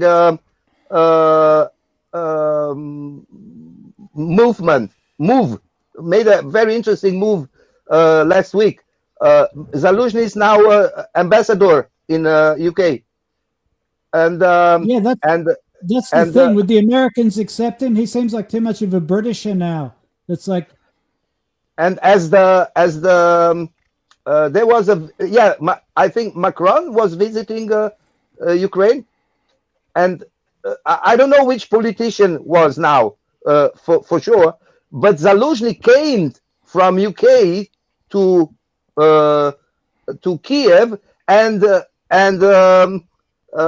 he was the one who was getting this visit. He was the one who was waiting in the train station for this politician. It was a very interesting move. I think he's too much Britain's guy. I don't think I don't think Trump will accept him because he's Britain's guy. That's why I mentioned Arestovich. He's kind of America's guy. It doesn't help that Russia have declared him to be a terrorist, because he's actually like pretty pro-Russian. I feel like if Russia could accept Arestovich, then he would be the American guy. He'll say anything for a chocolate bar. Vojislav in the backstage. Check the private chat. I think Zaluzhny is more popular than Arestovich. Arestovich has quite big view numbers on YouTube. He has a channel and has quite big numbers, but I think that there is a lot of comments that I have seen there that are not really positive, you know. So he has probably some fans, but also people who make fun of him because he has changed his opinion a lot of times, you know. The point is, Toby said, well, Europe and America are not united anymore. The transatlantic narrative is not a unified narrative anymore. But that's true. But I think United States is also not unified within itself. You know, you just listen to some of the Republican senators what they're talking about. Putin should be killed and stuff. You know. And no peace deal. You're talking about low-level random guys that don't have no play. I mean, I never heard of that guy until he said that, and I follow Republican politics. Yeah, that's probably true, but still, he's in a Republican, and you can imagine that on the Democrat side, it's very similar or even worse. You know, so I think there is a lot of probably political and also financial power who is still. Interested in trying to solve this in a way which they have been trying, and Europe is still kind of betting. It seems that they want to sit Trump out and try to move the direction that they have been moving. I'm not sure. Also, I think Trump also well, it's anyone's guess, but. If Russia had not been so successful as they have been, if Russia had been on the losing end of the story of the war, probably Trump would just continue the politics regarding Russia and Ukraine. Because why not? Because weakening a possible competitor in a multipolar world, why not? You know, but. This, to me, it seems like they're trying to do a last-ditch effort to bring China out of China's zone, kind of what they did in the 70s when they got China out of the Soviet zone. I'm not sure that this will succeed, but it's worth a try, I think. From the Trump administration. Toby? Draco. Yeah, because you spoke about China. I said earlier, much earlier, years ago, I said that, and I didn't change this opinion. I think China raised up just because U.S. allowed it. That was without the allowance of U.S., China would have never arisen. Just think about, we have now like in the last 30 years, 35 years, we have a lot of Democrat regime in U.S. And they allowed China to arise. I think now that U.S. is getting more Republican and conservative, China will. I don't think China is aggressive. I don't think China is going with aggressivity. You see, they are providing the politic of the business. Let's make business. And but with a communist flavor, because the communism is always aggressive in its exprimation, but like with underground music. And we are muted. And so I think because we don't see no reaction from China yet. Well, I saw, Draki, there was the interview, I totally recommend you watch it if you haven't, with Real Reporter, with the Russian military expert. Now, he mentioned China, and I thought it was very interesting because he's in contact with a lot of the soldiers on the front line, and he's very Russian, right? And he pointed out that China is selling an absolutely stupid amount of drones to both sides, right? He wasn't saying China is against us, but he was really making the point that the Russians on the front line are getting killed by Chinese weapons, right?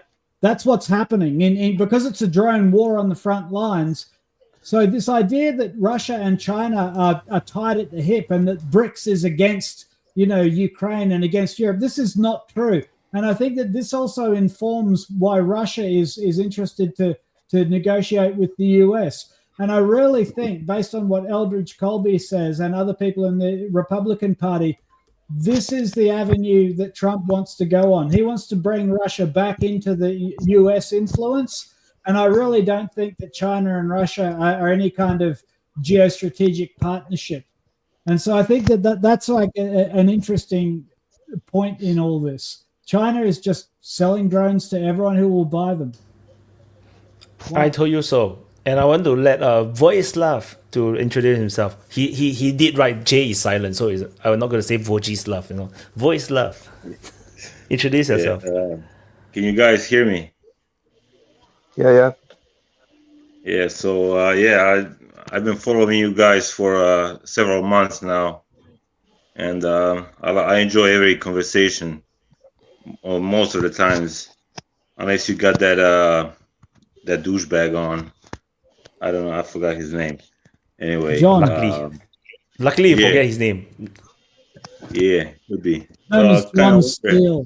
No. So at least the people on screen know it's not you. It's not you. Yeah. You need to be specific on your douchebags. We've got lots. Yeah, I thought I was gonna remember his name, but I forgot. He wears glasses. He's kind of older fella. Makes stupid remarks about Ukraine. Not me. That's Wayne. That's Wayne. Wayne. You are a young fella. No, it's okay. Yeah. I'm from Serbia. I used to live in the States as well. That's how I speak American. I had to come in when I hear Juan say something about Serbia and what they call color revolution here, which is far away from that. I mean, it's a narrative, pushed by I'd say our government, but we are aware of the influence that USAID had in our country and all over the world, and our government and in the activities related to the government were mostly funded by USAID when it comes to political agenda and whatever. But I mean, I don't know if you guys understand what I'm saying. Basically our government is trying to say that USAID was Western funded, but yet they were the ones who were supported by the same organization, so yeah, I mean, and now the government calls these protests as colored revolution when you don't see any signs of that in among the people that are protesting. And basically, when it comes to corruption, us and Ukraine, we're like at the same level, and it's it's like like they normalized it to the level that like it's abnormal if you think that anything cannot be done without corruption here. It's crazy, and that's why people are pissed off, and they basically took it to the streets. And how successful is it going to be, or is it going to change anything? We don't know, but we sure hope that something is going to change. We're like in a big political decline in the last 30 years, and I would say even social decline. spiritual decline, everything, you know, and yeah. So that's basically, you know, if you have any questions, you know, you can ask me, but that's basically Yeah. my opinion about that. Pozdrav imenjače. Vojislav, for me it was like I was convinced about the fact that these demonstrations are financed by USAID. No. No, so you think these demonstrations are genuinely they are sincere demonstration of the students which Yeah, have no money. Who is financing these demonstrations now in Serbia? Because it's so unorganized. It's not really, or it depends of the from university to university, and it's largely unorganized, you know, and there is not really much of a media coverage in that aspect, you know, that you can say that, you know, it has. What is the narrative of the demonstrators now? Are they pro-European or are they nationalist? I don't know if my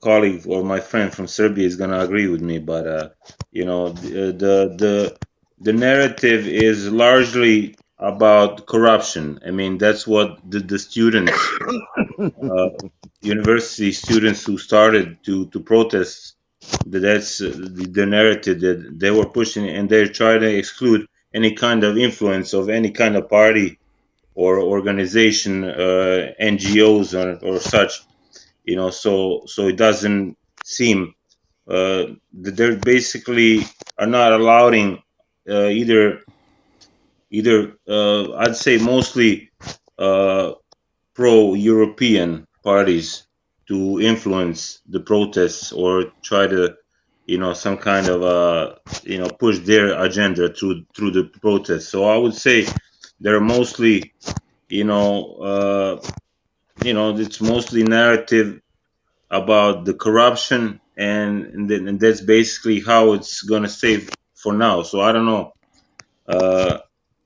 It's crazy. I mean, people are tired of this, and they want something to change. And you know, we had pro, you know, we had governments that were pro-Western in the last 25 years, and nothing changed, you know, and everybody keeps stealing and keeps getting what they want, you know, and nothing basically changes. So people are, I guess, they're tired, you know. My generation, we kind of screwed up, you know. We kind of let it happen, but these kids that are younger, that are in the universities, they grew up, you know, only knowing, you know, what they, you know, basically from, you know, from their childhood, they were always told, you know, how bad we live, you know, how, so they don't know any better than what they, you know, basically lived through.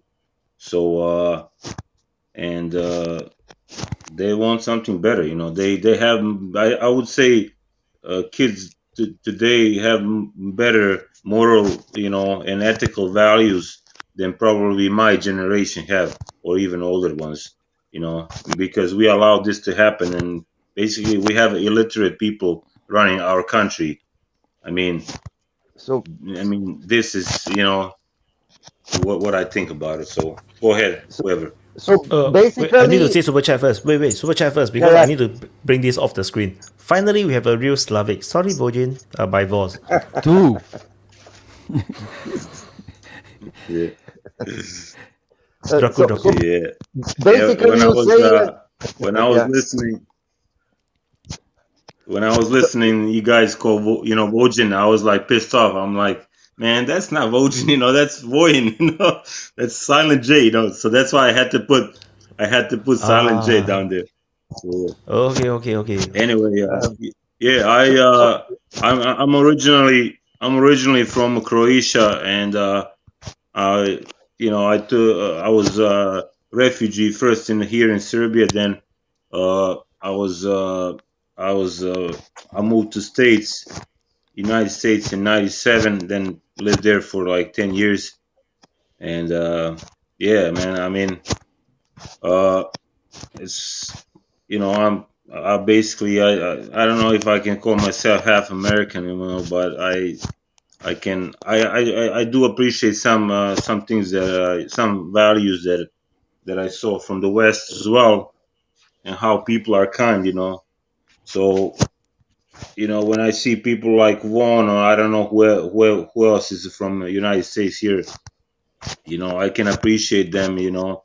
And it takes you know, I mean, not a lot of, when I lived there, you know, not a lot of Americans, you know, knew about, you know, the whole situation in the world, or I guess nobody cared, you know, what's going on in the world. But, you know, I do appreciate that people are, you know, we basically, like, we're all different, but we're the same, because we, like, you know, Toby, you know, if you're Christian, you know, maybe I'm less Christian than you, but we all strive to you know, toward the same values, you know, and we see what's right and what's wrong, you know. And you can be you know, atheist or agnostic as well, but you still, there's something, if there's something bothering you about this world, you know, that's basically where DPA comes in, and, you know, and this whole army. So you know, DPA General, this is for you, you know. Hey, listen, I was just checking X. Zelenskyy has posted just an hour ago his new opinion. It's breathtaking the way this guy, his sense of self is really out there. He is a leader of Europe. Like, the way he's speaking, he is giving instructions for Europe. He's telling Europe how the future has to be. He's saying that the only solution is for Ukraine to be inside NATO. This is an economic solution. It's the cheapest way, right? It's the only way to deter Russian aggression. And this is the critical issue for Europe. So Zelenskyy is setting foreign policy. He's setting economic policy. He is leading NATO. He is leading Europe. It's really breathtaking to watch, right? It's something else. This is a guy who is basically advocating for a position that Trump has said is off the table. So Zelenskyy is expecting Trump to back down, right? Right. So Which he won't. Which is, well, he might. Who knows? Like, we live in such a strange timeline at the moment, you know, like it's bizarre. I find it hard to fathom. It's either he is completely off his rocker, right, or he knows something that none of us do, right, about the real situation on the ground. Maybe it's astonishing. Maybe Zelenskyy has some peeing videos of Trump, you know. I don't even think that would. I don't think the MAGA people care. Yeah, I think people wouldn't MAGA care. people would just make memes about, and everyone would start peeing, you know. Yeah. Hey, do you really think Trump will back up? Vaughan would pee for Trump. P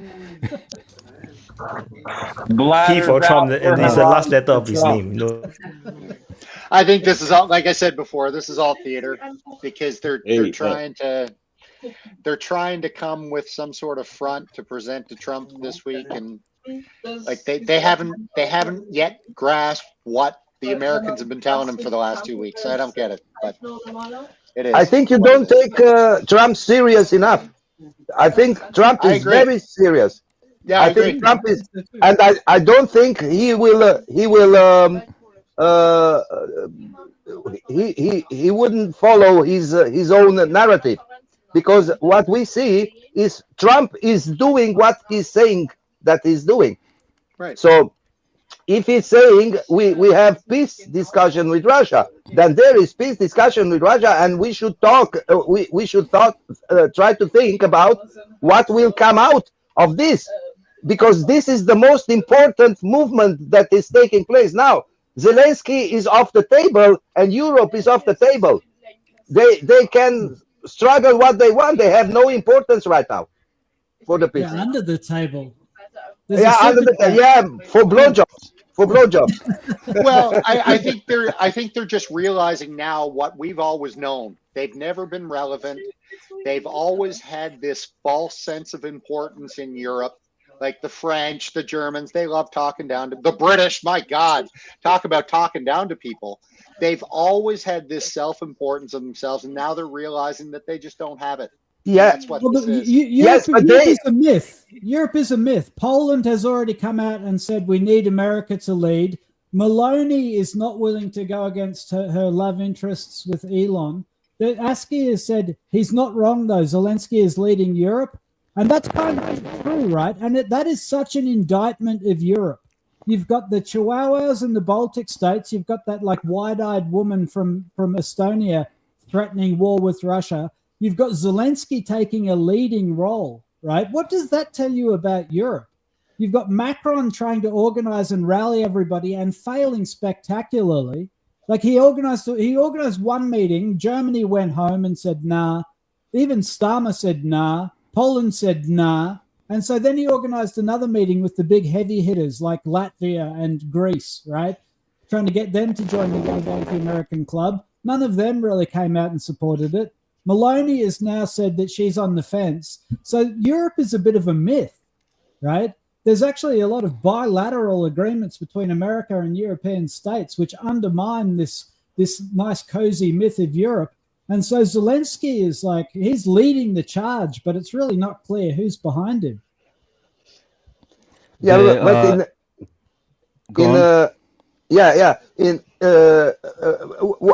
what I cannot ignore is that actually these suckers started all this shit.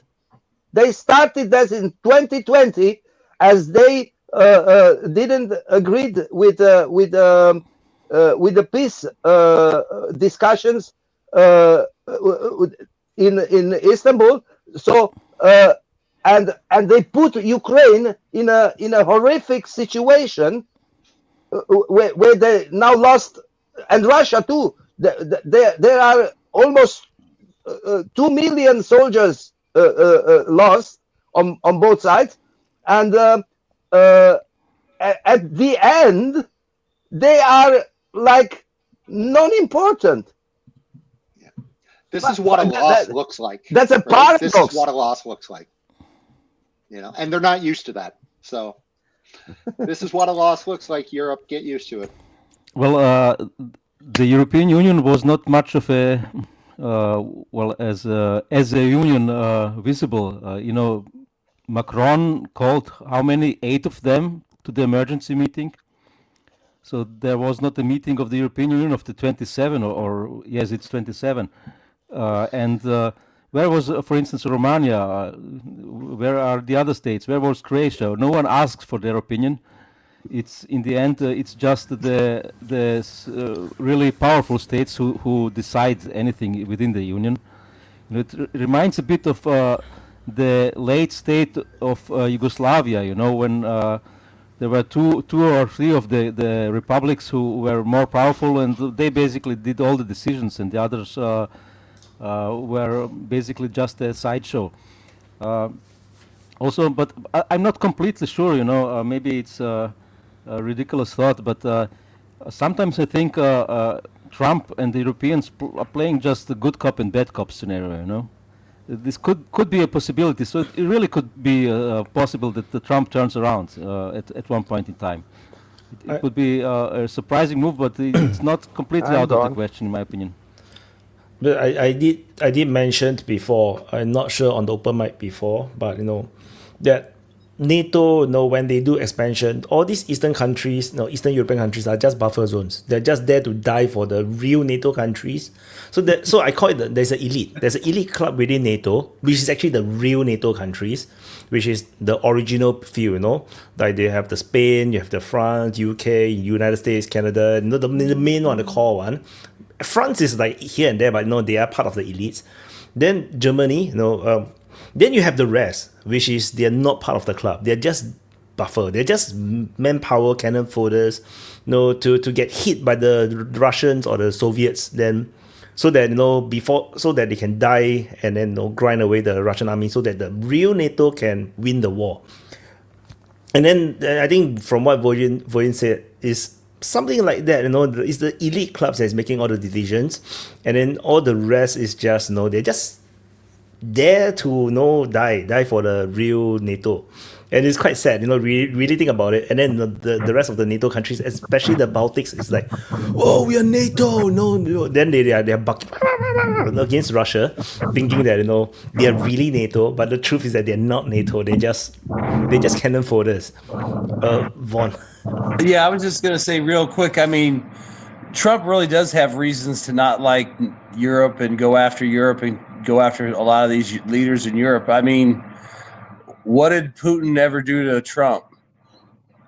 What did all these Europeans do on top of taking trillions of dollars for nefarious schemes and plots all over Europe and the world, funneling money, skimming money for all kinds of NGOs? I mean, who knows what he's seeing in Doge? And I mean, if you want to put a case like who's more friendly to Trump, Putin or Europe? So, and like you just said about the big players making the deals, I mean, the deal's going to be between Putin and Trump. And if you don't get on the train in time, you ain't going to get a cut of the action at the end. And then, I think that's how it is. Yeah, I think Russia and United States should go DP on Europe. I mean, they don't deserve pit roast them. Yeah. Because like who the fuck are they? I mean. But I'm just saying. I mean, if you look at like Trump's pettiness and his personality, what did Putin ever do to Trump? What does European leaders continually did to Trump? They talk shit about him. They undermine him. They call they everything he wants to do is bad. They don't want to pay their fair share, but they're happy to take trillions of dollars in aid and NGO money. I mean, he's got more of a reason to hate Europe than he does to hate Russia. He's got to. I mean, think about it. Who can you trust? The guys that tried to fuck you over every chance they got, or the guy that was just the leader of Russia that never really did nothing to you and has tons of shit to sell? Yeah, I think that Trump, Trump or whoever is around him, they were pretty smart people, and they basically told him, look, if we keep doing this to to the rest of the world or to BRICS, we're gonna shit ourselves. I mean, I don't know if you guys realize how fortunate United States is because of the US dollar being used as a reserve currency. I mean, what kind of privilege this is. And basically, I mean, look, United States was able to print this money like whatever they wanted, they can print this money, right? I mean, but basically, this is my view. So if Trump is able to keep that status of US dollar going, then I think basically, he won in that sense that, I mean, he realized, I think they realized that they're gonna fuck up the dollar in the next 5 years and it's gonna crash. So they have to bring Russia on their side, with the energy and all this to boost it up, because I don't see, what else, they can do to maintain that status of or the value of the dollar. Hey, I just wanted to say that, one of the contenders for like sexiest man on DPA is here, Upgrade, and I want to know what he thinks. Upgrade. Yeah, about what exactly, one? Just tell us why you're so handsome. That's all. just talk. Yeah, just talk. Okay. I don't know. Hi guys. Would you please let some women for us too? Exactly. I'm sure you have plenty of room on there. Don't take everyone, Don't take everyone. Leave some for us. I will share with you. Tell don't us worry. what you don't like about John Steele. Share your opinion on that. Oh, Shit, no. dude. I You don't have know. a It great. was crazy lately. What's happening everywhere? And I don't know. There was so many news, like White said. It was so crazy. Like Yeah, news I after read that your government is going to send 200 soldiers to Ukraine for the peacekeeping after the war ends. Are you happy about it? Only 200. I'm not sure what you guys want to peacekeep. Not enough to peacekeep one little village. Maybe they are also handsome and they are just going to fuck some Ukrainian ladies there. 100%. Comfort men for the Ukrainian soldiers. I didn't hear about 200. We're gonna send. Wow, that's. But proportionally, think about proportionally, because our country is very small. So 200 is like half of our army, So, yeah. No, I don't know. I didn't hear about that. But yeah, just came back from Germany from some trip, some business trip, and Did you get to vote? of course not. I'm not German, so. Well, you should have voted anyway. On the way out. No, I don't care what they do. It's their thing, right? But everybody was talking about it, even business people, and they were very eager to know what's gonna happen for the Germans, because we were talking about business and really nervous that AFD would become very close to CDU, but it's obvious now that CDU will be, and that's like the old parties, and they think maybe it can be better with them. Yeah. So what's the sentiment there? Well, do you gather what's the sentiment in Germany right now?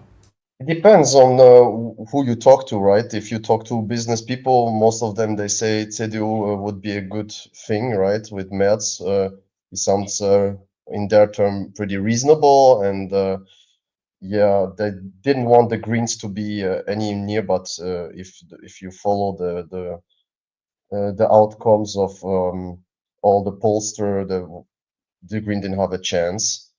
But yeah, they're pretty happy, and the normal population, most of them, they're either pretty left leaning in Germany or pretty right leaning, depending on which state you go. So I was in Munich, so it's more left leaning, yeah, than right leaning. But if you go in East Germany, you can be you can go until AFD guys shaking your hands everywhere, So depends on which region you do business, yeah. Yeah, man, I think Germany needs a Trump too. Because Germany is fucked up. It's really fucked up. Yeah. I just saw a map of the election, and it's really interesting. It's split right down the middle with East and West Germany. It's really interesting the way that I noticed that when I lived in Switzerland as well. It's like East and West Germany endure as distinct regions. It's like they're very different populations. That Iron Curtain that went down, it basically made two different countries. Yeah. It's the same story, right? I talk about Korea, right? I say North and South Korea is just two different countries now. Yeah. There's nothing you can do to make them the same thing now. I could explain that a little because this is not a difference in the population, but it's a cultural difference. Because the East was educated, my generation. I am also from a former communist country. I'm from Romania, so we were educated different. And you see this this difference in the opinion, because we the former communists are tending not to trust the regime, because we were fucked by the regime for all our lives there in the communism. So we are tending not to trust. We are tending to think ourselves our solutions. So this is the difference, and so the problem is not that big. actually like the problem in the US with the people which are following Trump and the Democrats which are following the narrative, the Marxist narrative. But the difference there is that the Democrats are playing the role of the crooked regime, and the Republicans are like the former communists. So it's very interesting. Yeah.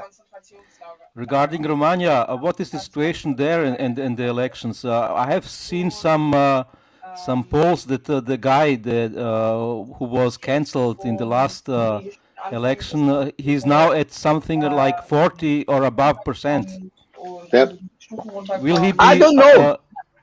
I sincerely don't know because this situation is so fucked up in Romania. This is no precedent in the whole world. Never happened something like this. So I am like, I don't take part to this to this comedy that they are playing there. Romania is an example of real deep corruption. This is real deep corruption there. So no, you cannot trust no word that is coming from that side. It's, yeah, that's my shenanigans in Bulgaria at the moment as well too. That's in the news. And Moldavia. Yeah, but Bulgaria is also real fucked up. Moldavia also. So this region there is so corrupt, so deeply corrupt that that's gesture. Everyone in the East is fucked up. I think is there an Eastern country that is there an Eastern European country that is not fucked up right now? I don't understand. No, all Russia. Yeah. Hungary, maybe. Godless Yeah, atheism. maybe Hungary is getting maybe Hungary is an exception because they have this conservative, strong, deeply conservative view of the life, and this Orban is doing his job great in Hungary, and maybe Hungary is like Section. yeah. Is a good example to follow, but Romanian will never follow Hungary because Romania is hating Hungary. So they will do. That's what it is. What European Union? What union? I don't understand. No, what European Union? Nobody wanted it. Got imposed Is it on true that the King of England has a castle in Romania that he visits once a year? Not the King of England. Romania has have had their own king. Yeah, I heard that he bought the Dracula castle or something goofy like that. He and this family, they are relatives to the English family, and they have a castle which really belonged a long time ago to the Dracu family. And they share a bloodline. So it's true Dracu. they share a bloodline. No, yeah, they don't he's share. describing No, himself. they don't share. Draco no is using a bloodline. very weird way to describe himself and his family. He's going on big wrong in talking about himself. Draco is actually sixth in line to the British throne. No, they don't waiting. share bloodline. The Dracu family is a genuine Romanian family. So, and the royal family of Romania, they are Hohenzoller. They are Germans. And related with the Windsors. So another that's totally different. And the if they're related to the Windsors, and the Windsors are the English monarchy in Britain, then how are they not related? Well, the Windsors aren't the Windsors. They changed their name to Windsor in the First World War because their name was Saxe-Gothenburg. So they didn't want to be German in front of the British population. So Windsor is a completely fake name. They're actually that's why they're called Elizabeth Betty Battenberg. So they're actually like the last Romanian royal family was brought to Romania in the 19th century from Germany. Super chat. It isn't Euro-fascism, it's Euro-anti-fascism. Take this seriously. The brown shirts were a response to anti-fascist violence. And also, though, I missed this super chat by asking, Draku, have you voted for the savior Kalin Georgescu? Yeah. No, I didn't vote it because I didn't follow the Romanian politics. So just in the last day of the election, I get that there is some movement, and I began to inform myself about the movement. And as I got informed enough, was all ended. They broke up the election, and yeah. Lambo. Draku! Yeah. What's the news, Lambo? What's the news about Germany? They are not so happy with the results, I guess. The lefties are not okay with it. I hear the new guy is like a bit of a hard ass. I saw a report that he's going to increase the Taurus missiles supply to Ukraine. He's really in support of the war there. I don't know. I don't really know the results yet. Are they all complete? They Call yourself didn't a did that Belgian, good. but Jesus Christ, man. Belgium is capital of EU. Imagine they don't even care about German elections. They don't care anything except for fursuits and cheap beer. We have our own problems, and They care about not giving Trump Greenland. That's what they care about. Oh, that's Denmark. Never mind. That's Denmark. My bad.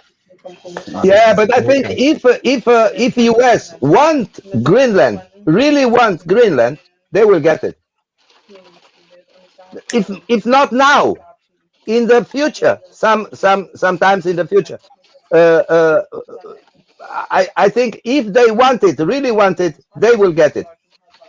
Oh, Trump wouldn't have talked about it if he didn't really want it. Yeah, so maybe they will get it now. We will see. Because at the last speech that Trump held, he talked again about Greenland. Guys, did you talk already about Zelenskyy or not? About what he's talking? I don't know. Yeah. Yeah, we talked a lot about Zelenskyy. Have we Yep, talked about the gold? He's getting delusional. He is really getting every day more and more delusional. I don't know. He's taking charge, Upgrade. He's taking bluffing. He charge has of to. Europe. Taking Someone needs charge to of take nothing. control He's of taking Europe. charge of his bank accounts. That was his. He's bluffing. He is taking charge, man. Like, it's impressive stuff. Ask Wayne. Wayne will tell you. Taking charge of nothing. Oh. Where is his?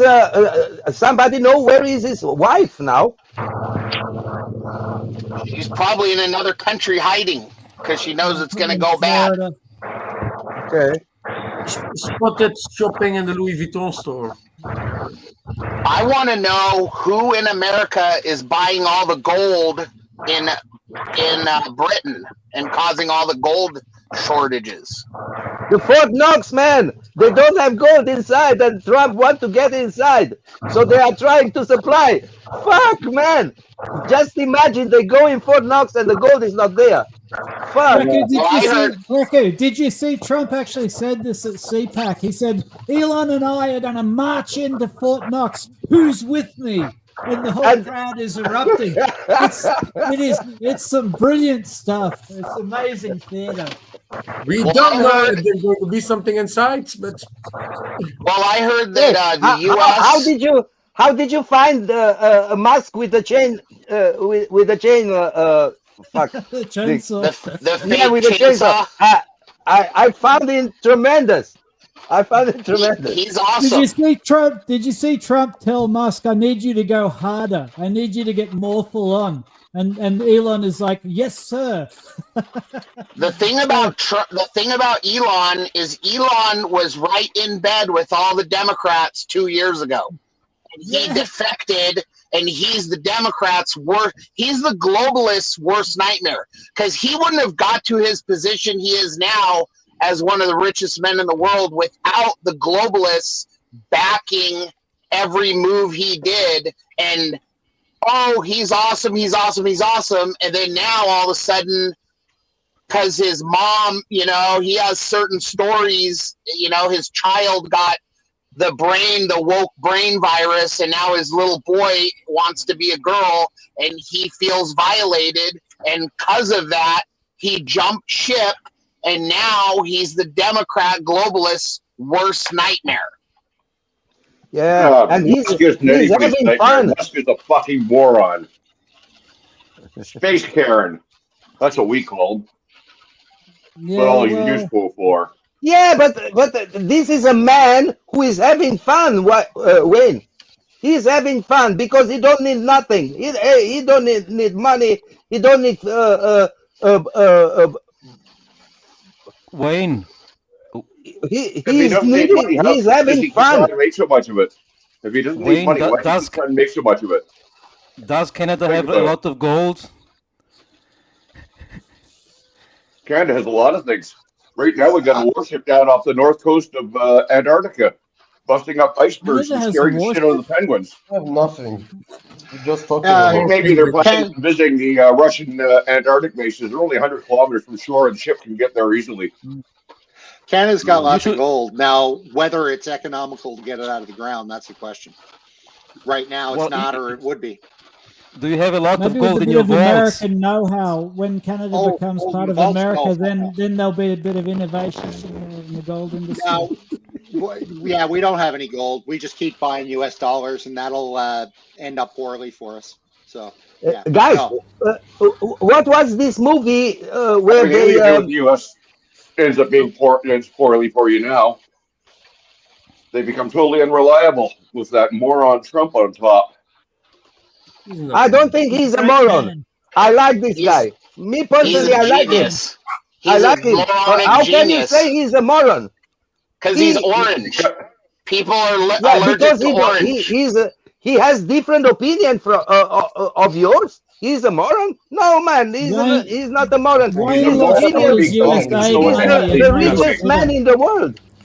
He's I the would just richest say, man in the world, man. if becoming a moron if I become a moron, I can become a billionaire. I prefer to be a moron, you know. Absolutely. Yeah, me too. Yeah. it was a few. I few have 1,000th of what he's worth. A few mics ago, somebody commented, Elon Musk has a brain of a goldfish. And I was like saying in my closing, oh, please give me that brain of a goldfish. I want to be that goldfish, being the richest man in the world. What the fuck are you talking about? The guy is Super smart. chat. So all the Democrats are freaking out right now because of his email he sent saying, I want to know what you done last week. And if you don't respond to what we want from you about what you have accomplished last week, you're going to be gone. Super and they're chat. all Joffrey. freaking out. Joffrey is the real MAGA. Sorry, Vaughn, by Voss. I just want to add on to that point. I saw some of these Democrats, senator or congressmen, or they reacted to this as if that is a bad thing. Like they say, like we stand with the workers. We all have this experience of this boss. Like bullying the workers. I'm like, what the fuck are you talking about? Of course the boss need to know what the workers did, right? It's like, what the hell are they talking about? It's like. Then I just replied, have you ever worked in your life before? Exactly. Exactly. It's it was in the latest, disrespectful. Guys, hold on a the second. latest interviews of the thing that Trump said. He was reading. What was that? People that still getting money. And like if you're like 4 million people, 100 years old, still getting money. There are even people 250 older than the United States that exist in the United States still getting money. Say there is something wrong. And he gave the papers to Pam. So Pam can investigate that for me, and she said, "Yeah, it's unbelievable." The one of the latest one I saw on Twitter was that during when Biden was just become president, there was like I think almost less than 100 millionaires in the government service in United States, and right now there's 200 over millionaires in the United States government. So it's like it's gonna be quite ugly, you know. It's gonna be quite ugly. Yeah, they're going to go to jail, and hopefully it gets televised. Yeah, it hopefully gets televised. Fuck that. Look, you guys have got a big fucking problem down there. Dipshit, moron Trump. Remember, I guess it was about 2 months ago, I told you guys that the next country that was likely to get hit with a color revolution was the United States, and you all laughed? Because as far as you're concerned, only the CIA runs color revolutions. Well, guess who fucking dipshit Trump and Musk just fired? A whole bunch of CIA officers, the guys that run color revolutions. And now you've got we got Ratliff in charge. And nothing to do. I'm sure they won't get into any mischief at all. Not with Ratcliffe and Patel in charge. I'm totally fine with it. So your plan is that unemployed Americans are going to support your regime in Canada? No! All these federal workers that go to work like once a day, 1 day a week, or not at all, they're all of a sudden going to show up to fight. Yeah, their purple hair. I'll spot their purple and pink hair from across the field. Okay, you want to hear another bit about dipshittery? Talk about the good old... I mean, a lot of those guys might be facing assorted charges and probes and might have to hire lawyers and deal with court stuff and not really have time to plot. Okay. You know when Trump decided to kill the e-file routine from the IRS? You guys don't get what it did. So he turns around, he kills us off. Hey, don't tell me I don't get it. I get everything. So yeah, listen to me. Every single person who used it made it easier on the IRS because they didn't have to manually enter the person's tax information. It was being entered for them. It saved the IRS money. The IRS didn't have to print up the forms. That saved the IRS money. So now the IRS has got to print up extra forms.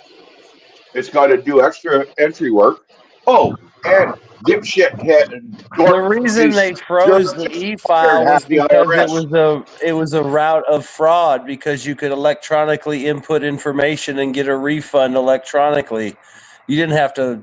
I mean, you could post a fake ID or whatever. I mean, obviously that's the reason why there's obviously fraud there. So it's probably been paused so it can be reevaluated and cleaned out or fixed. I mean, it's obvious. It's like, I mean, look at what they talk about. The biggest problem with the Treasury Department is checks for amounts of money with no information about who got the money and no explanation what the money was for. And then you have electronic filing. How hard is it for people to create multiple Social Securities? They're talking about Social Security numbers being used multiple times, paying multiple benefits. I mean, it's obvious what's going on. That's why they're cracking down on the e-file. Wayne, So in other words, what you're saying is the people who program the system are incompetent.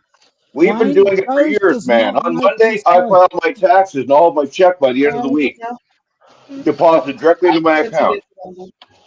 I told you guys 2 weeks ago that Doge is going to find more fraud within our government that we could have invested into our cities. Each one of these American cities would have looked like Dubai.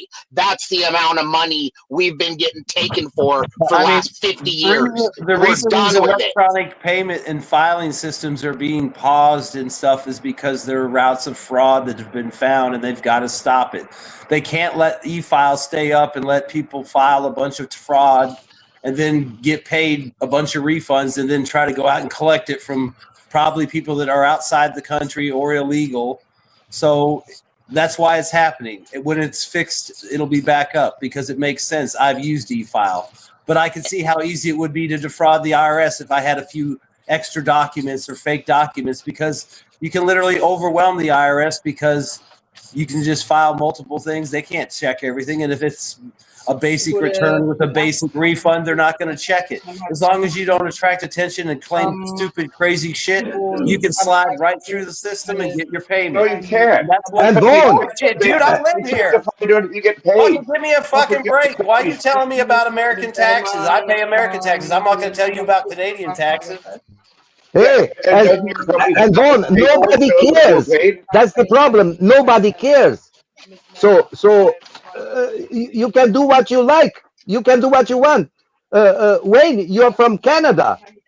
Canada is more corrupt than United States. What you are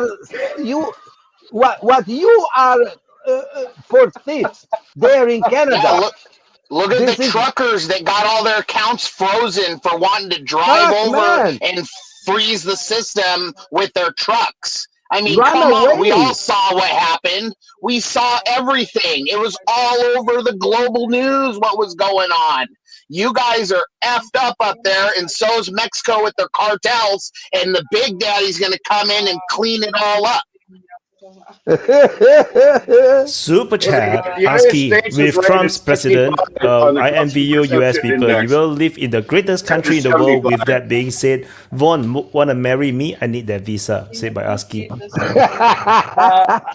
I'll see if I can convert to either Islam or Mormonism, and if there's some kind of loophole, I'll announce it on the open mic sometime. But I being in America, I don't think they allow polygamy. Yeah, ASCII, you need to send your picture first. You Utah. know, people need to QC first before they can decide whether to marry you. You got to go to Let's say in Utah. Belgium, because polygamy. No, it's not just polygamy. I'm not even sure is ASCII is a guy or a I don't girl. want to go to Belgium for that. That's disgusting. Polygamy and fursuits. That's like twice as bad. So bad. Speaking of France, Speak about Upgrade, Canada. what's the deal on Macron? Do you want to talk about Macron and Brigitte?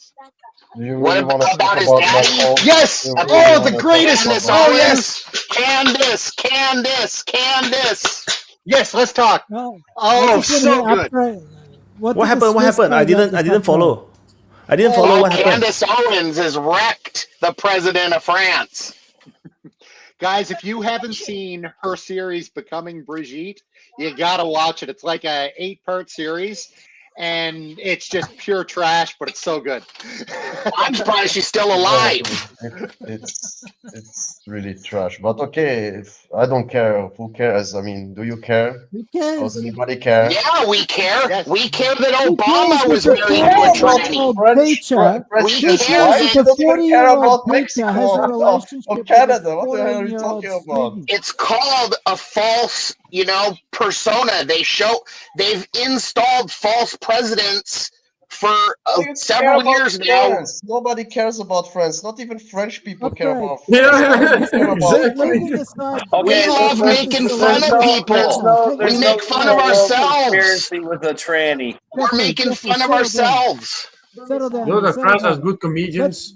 Oh, No, Jumper, you're hush such a now. comedian. Listen, the issue is not trannies, right? Because leave that salacious gossip to one side. What is not contested is that a 40-year-old teacher had a relationship with a 14-year-old student, right? 15. And in France, that's the path to the presidency. Come on, Are you talking about Trudeau? Yeah, Are we Yes. talking about come Macron? on, Guys, Who are we come talking on, about? right? Macron, This is Europe. Trudeau? Upgrade, Macron. this is your Europe. You did this, Upgrade. No, like this is I did this, like yeah, of No, course. No, France. it's Yeah, not. look at you. Look at you. Leave Belgium Rubbing your away of it. eyes. Jesus Christ. Wayne, Guys, even come Wayne on. is speechless. This is I the just moral came back to talk to degradation Mike. of Upgrade's Europe. Draco, I don't know how you take it. Yeah, Feel Macron free, is brother. Macron is basically an abused child, No wonder, Like Dra- an Lambert. abused child, no wonder and Draco and retreats to the nobody is coffin. doing something about that because It's groom. yeah, and Grooming. look, you should imagine she raped him. She raped He him. raped him. No child wants to fuck 40 years old lady. Yeah, but But is the it series, UFC now? I guys, don't keep know in mind anymore. though, keep in mind the series Careful, itself be is no, what careful. no, There's a she lot was of not good looking. She was guys, keep not in good mind though. looking. Is it a man or a woman? there is a rubric specifically for just older women. Let's go not in this, you know. So Yeah, I know, but you have. you know, It's not so. It's not so simple, upgrade. It's not so simple. Now, Ralph, you want to tell me it's not so simple?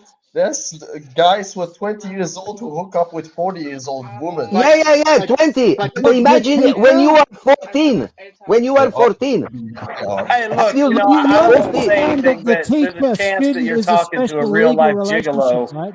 named Upgrade. He Upgrade. knows what he's talking about. Upgrade would fuck anything. Upgrade, you understand like the legal No relationship animals. between the No teacher and the animals. student, right? Why Thanks for not? that Why one, not? Upgrade. Why No not? But guys, animals, no. We but leave guys, that for keep the He's not mind Muslims. though. Man and Islamic. animals, That's no. why. He's not Islamic. No animals. Hey guys, but keep in mind those guys. The series Upgrade, itself. upgrade. If The I need to series. put, Shut up, Langmo. The series itself is not about.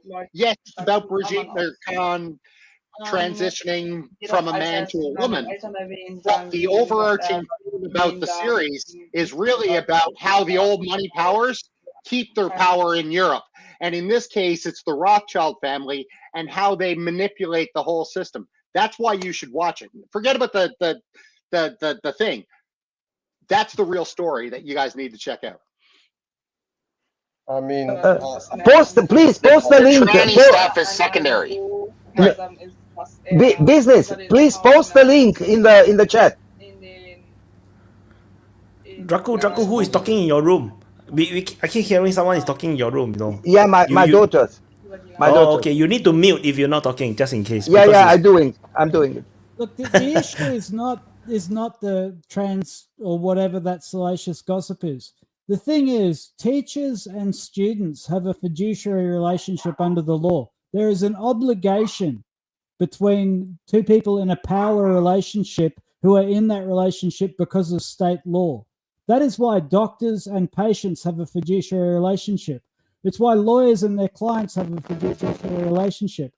Teachers are not supposed to have sex with their students, right? This is a pretty fundamental principle of law.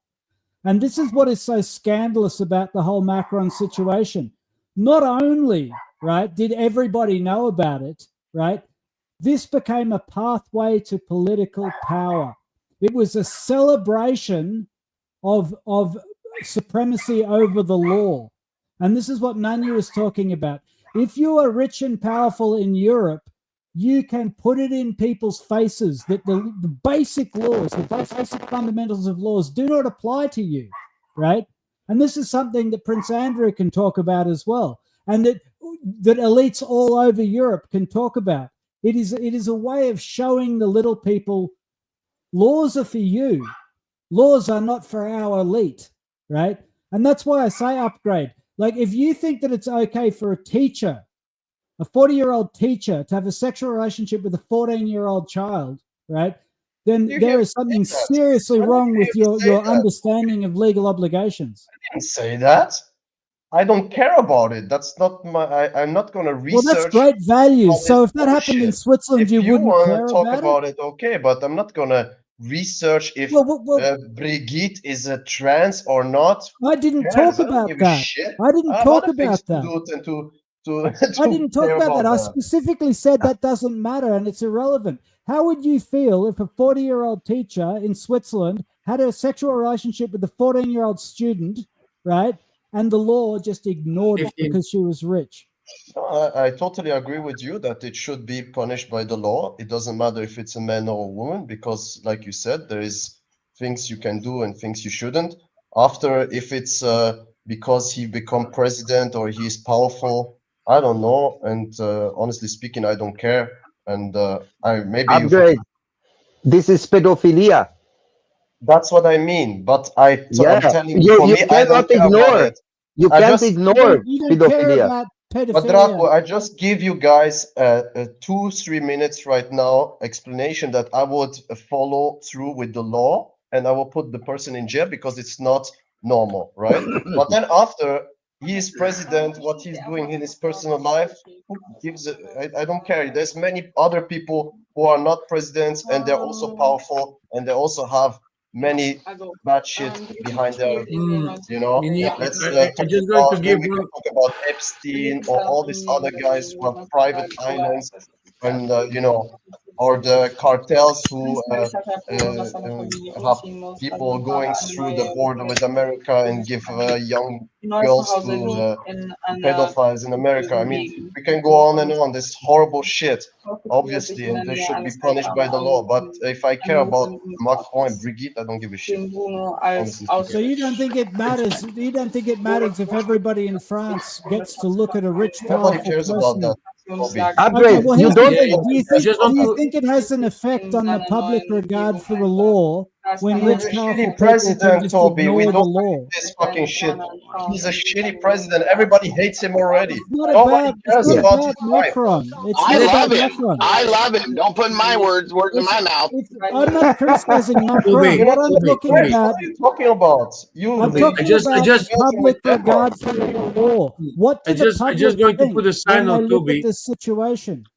What do the Listen. public? What are the public has expected to think about the political and legal system they live in?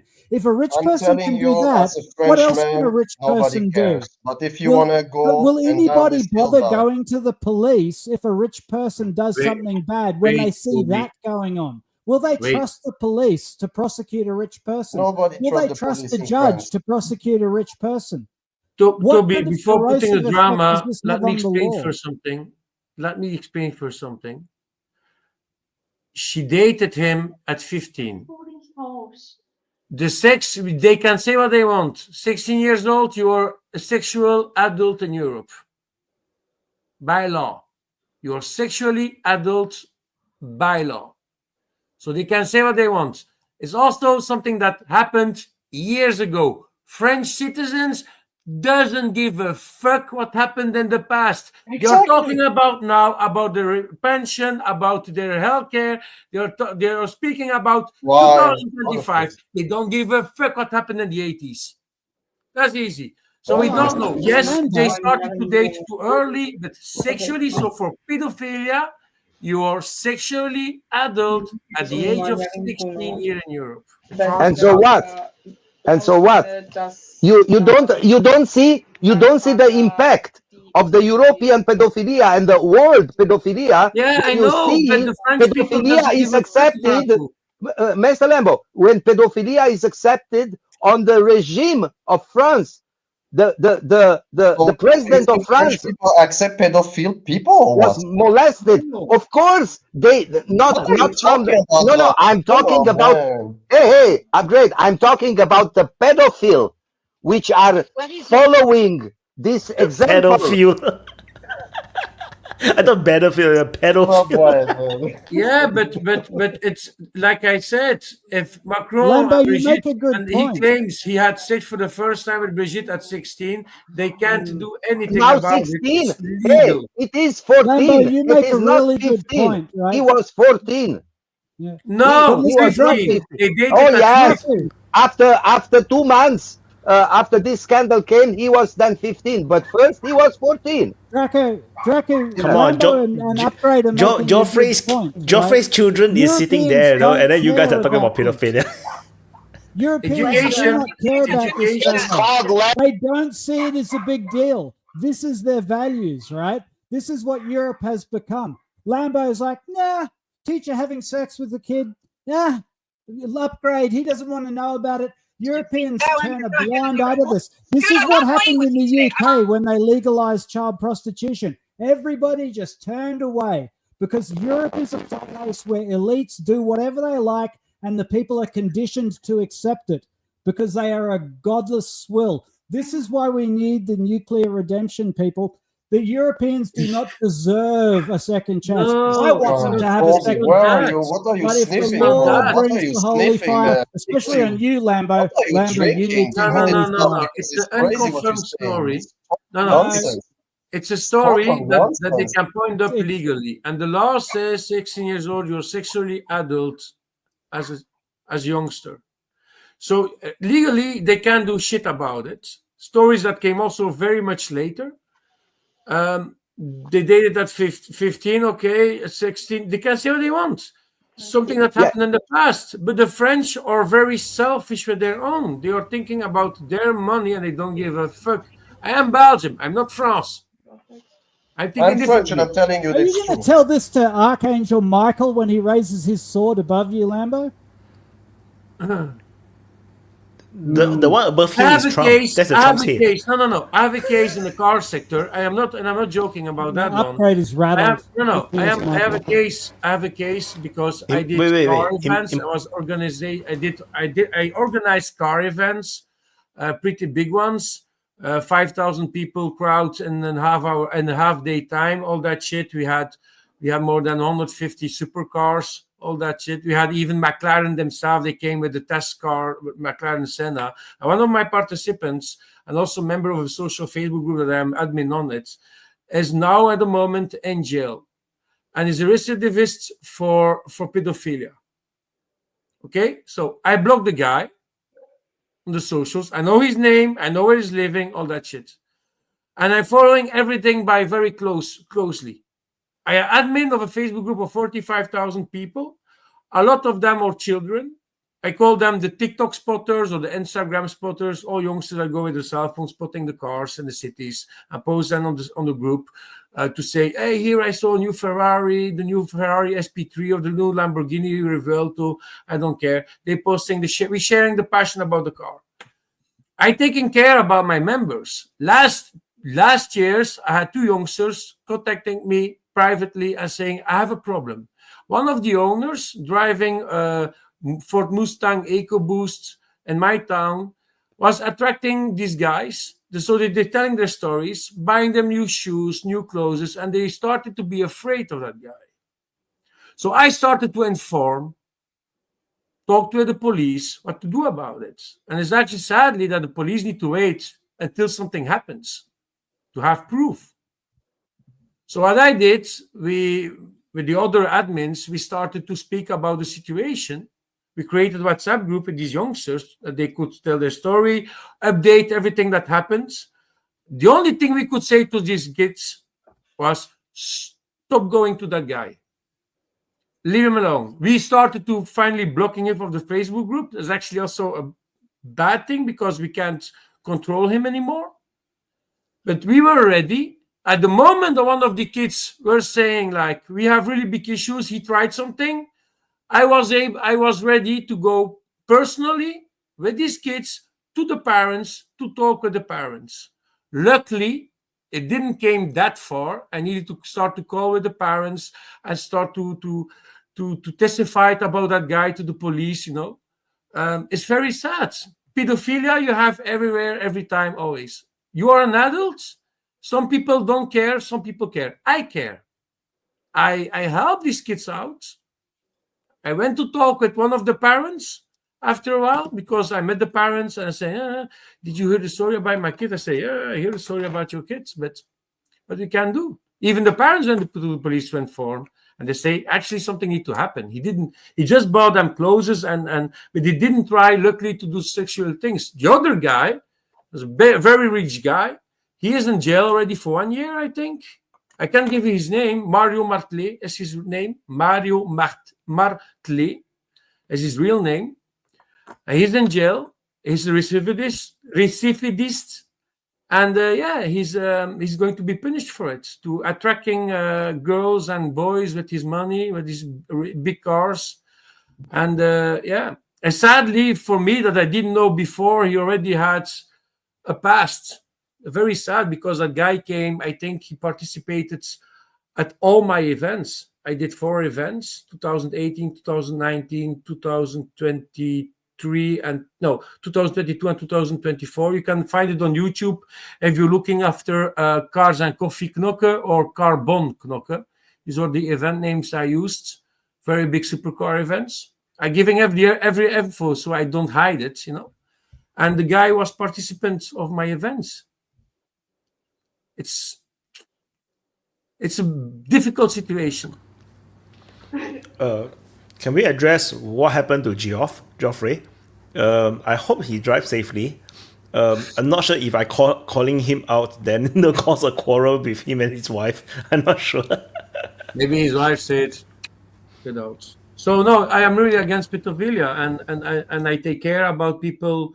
Yeah, if somebody is contacting me to say I have a problem, and I'm going to help them out. But what happens with Macron and Brigitte, I don't give a fuck really. It's past. It already happened, and they are together. They are married together. So that's the thing, you know. It's an illogical thing to do that. Okay, I'm completely agree, but it's already too late, and they are happy together. So I don't even know if it's a real marriage, if it's fake or not, because we're hearing all these theories, all these stories. But the French citizens, they don't give a fuck. These are selfish people. There's still people who voted for him, right? Because he's still handsome, of you know. course. Everybody still vote for him. So That's the thing. yeah, Upgrade should go and run against him. You know, he will lose. Anyway, Upgrade's turn. If I would lose, I don't know, but because it's so unpopular, you know, maybe you could put a banana and a banana will win, you know. So I'm just want to say in name of Open Mic that everybody hates these people who do that to young people. That's I think we can have a consensus about that. And what I wanted to say is, like Mr. Lambo said, I think French people have other things that they care about right now than the past sexual life of the president, especially one who is very unpopular. I think we have record debt, we have problems with security, we have problems with war in our continent, we have problems with the United States coming. I think there is, if you rank the problems, I think we have much more important problems to solve before we talk about that. And anyways, like was said also, he got elected. Everybody knew about it. It's not like it was a secret or something like that. He even said it. He even explained how he met Brigitte and so stuff like that. So if people didn't want to vote for him, they could have done so before. It's, by the way, very good brand. It's one of the best brands in Switzerland. Lotus. Upgrade. I agree with all It's that. super nice. I can't stop. Oh, that's very wouldn't good. It's like super nice. It's like a drug, man. Don't take them with tea. Too late. You know, I cannot stop with that. I'll bring you. I certainly wouldn't want to persecute the individuals after this amount of time that's passed. And you know, I don't want to get into salacious details about it either. My point is only on what is acceptable in terms of power in Europe. Because as a lawyer, right, if you look at this, how does this affect everybody else? If you are seeing a rich person doing something wrong, and you know for a fact, right, that this happened, and that a rich person was able to flaunt not only the laws associated with pedophilia, but also the fiduciary relationship between a teacher and a student, it has what the law calls a chilling effect. You know, you're not paying attention. Upgrade. This is called the erosion of public confidence in the law. The way they describe Bro, it is you going inside the story. You digging in. Stop. Just stop. We're talking about. I'm not digging in. I'm not digging into the You're details. digging in, Toby. I'm telling you. But Upgrade, you haven't watched the series yet, and that's what I was trying to tell you. Is it's bigger than just the pedophilia. You're not taking this seriously. If people have no confidence in the law as it applies to wealthy, powerful people, right? Then you get a spread of corruption. More to the point, if wealthy, powerful people feel like they can go to their lawyers, right, and they can go and influence other people and say, oh, but so-and-so did it, right? Then you get a caste system emerging. And if you don't think caste systems are real in the world, you're not very worldly. There are places in the world where caste systems exist. And sooner or later, caste systems turn into actual slavery.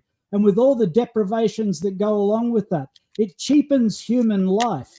And the issue is not about the individuals. It's about the rule of law. And it's about whether or not wealthy people can do as they please and whether or not poor people have to just take that. Upgrade.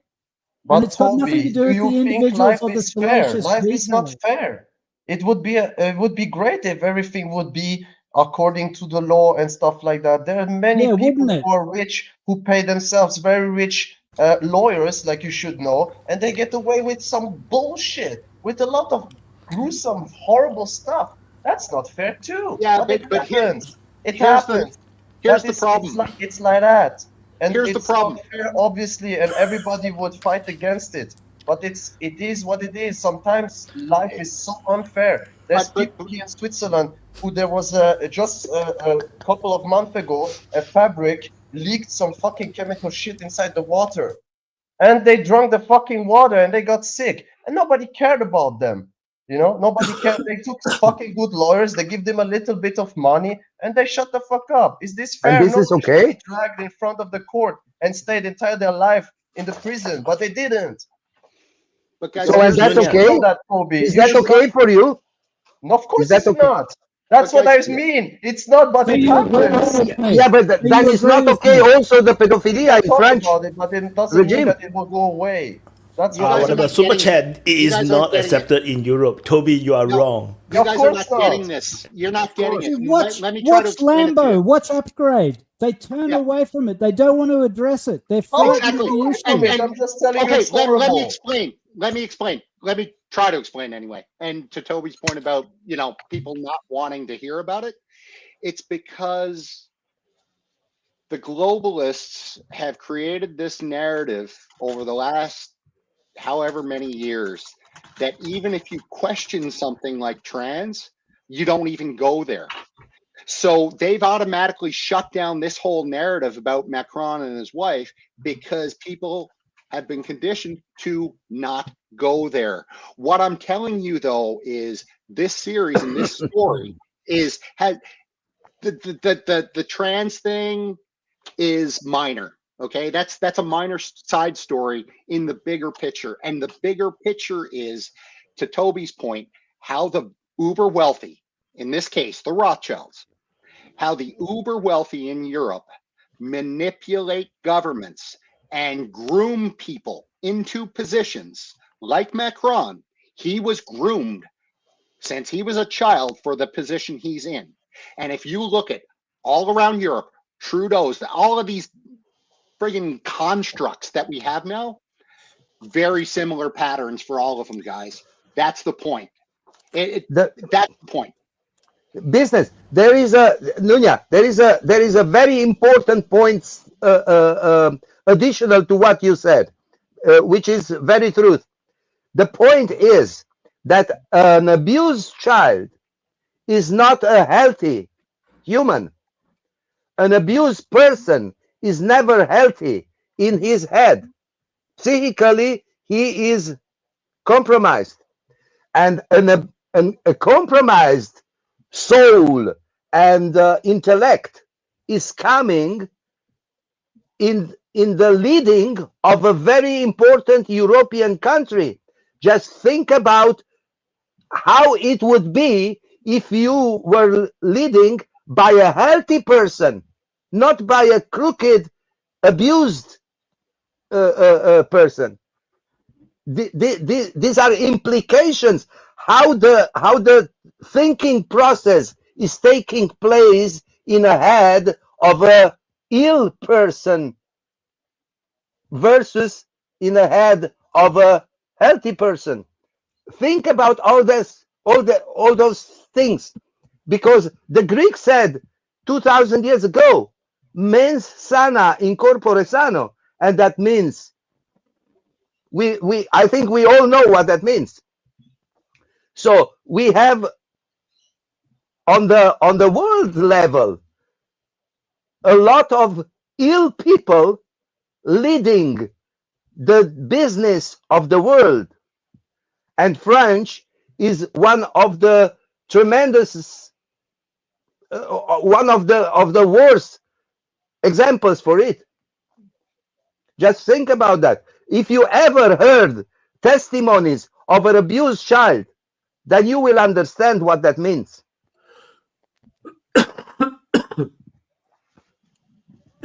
Yeah, we're basically the gist of it like if you don't want to watch the series, the power players in Europe use children, they groom children to put them in these positions where they can control them, so they can manipulate them to whatever it is they want done within that government. That's the gist of it, guys.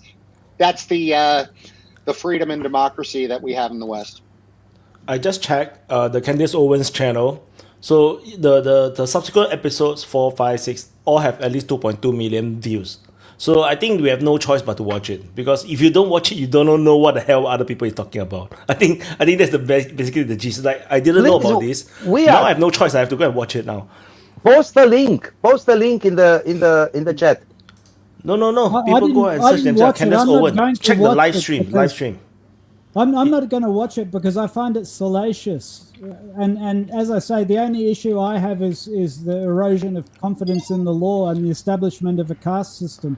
I don't have any ill will towards the individuals, and I actually have some sympathy for them and for other people. I actually have a lot of sympathy for pedophiles, believe it or not. They live a demonic, terrorized existence. They suffer very greatly. A lot of them take their own lives. They live in fear. They need to be treated, right? They actually That's okay. That's okay that they live in fear. But the issue that I'm talking about is the issue of the law and the chilling effect it has on the population when they see a caste system emerging, when they see fiduciary law doesn't apply to wealthy people. That is a terrible, terrible thing. And it's not a historical novelty.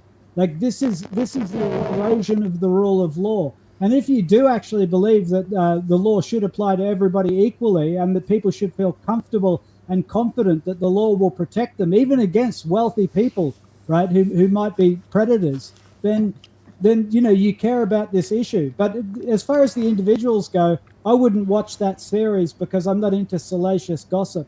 And as I say, I have a lot of sympathy for the suffering that goes on in these kinds of situations. And I think there's much better ways of dealing with it. But you don't deal with it by creating a multi-speed legal system where people from wealthy families don't know where the boundaries are and they don't know what applies to them because they know what their uncle got up to back in the day, right? And that they can maybe establish a bit of dominance when they feel insecure by persecuting someone poorer than them. This is what a caste system is. This is how they evolve. It's an ugly part of human nature. And the reason that the rule of law is such a great thing is because it eradicates that and gives security to all people from all backgrounds. So that's my only issue in that. I wouldn't watch the series myself. But anyway, that's enough of that subject. Super chat. NJ say, Epstein, Diddy, the words are always American. And Tech Dip. So did I miss discussion on Zelenskyy stepping down? Nope. We talked a little bit, but we kind of like joke about it. Yeah, we like dismissed it. Like, it took us 30 seconds to get through it. Like, nah. I was thinking about it, but I had a phone call, so sorry.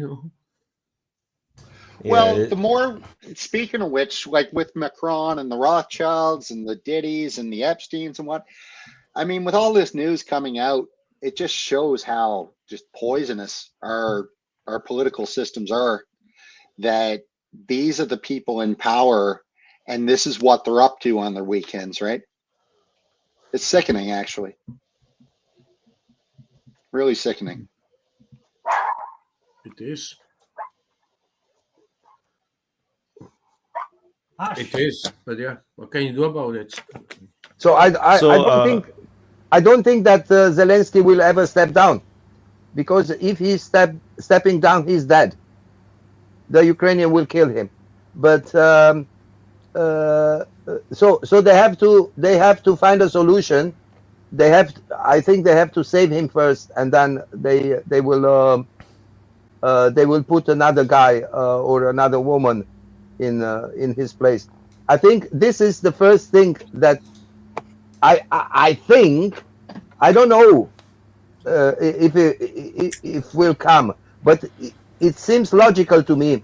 The next step would be to change Zelenskyy from his position and put there a president which is positive to peace. I think this is the logical step. but I don't know. You cannot make premonitions anymore, not on a logical base, because everything that's happening in the world now is not led by logic. What about I'm great.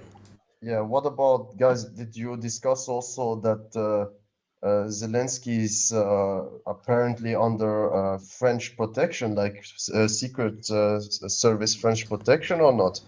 Is it? No, Yeah, I heard I that. didn't know about that. I've heard Yeah, I some read stuff that. like it was just British and French, no Americans anymore. Yeah, I heard that too. That Biden, before Trump got elected, changed the Secret Service because he didn't want that Trump had Secret Service near Zelensky.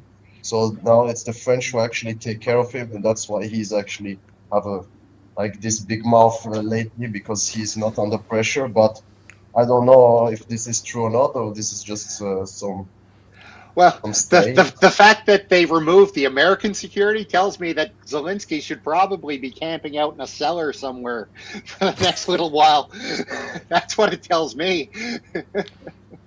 So super chat, Neki Lucas spoke out about the Belgium elite pedos, and so and also just some updates regarding the latest on the elections on Germany. I'm not sure you guys can see it.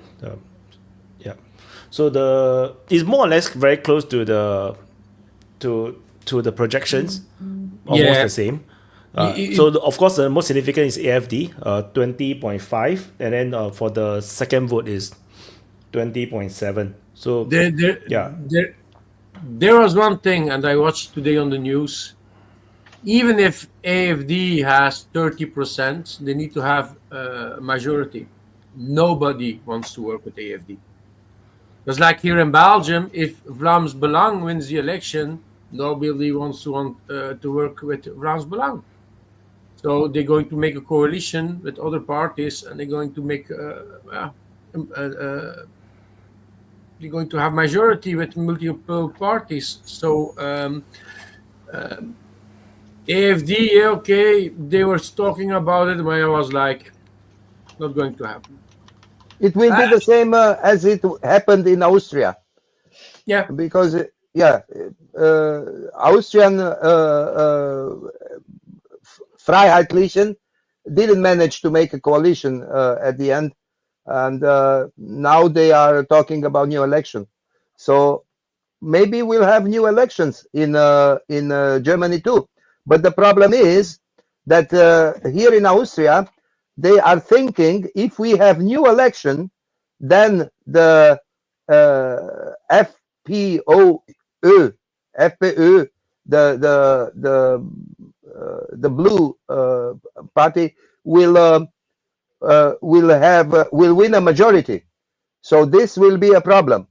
If in Germany there will be new elections because AFD are too dangerous, then there will be the danger that they will make by the new election majority. So we'll see.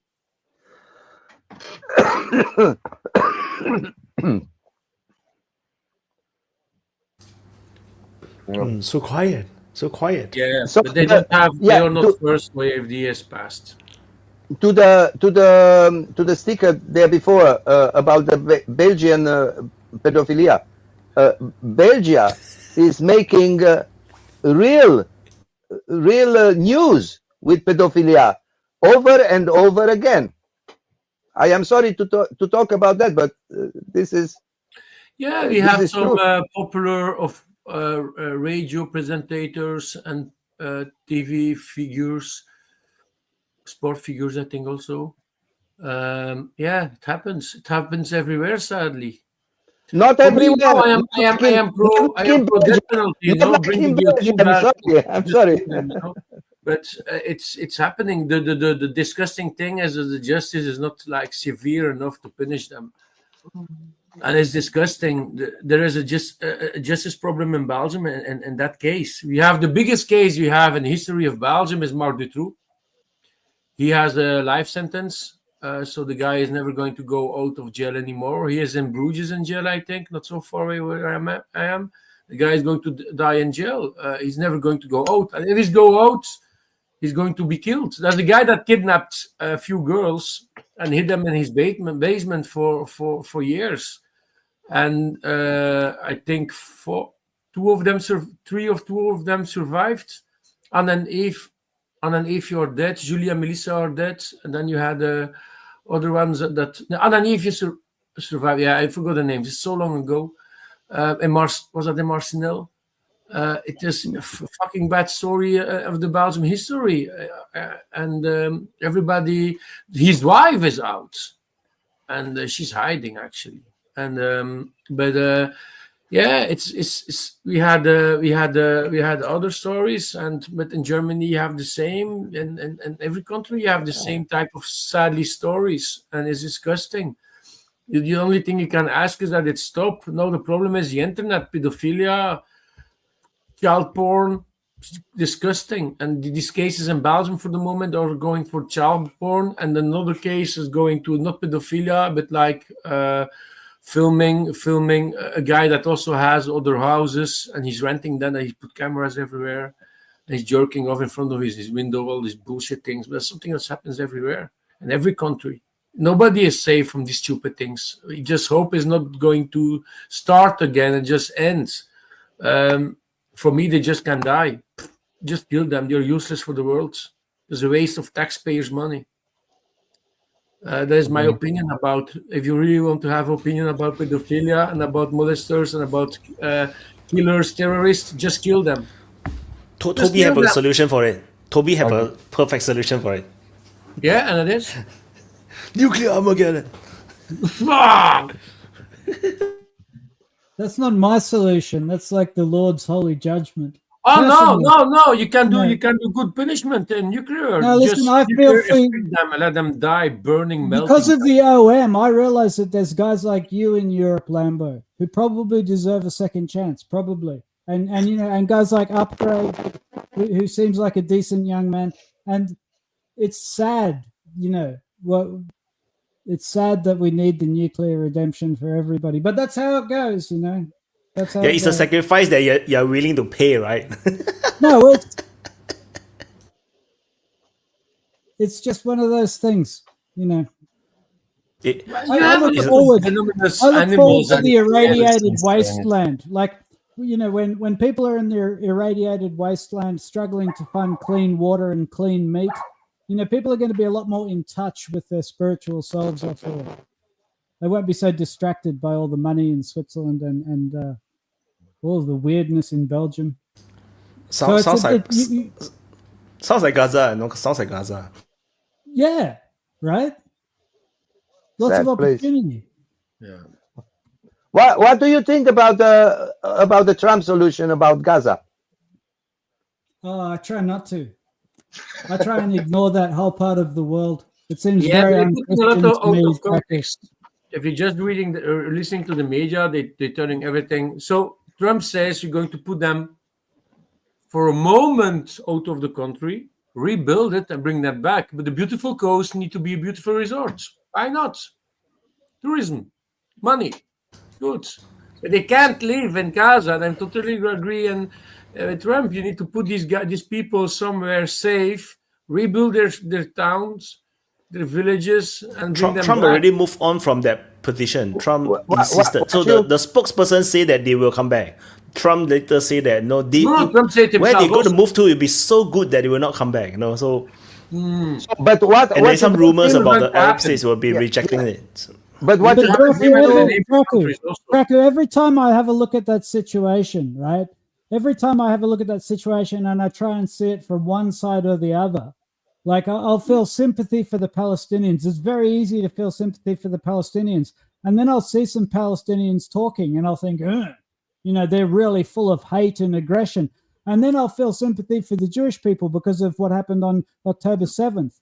And you know, like, and I've just seen the hateful Palestinians. So I have sympathy for the Jewish position. And then I have a look at some Jewish people who are just like seeking complete annihilation of their enemy as well. And I understand it. I understand the hate on both sides. I can understand the arguments, but it's really wearing me down. And at the end of the day, I don't see a great solution, and I don't really think that the Trump regime is doing much to help that, because they're taking a partisan side. And I think when you have such a hateful situation as that, taking either side is just going to make it worse. It's just pouring fuel on the fire. And that's a terrible, terrible situation. I have like sympathy for everybody involved, but especially the innocents that are involved. And there's terrible things being said on both sides. You know, the Palestinians want to eradicate all of the Jews from the river to the sea, and the Jews want to eradicate all the Palestinians because they're monsters. It's just a very, very ugly situation. And I think that, you know, taking either side is the wrong thing to do. And so I'm just very lucky that I'm not part of it. So I'll take the side of the Palestinians any day of the week. Fuck Israel. So I'll say that straight up. You know what? There are a lot of really good Israelis. Like you don't have to look very far. You can find loads of good Israelis arguing sympathy for the Palestinians.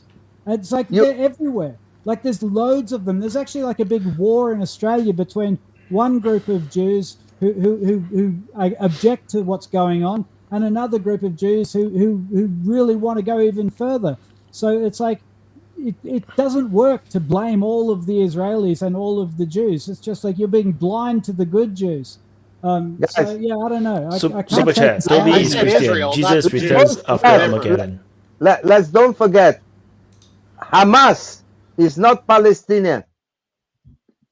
Hamas is something else. Is mixed nationally, mixed ideologically. So I think what the Trump is trying to do is to get rid of the Hamas. And you cannot get rid of the Hamas when you have population there, because that will we already came to the conclusion that war nowadays is very hard to be made if the adversary is hiding in the cities.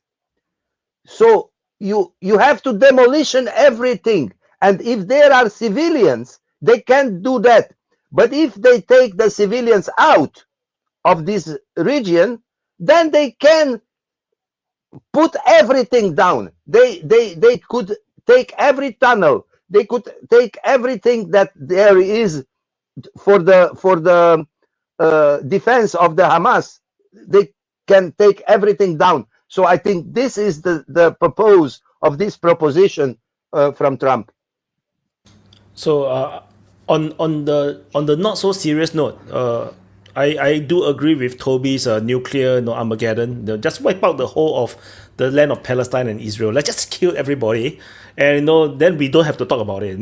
That's the best solution in a way. But in a more realistic way, what Jocko talking about, that's exactly how in Malaysia, and how they defeated the Communist Party.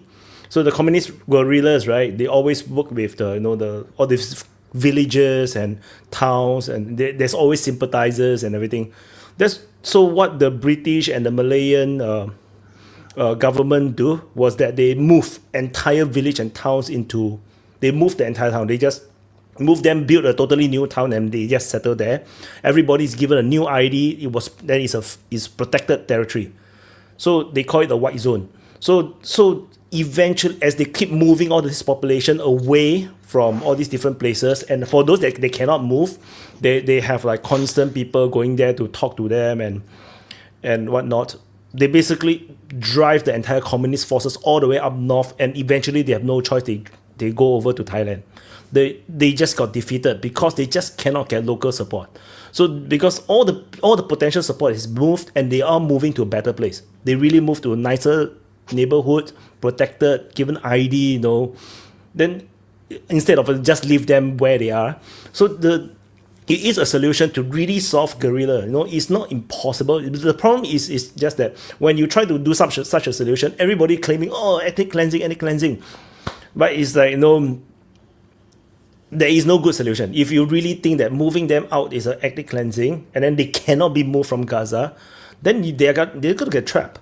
They just trapped there. And it's like, at least give the Palestinians the option. You know, if you want to stay, you stay. You want to leave, you leave. You want to stay in the rubble, you can continue to stay. Then those that don't have enough of this shit, you can leave. I think there's something else. But however, that's not what Trump said as well. Trump wanted to move everybody. So I'm not sure how he's going to do it. The rumors is that the Arab states is going to reject the idea, but that's a rumor. I haven't seen a concrete thing yet.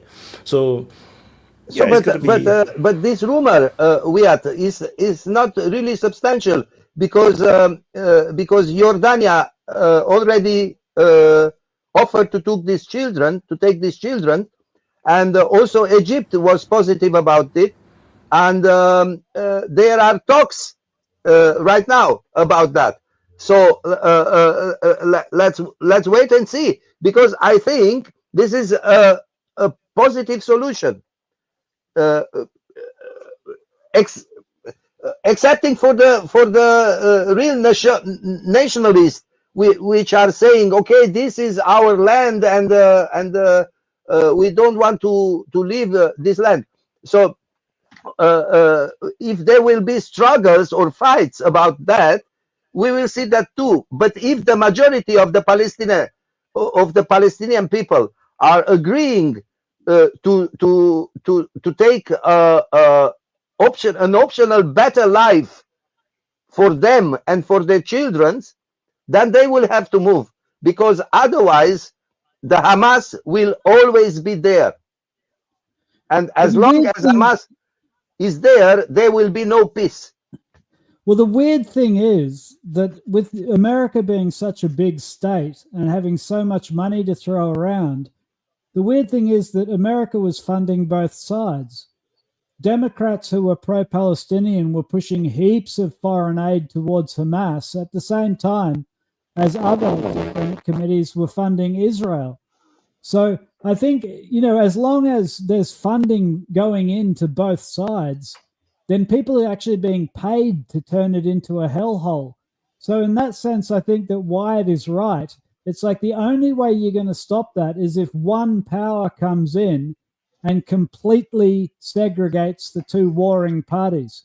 Because if it's left to its own devices, there's any amount of money going in and funding militancy amongst the Arab population, and there's all the money in the world going to Israel to fight against it. So the only thing we can be sure of is that there's going to be continued violence and bloodshed and horror. So in that sense, if Trump is talking about going in and taking control of it, like the Malaysian insurgency, I support that, because there's a possibility that it changes the status quo, because the status quo is diabolical. You've got Iran and America and basically everybody, including the Australian government, supporting Hamas and Palestinian extremists, and at the same time they're supporting Israel. So at that point it just becomes a blood sport, and everybody is getting off on the drama of it. And so that's why I think, if Trump is actually serious about going in and taking complete control and ending the violence, that's got to be a good thing for the children in that region. And the status quo is just terrible.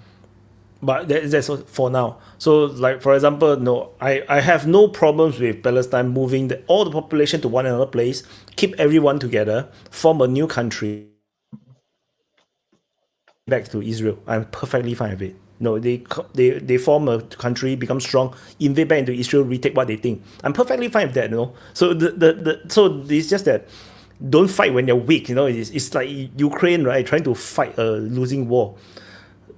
Give up. If they have given up in 2022, then they build up their military again, and then they just fight again when you have, or do something, become stronger or something.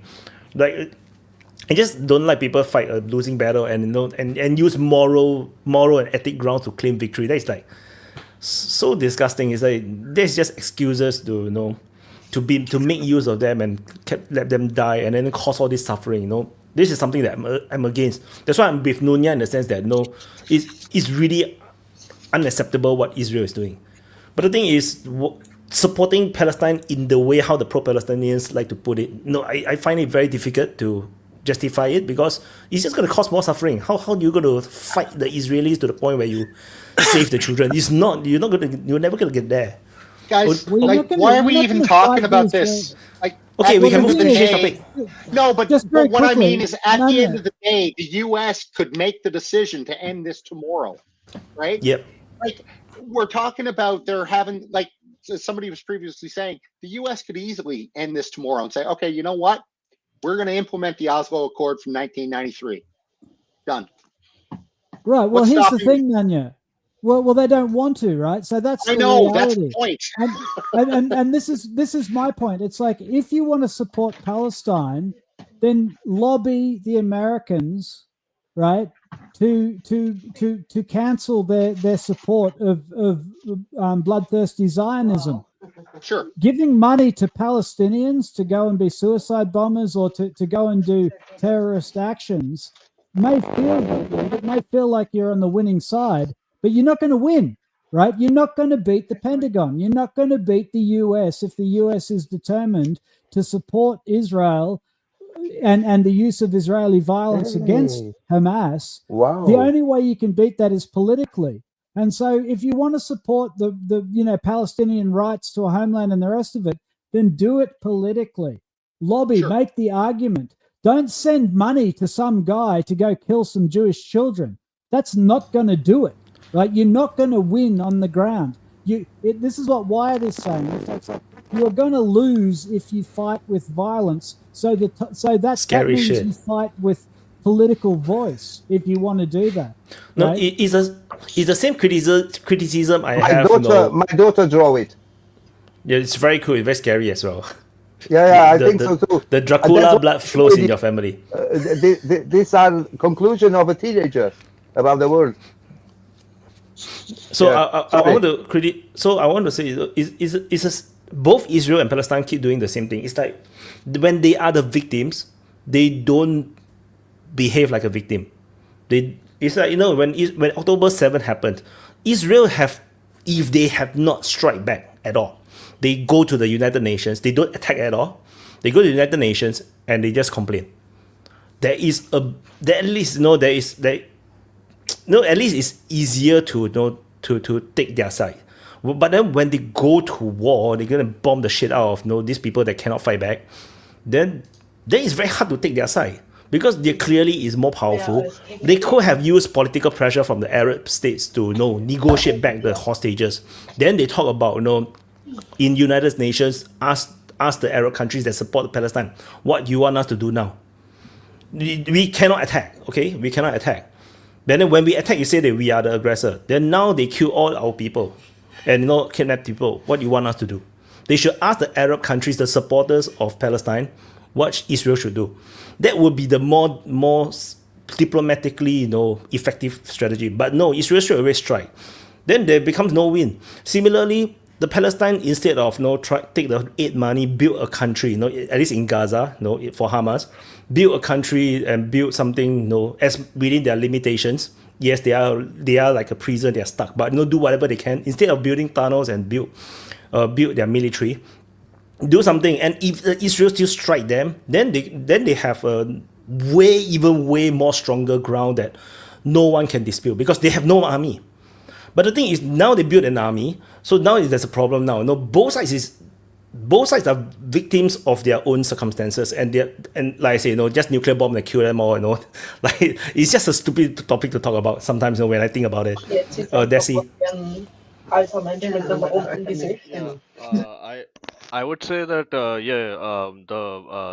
Hamas administration, they did. You cannot discount that and say that they only built tunnels because we see all the footage of all the hospitals getting bombed. So they did build a lot of infrastructure. They did serve, do some community service, which you say, right, Commander, because in their limited capacity, they did do that.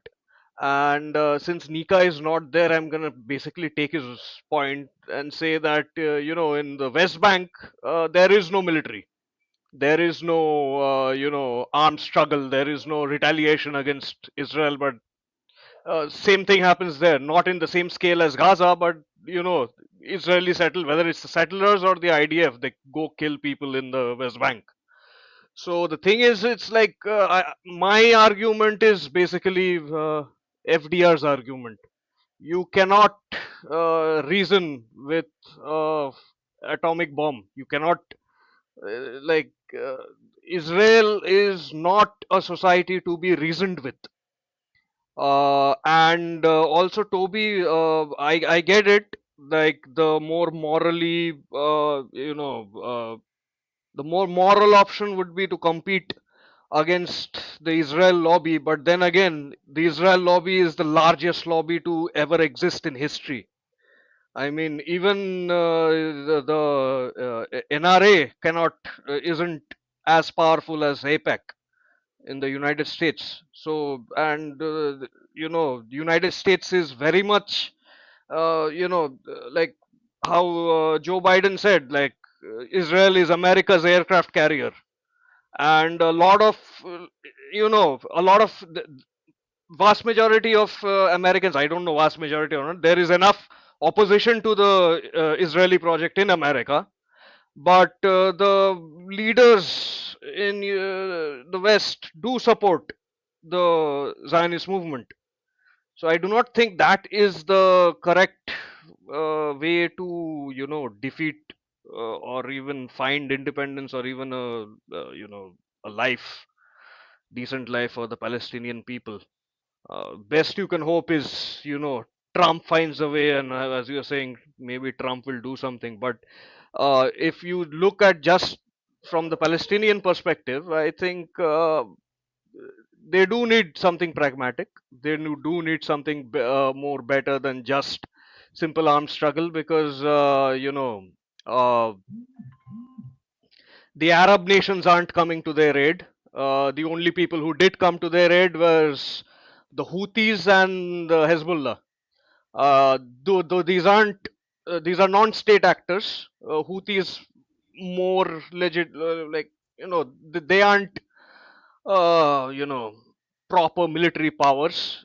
Iran doesn't have that much capability to come and liberate Gaza and Palestine.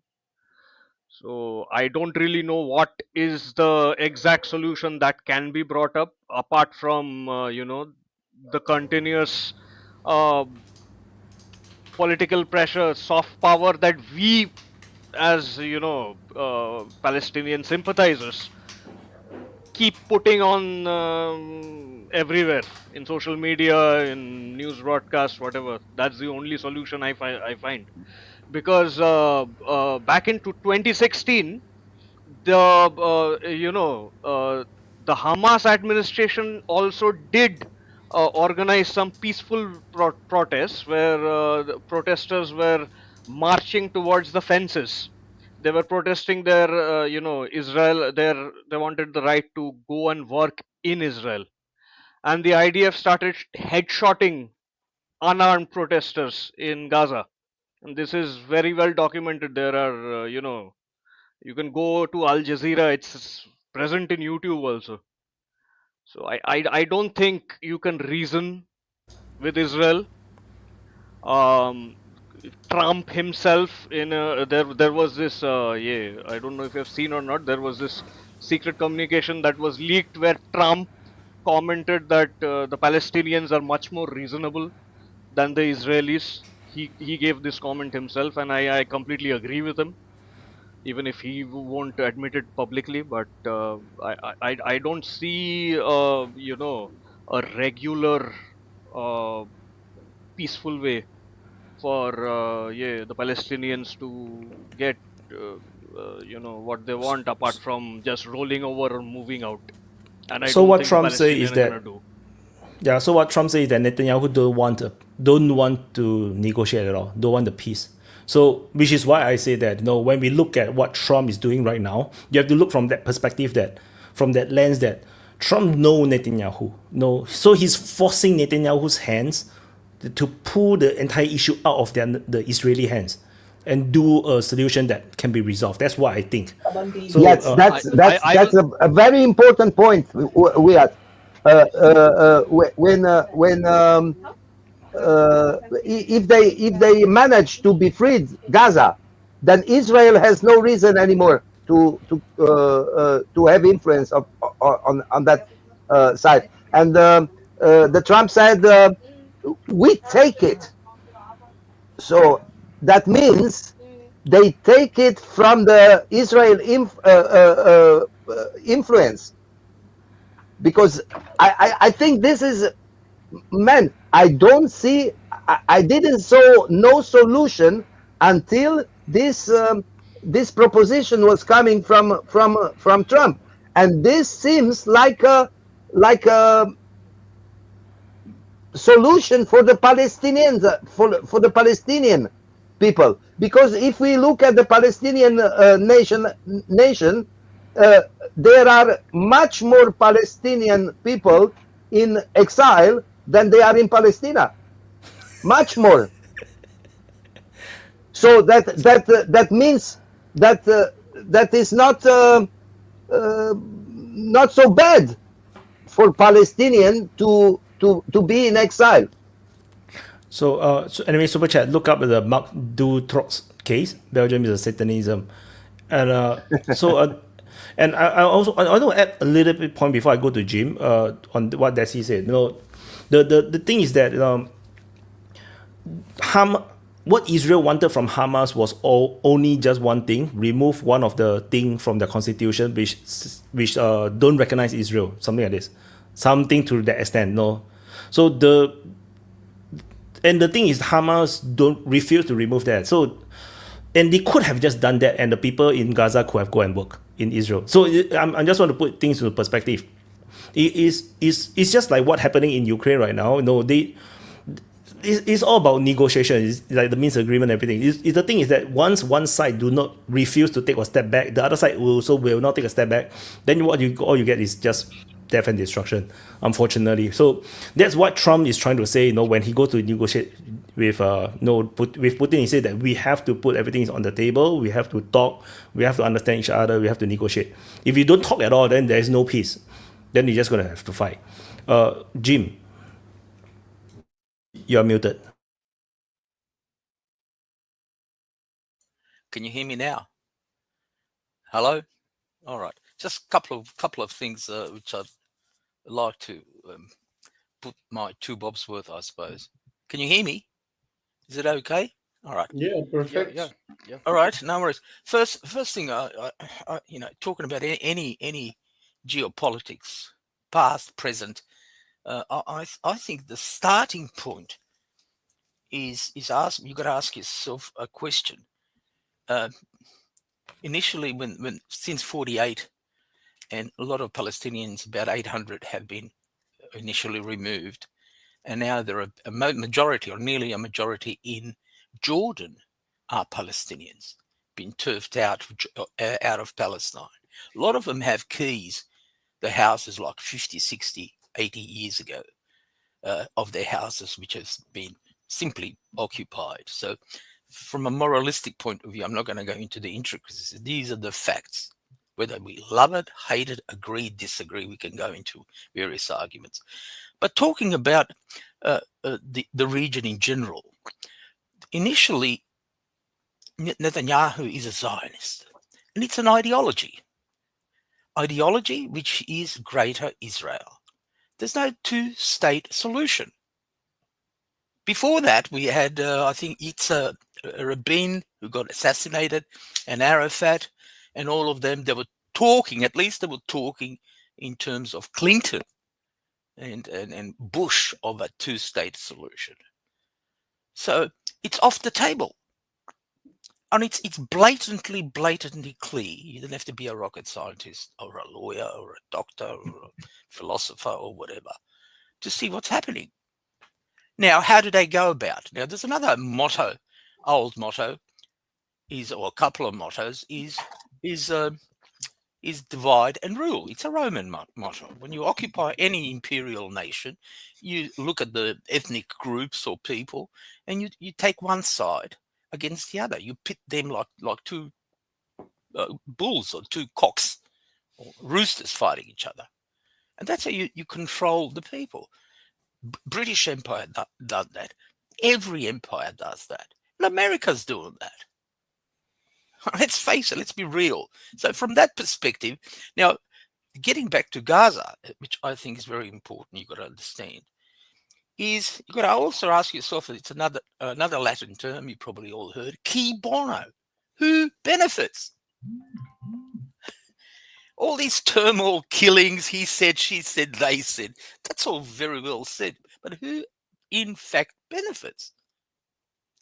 Now, these are the questions which everybody should be asking, whether you're just a normal person, you don't have to be intellectual or anything. If you're a thinking person who's interested in politics and history, important questions to be asked.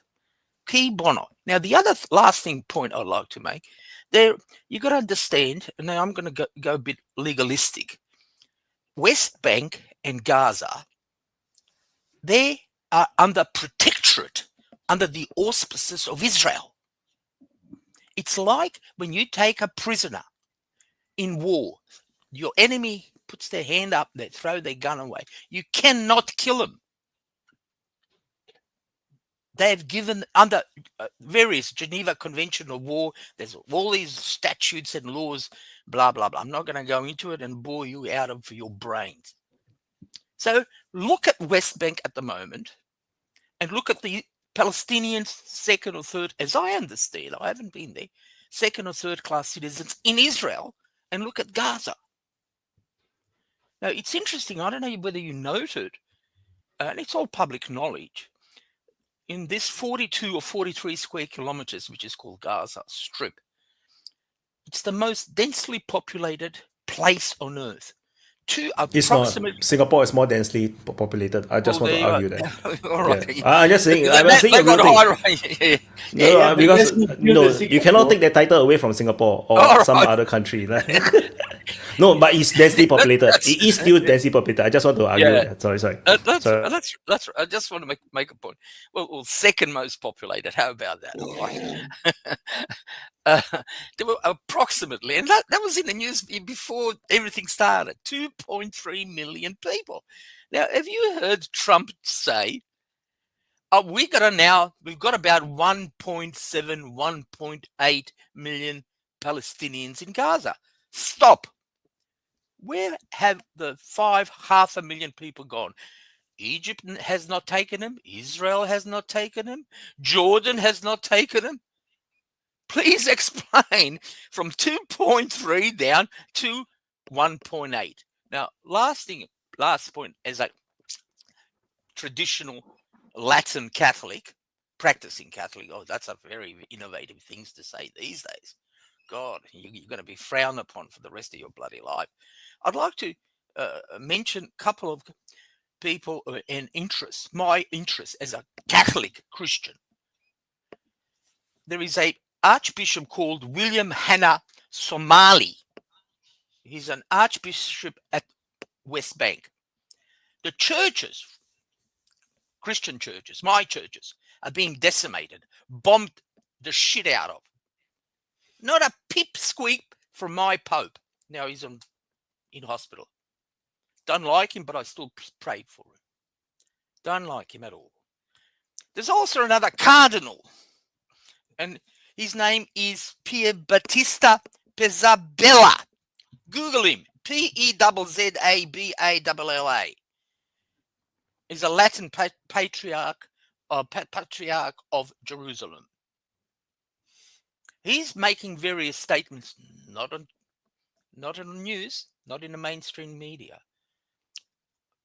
There's another question to ponder about. The most undesirable people in Gaza are journos. If you're American, Australian, Chinese, African journo, they kill you on the spot. There's no reporting. Have you noted? There's no reporting of what's going on. We all hear secondhand.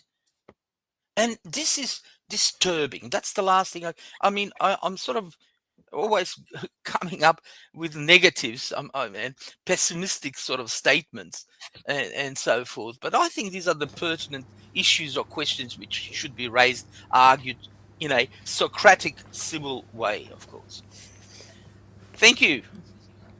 Jim is the new king of Australia. Bye bye, Toby. Bye, Oh, Voss. no, I'm not new king, mate. No, Toby, I like Toby. No, like And also, Voz one is more. the degenerate furry. There's only one king in heaven, as you know, Jim. That's right, Wait. exactly. And Nika Actually, argued the West Bank government recognizes Israel. What's the result? 40,000 displaced from refugee camps in the West Bank, hundreds killed. So, but I totally agree with Jim's assessment. Like, no, the Palestinians is indeed under the protection of the Israelis because, like I said, they are conquered people. So they're actually like no different from prisoner of war, except that they are civilians. So they're not fighters. So they're under the protection. But Israel, like I always criticize, they never have a good solution for them. They never create a solution for them, the what to do with them. So they just left them there and become a problem that cannot be resolved. Toby? Yeah, well, I think that's why they'd be better off if America, and particularly Trump, stepped in and took over charge of their prison, right? Because Israel's not a very good warden. I'm going to say something pretty contentious here, which is like, it's Matthew 22. It's the parable of the wedding, right? This is a very unpopular bit of scripture because it's pretty hard to take.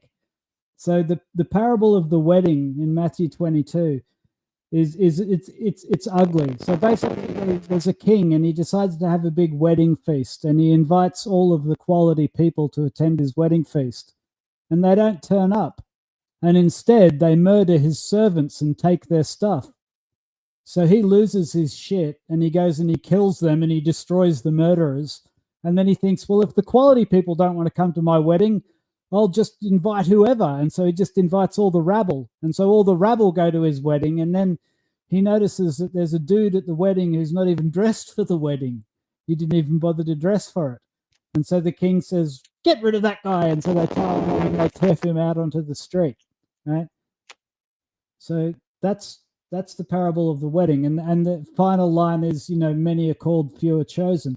So, like, what's the meaning of this? Well, obviously, people are pretty imperfect creatures, right? Israel is imperfect. Palestinians who use violence are imperfect. This parable is basically saying non-violent resistance, non-violent life is really the only option. In other words, if you're going to get invited to a wedding, don't be like Zelenskyy. Put on a suit, dress for the part, right? If you're going to be invited into the kingdom of heaven, or if you're going to be invited into the life that you live, and you're going to have the experience of life, dress for the wedding, right? Don't take it for granted. Don't shun the invitation and be like the wealthy people who just like take what they can get and murder whoever they can murder and just take what they want. You'll be destroyed if that's you. But at the same time, don't take it for granted. Just don't turn up in rags without any regard. Like pay some respect to the Lord. And basically, the parable says this is the parable that endorses non-violent conduct and gracious conduct. And frankly, there's a real lack of that in that part of the world.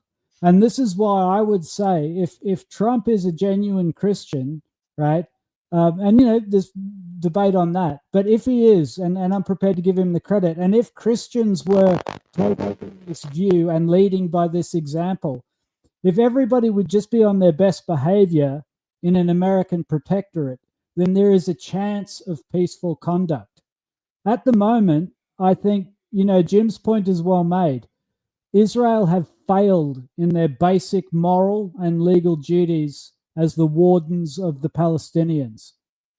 They have failed. They've completely failed.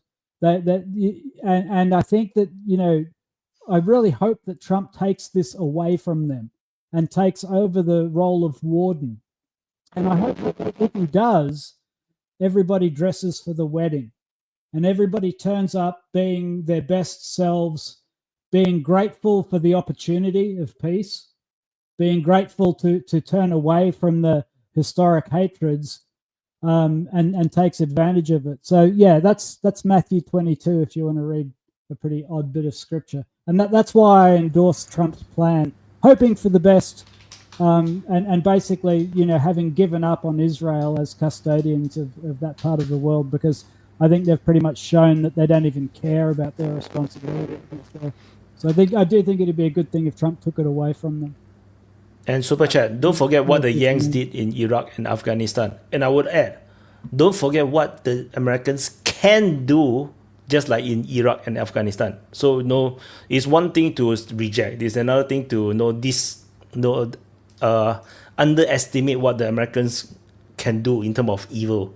So, when they are nice, try to be nice with them, But if you step all over them, the Americans can be quite evil. So, let's see. And I also got to add that Trump, already what he has achieved in like getting the ceasefire done, that's a million times better than what Biden did, because Biden was like pretty much he was an accomplice to Netanyahu, whatever that happened. And Trump, in like less than a day, he got the ceasefire done. Yeah, Israel is violating the ceasefire, sure, but there is definitely less deaths now. So yeah, I mean, if Obama gets a peace prize, Trump definitely deserves one, I think. But yeah, I'll give it over to whoever wants to. Oh, we can change topic. No, because this topic is very painful for Nunya. Nunya don't like this topic. I fully understand, because it's very painful for me to talk. Every time I make a video of this topic, I lose subscribers every single time without fail. So next time you see a video on Israel Palestine, you know that I lose subscribers. I did it despite that. Really, I lost subscriber every single time I talk about Israel and Palestine. Always. So look. Well, it's because people don't want to hear the truth, and the truth is we've all failed Palestine. The globe, we've all failed Palestine, and that's why they don't want to hear it. It's an inconvenient truth, and I agree. Yeah, but now I see it like is not important. The whole construct is actually not important. The only thing that means is the civilian population of Palestine. This is the only thing that means, because the losses of Hamas are not. I am not interested on them. They are military. But they don't shoot fight on the spine of these civilians. That's my problem. The losses of the civilian lives because of the conflict of the political or some other kinds of conflicts. So this is what we all should try to think about.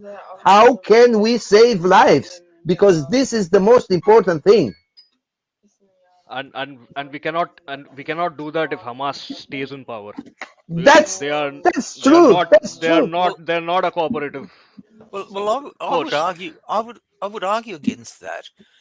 It's an ideology.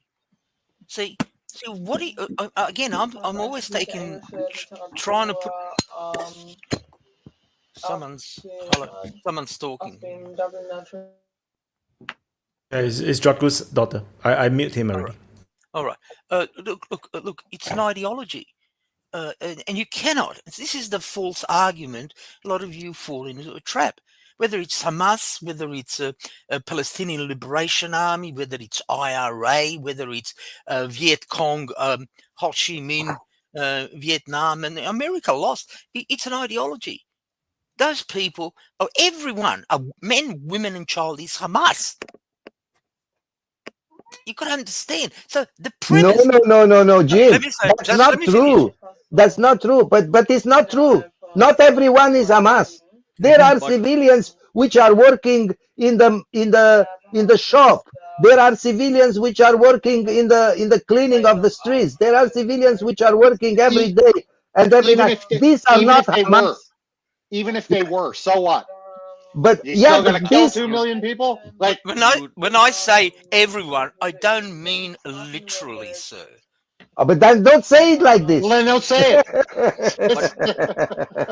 Of course But then again, Jim but has a even point. if they were all Hamas, who gives a shit? Like, you're not going to kill 2 million people, are you? Exactly. You know, it's like, Exactly. don't be silly.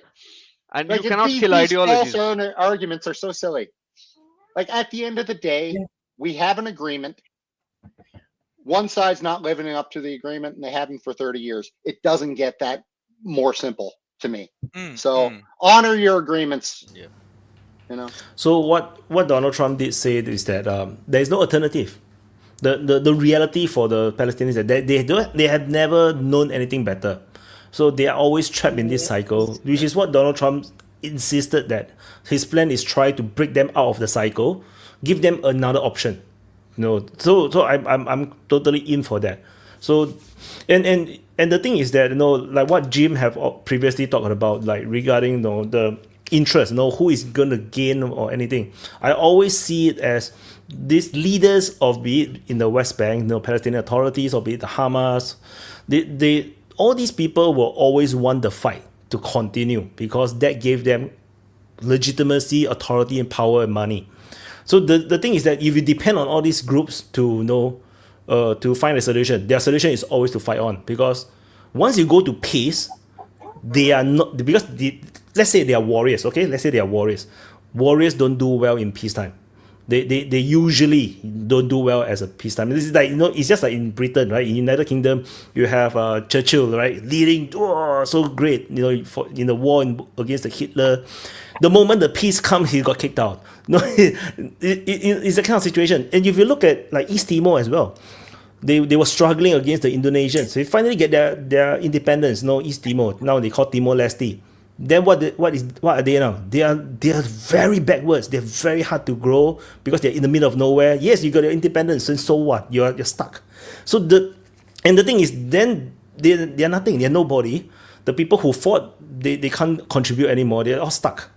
And so in terms of what Jim said, I always look at the motivation, which is why I always very against the Palestinian leaders, you see, because they are not leaders. They are all authoritarians, but the thing is, they don't have an option to even vote. They voted once. They voted for Hamas. It was not recognized. The Hamas leaders also do not have that kind of political flexibility. Like, just lie a bit, saying that okay, we'll recognize Israel or whatnot. Just lie. Like, I know you don't like it. You want to destroy them. You can lie and build your army and destroy them later, but they know they can't. And in the end, what happened is that they got ostracized, and the Palestinian Authority side, what's the group called? PLO or whatever. They took the opportunity and built on it, right? And they supported the Israeli side because they lost the election. So it's all about power. It's all about this influence and money. Clearly there's a lot of money flowing into Palestine. So this is why it's very hard to fight this issue, because once people become too biased, like pro-Palestine means everything Palestine is good. It's very hard. You have to separate the civilians as civilians. The Hamas is Hamas. The PA is PA. Israeli. And in fact, even Israelis, you can break it up into all the different parties, all the different political arms, and they are all different and they are very complicated. So, yeah, that's why my point. I'm not sure who's next. Lambo, I think. It's not long. Just stupid idea. A good thing for Palestine is maybe a country adopt the country and said, it's my territory now. We're going to put our army in it. Like, for example, Egypt. And I think Israel never going to touch it again. I don't know if Israel want to have conflicts with a country like Egypt. But have a solution to say like the Trump wants to have. The Trump wants to have is say like we're going to put all the citizens in other countries, and they're never going to agree all for that. I just don't see it. I just think Palestine is going to be unsolved and is going to stay in a big mess. Sadly, I think it's going to be an eternal problem if they don't look like for a big problem. For me, the more simple thing is make it a province of another country. You know what I mean? It was part of Egypt. It was administered. Oh, it's not your turn, Desi. Hold on. Wait, sorry, there's sorry. other people to talk. John, go ahead. John. Thank you. No, I was going to kind of dovetail on what Wyatt was saying about how there's all these different splinter factions. Is like if you look at what happened to the IRA in the mid 1990s. I don't know how many people you familiar with that conflict that had been going on for many years. What actually happened to it was the real reason that it stopped was because of economic growth. What happened was the IRA was kind of divided into two factions, right? There was the Sinn Féin and there was a provisional IRA. The provisional IRA was what people called the terrorists or whatever, and who were actually Catholic nationalists. And then the political wing were a bunch of communists, literally is what they were. And they're the people that are in charge right now. But the reason that the provisional IRA laid down their weapons was because they could no longer recruit anymore. It wasn't because concessions that were given to them by the British, which the British did give them concessions. But the reason that the provisional IRA laid down their weapons was because they could no longer recruit anymore, because times were good in Ireland. I don't know if you remember the Celtic Tiger. Maybe or Google it, look it up. Things were good in Ireland for the first time in like a generation and a half. So people didn't feel hopeless anymore. And once you don't feel hopeless anymore, or when you do feel hopeless, it's really easy to pick up a rock and throw it at a tank, like Palestinians do, as the Irish did when they were fighting against the British, and because they didn't have anything better to look forward to. But when they think they actually have a future, and then when their parents think they actually have a future, they won't get involved in any of this paramilitary bullshit. So that's actually what happened. And when you take away that opportunity from people, which I think that Hamas has done, and look, I'm not fucking no fan of the Israelis for any fucking, everybody who knows me knows this. But I mean, you look at the way the Gazans are entrapped in this level of poverty and deprivation, and they can't blame it all on the fucking Jews. I mean, how much money have they been given and how much resources have they squandered?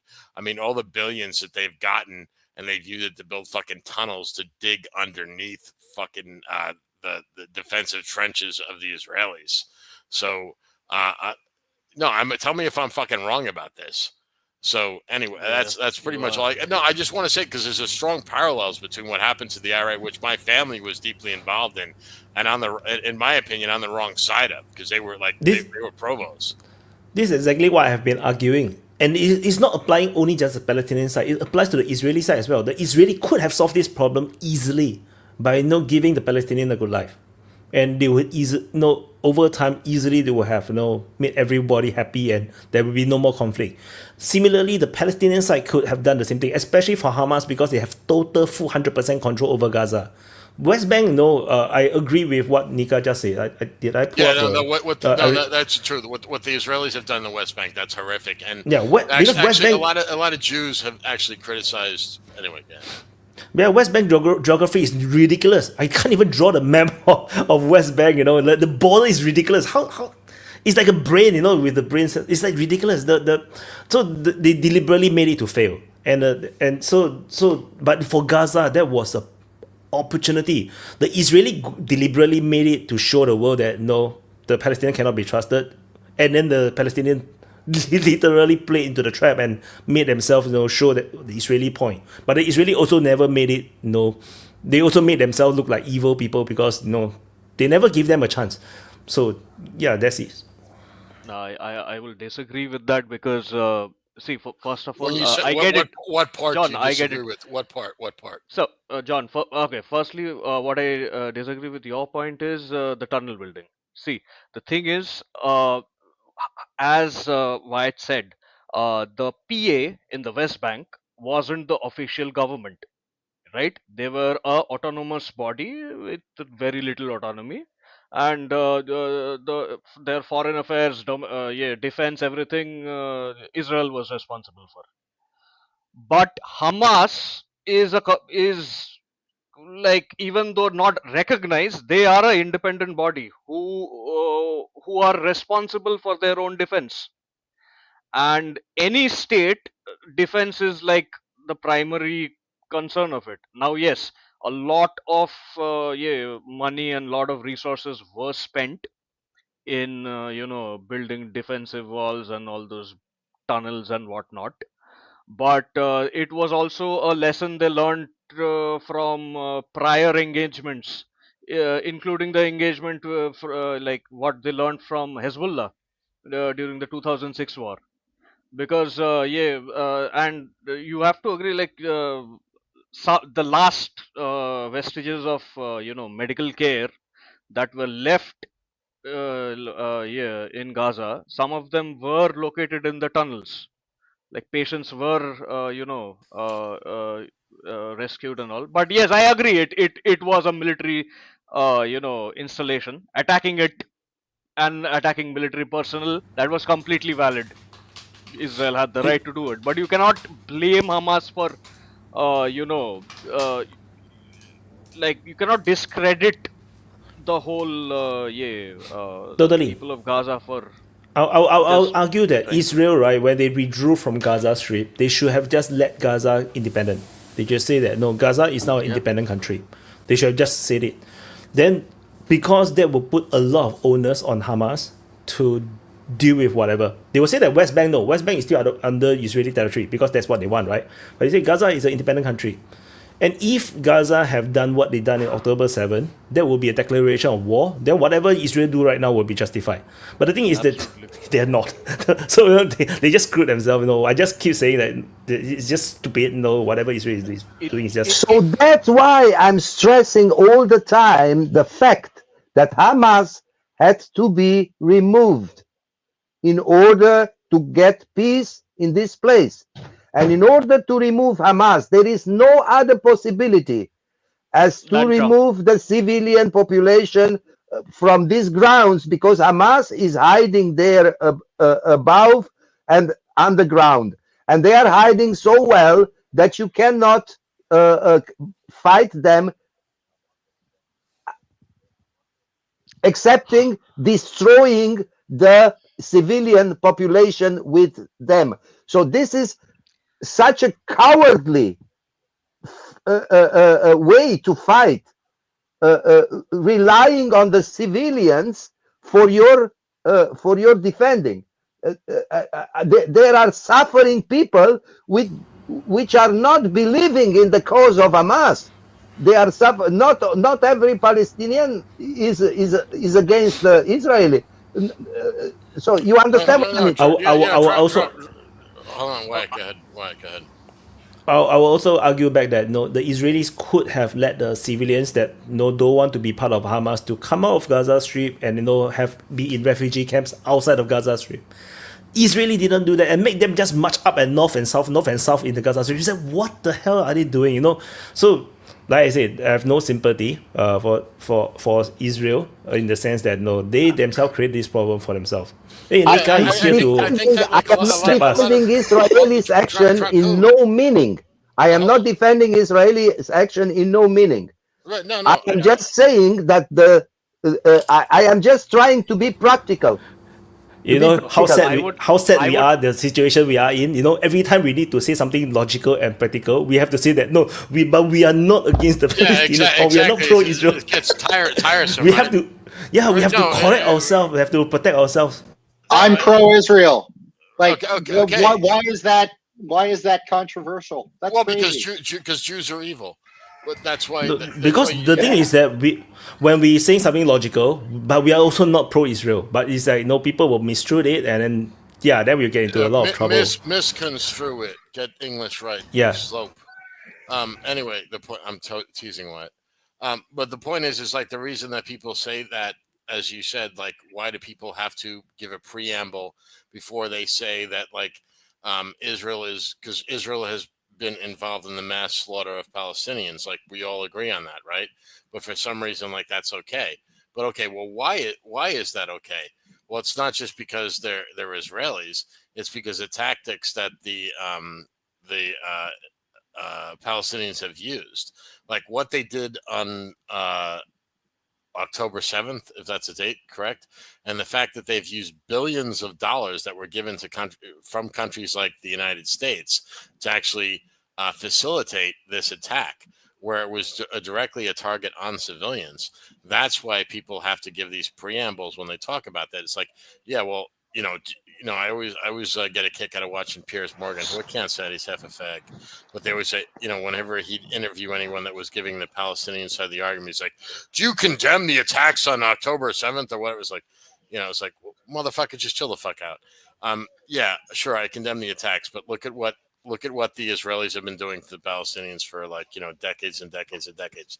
Yeah, they have been doing all those things. So it's not an either or binary thing.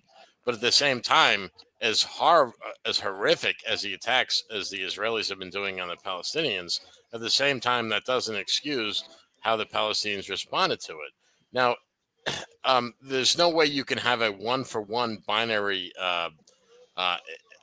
response to those kind of things. This is just how it worked out. So basically, you just have to choose a side. War is always going to be sloppy. It's never proportional. No one wins a war being proportional. The way wars are won is being by disproportional. That's how one side defeats the other. Anyway, I think Joffrey is next. Yeah, so me watching this go down, it's pretty devastating, all the human loss. But to lump the Hamas side in with the word Palestinian, I try to separate the extremist jihadists from the Palestinian people, because obviously there's a lot of what do they call it, loss that was unintentional loss of life, but yeah, I don't think there's a possibility they could ever get along, because just like the Jews, they hate the Palestinians because they're all Muslims, and they somehow house Hamas within their population. And I believe there's some bully tactics that the Jewish people may employ because of that hatred of rockets flying into their cafes at random intervals. So to me, the fact that Trump said we're going to take Gaza over, then there's almost like a neutral party now on the soil. So we could hold accountable some rogue soldiers of the Israelis that may go in to Gaza and do evil, just like we could hold the evil that was done from Hamas against the against the Jewish people. It's just, I think it could actually work out in the long run that, we put boots on the ground and maybe put a military base, because obviously the Egyptian people don't want nothing to do with the Palestinians. That's why they locked their gates and wouldn't let them migrate out of the country. And then Jordan doesn't want them either. Just one question. Wait. I want to say one thing first. So we try to use Israeli rather than Jewish, because when you say Jews, then it gets very confusing, because it's like, no, there's a lot of Jews all around the world. Like if it's Israeli, say Israeli. If you say Jews, it get murky, and then they will get into stupid arguments over the misuse of the words. One question. To be clear, it has nothing to do about Jews or Islam. It has everything to do with Zionism and taking land. That's it. It has nothing to do with religion. I agree. Nothing. One question to Jeff. How do you reconcile October, 7th, 1,000 approximately dead Israelis with 500,000 missing a year later? And second question, which follows, the Israelis have the latest technology, American F-16, F-32s. Jim, that's a question in disguise. Make your statement. I can't stand questions in disguise. If you got a statement, make it. Well, John, I'm talking to Jeff. I don't give a shit. Well, I'm in the chat, so if you got a statement to make, do it. We don't have time for that bullshit. Jeff, John is so sensible when they cut him, but he can cut people. I don't know that double standard is an American way, I think. He's American. He's American. That's right. And we're the only country Yeah, with a fucking the double- flag. We're the only country Yeah, with the our double flag on the standard fucking is moon, so- and we don't give a flying Yeah. fuck about anybody There's no else. And American Donald Trump president. is proof of this. That's So what he hold claimed. on. So Zika, why don't you tell us about why John, the, John, that you're a good example why the world hates America. Keep exactly? Keep it going, mate. Yeah, because you're You're fucking a old. dumb fuck. No, I'm not. No, that's the last thing I am is a dumb fuck. And if we're so dumb, why are we so fucking powerful? But if Why you are we the police? Downwards, you're going down. Down, baby. And I'll gladly take an IQ test against you or anybody else in this chat. Well, John, I like, can it's see. possible to Really? separate out. Can we talk about power in 10 years again? Because China. China. Yeah, and that's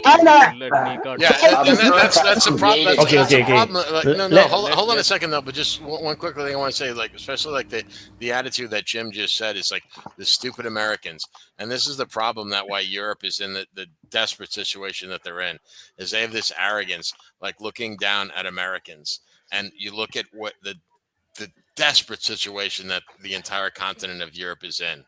I mean, they are in the epitome of self-destruction, but yet they look at Americans as like, oh, you stupid Americans. And yet you look at we have accomplished. We've dwarfed everything that the Europeans have done. And you are our bitch. And everybody knows it. Yep. And deep down inside, you know that. You John, know you that. went I agree. I agree. Hold on a second. I want to hear what If I may ask European, Nika has to Guys, say why are something. we doing this now? Like, weren't we talking about Palestine? Like, what are we Right, talking exactly. about? That's what I No, want to hear. I yeah. want to hear the Palestinian apologist Nika tell me about Yeah, let's just why move that on. we should kill the Palestinian, kill the Jews. No. We already talked a lot too much. I just want to respond to John about Europeans, and I can actually agree with him. I have said it a lot in the previous open mics. Europe is a big ass liquor of America. America is our sugar daddy. I always said, and it's like that. The sugar daddy doesn't want to give something back, or they don't want to finance again Europe because sugar daddy woke up and said, I pay everything. That's not correct. If you need help, you call us because you have nothing. It's over. That's what Trump's saying. Stop calling me sugar daddy. Stop licking my ass. I am no Joe Biden. I don't like to be licked in my ass. So stop it. You need to raise your GDP. You know what's the problem for us in Belgium? We are 1.3% GDP. Trump says you need to go to 2%, and maybe 5 later. But our government is saying, yes, we can go to 2% by 2029, and it's going to cost the taxpayer, every fucking taxpayer in Belgium, €1,000 extra a year of taxes, because our government has been so stupid in the past to not go gradually and slowly to the 2%. No, suddenly we need to go in 2% in 1 or 4 years, and it's going to cost us a ton of money. Fucking stupid. And it's happening everywhere in fucking Europe. Not every European country is underneath 2%. Poland is like, I think it's even higher than the United States. You know what I mean? 2039, you guys will be speaking Russian. No, so it's Europe is being lazy. Europe is being lazy and just ass licking because if you have a problem, Daddy America is going to save us. But Daddy America is sick of it. Guys like Trump. Yeah, guys like So me now too. you're in shit.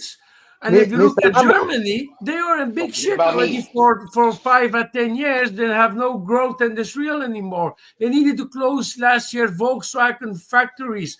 First time in their history, they need to... No, stop it, Geoffrey. First time in our history, that their history, that they needed to close Volkswagen factories. Why is it? Because we are hating China, but we are still buying from China. Oh, stupid are we? Just stop. Not because it's cheaper. No, just stop it. America first. Why not European first? No, we don't think like that because we have stupid governments. Because European, let me tell you, Master Lambo, why not Europe first? Is because we're stupid to do that. No. Let me tell you, because there is an important reason for it.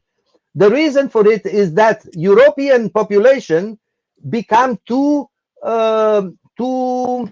willing to fight against the regime. That's the problem. The American are still going with their regime. The European don't.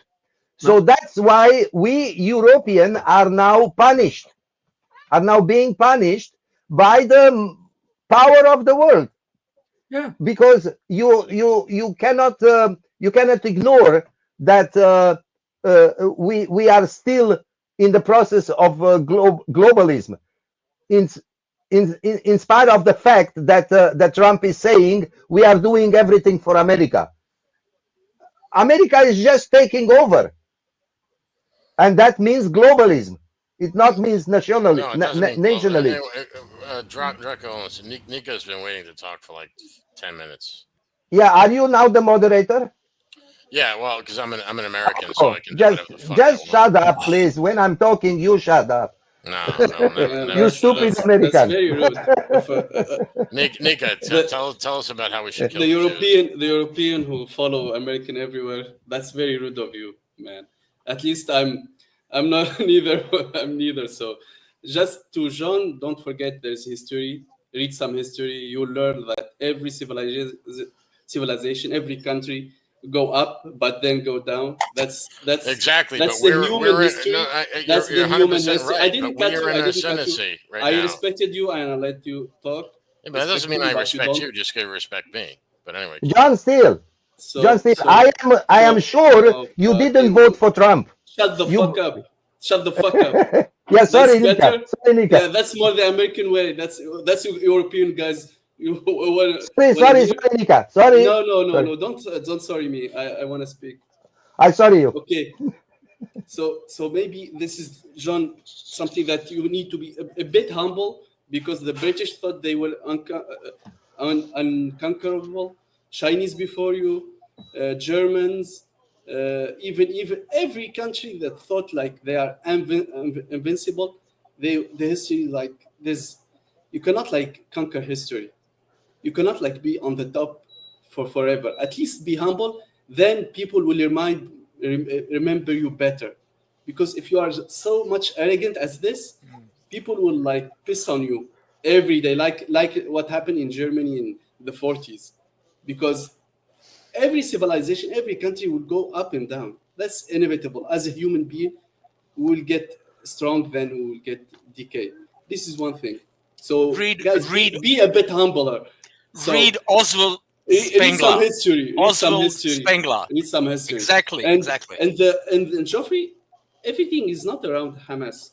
Hamas is like when they started fighting. They started fighting in 49, 59, 95.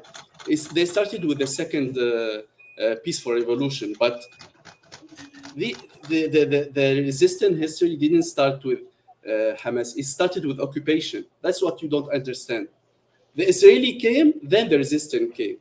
So it's not like there's Hamas and this is one thing. Secondly, Hamas is not in the West Bank. 40,000 civilian is removed right now from the refugee camps in the West Bank. So they are already in the fucking refugee camps, and the Israeli don't give them any respite, and they are moving them, and they're destroying their homes and killing people there. There is no Hamas there. The government there recognize Israel.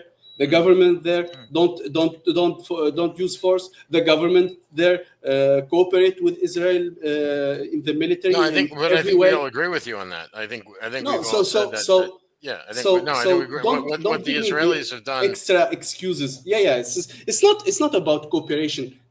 Palestinians can cooperate as fuck as they want. They will be kicked out anyway, and then Israelis will go to Lebanon and go to Jordania and Egypt and everywhere, and they maybe reach America by the time being, because it's the Holy Land, it's their land. they're the chosen one anyway. So who knows? And the tunnels, by the way, the tunnels are before even the Israeli occupation. The tunnels, the Israeli themselves used the tunnels. If you don't know the history, read the history. So who's the cowards who's used in the tunnels? Everyone using the tunnels. Tunnels are trenches. If you dig a trench to protect yourself, are you a coward? That's fucking stupid, man. If you have a tool, you will use it. If you have a bunker, you will use the bunker. You will not be I don't think anyone and said they draw were a sword cowards. and draw. No, never they said said they said why using tunnels they are cowards. Oh, no, I never why, said that. Why? I think that was very We offensive. never said that. Civilians further away because there are tunnels. Let's kill civilians. Let's kill them. Let's fucking kill them because we are not in a position to take responsibility of the killing civilians. Are you? Kill civilians. They will use any excuse to kill civilians. That's not the issue, man. So then don't kill civilians. Then move the fucking ask the Hamas. Israelis to not do that. Yeah, then move the West fucking Bank, they Hamas have from tunnels? there. That's Do the they have tunnels solution. in West Bank? The problem Do they is have tunnels Hamas, in West not Bank? Israel, because Israel Do is they there. have tunnels in West Bank? But how they was have the tunnels in West Hamas Bank? funded? Draco, They were funded by Iran. They were funded Wherever also by the way, I Benjamin will give you the West Netanyahu. Bank excuse, man. They were also funded by Benjamin Wherever the Netanyahu. way, And you they have were the West funded Bank, by USA. and what's the example that the West Bank, that Israeli give the West Bank? It's you cooperate or not, we'll fuck you up. That's the message that Israeli give. You cooperate with us, we will fuck you up. You don't cooperate, we'll fuck you up. But in a different Right. ways.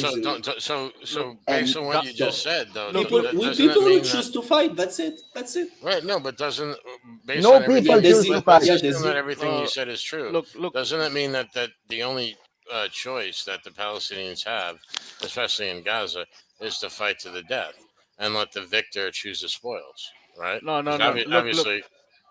John, you have interrupted everyone a lot. No, I'm just going to interrupt one. Look. You guys are missing. Everyone is missing a very important point, which is that this is not an accident. There is a deeper ideological plan to all of this. The Likud party follows this. Benjamin Netanyahu follows this, and this has been created in the 18th century. And is the Greater Israel Project. Right? This is why Hamas was basically groomed by Israel itself, by the Likud party. This is why Benjamin Netanyahu, before October 7th, in fact, appreciated Hamas because Hamas delegitimizes the Palestinian movement. This war is a part of a greater plan. Now, we don't know if this will come to fruition or not, but there is a plan. A lot of Israeli politicians, a lot of Zionist thinkers and theoreticians have written on this, and it's the Greater Israel Project. It's between the Nile and the Euphrates. It's supposed to be a single Jewish state. And you use false flags, you use ethnic cleansing, whatever you need to do to build a Jewish only state. This is the ideology, right? Yes. This is the ideology of Israel. You cannot discount that and say that it's only Hamas's fault and not Israel's fault. Hamas is a tool of this ideology. Just like in 1939, the false flag operation that started off World War II, that Hitler said on the Poles conducted, that was just a tool that the Nazis used to start off World War II and start off an ethnic cleansing in Poland. You can ask Miro all about it. But the Nazis were right in that. What about Hamas was created by Israel? The funding. Hamas was. That's known. That's known. That's not a question. That's known. So now see the whole picture. The solution needs to include Draco. The solution needs to include the fact that there is a ideological and a motivation, not just motivation. There's an ideological plan behind this. Yes, it's a construct. It's a construct. Yeah. Yes. So for me, my only issue is save these fucking civilians. I am How not. do we do that? How do we do that? That's the So question. that seems to Trump be can do that if he wants to, if he yes, can. there seems to be a solution, and now all the guys are talking about Palestinian nationalism. Fuck the nationalism. Fuck the Save the nationalism. I agree. civilians. Save the children. That's important. I agree. I agree. I absolutely agree. But then So again, one more thing. I just want to add one last thing. Draco, you said that Hamas has to be removed, but you have to remember that Hamas doesn't just exist in the bunkers. It also exists here inside the mind yes, of every Palestinian. I How do you know. remove that? I know, Especially now. but I am counting. Sorry, I am counting with the truth that a normal civilian, and I am hoping that there are normal civilians still in Palestine. There That are innocent civilians who have been radicalized also, who yeah, now but view not all of Hamas them. Not as all of a them. heroes. Nasrallah is now viewed as a hero, not just in Palestine, in the Gaza, not Yes, just in that's West right. Bank, across the Arab region, and that's reality. Just Yeah. like Trump taking over Gaza, just like Israel committing genocide is a reality that you cannot help. This is also a reality. So when you're Daisy. presenting solutions, Yes, take I it into understand that, consideration. and that's the reason why the neighborhood country don't want to take Palestinian people, because they are thinking they are radicalized. Liability. I think they are radicalized by the poorness of their life in the last 50 years. If you put them in the situation to live good, if you give them houses and give them jobs and give them the environment to flourish, they will abandon their fucking extremism. who have Yes. but to do that, why people say if a person protect himself, fight back is extremism?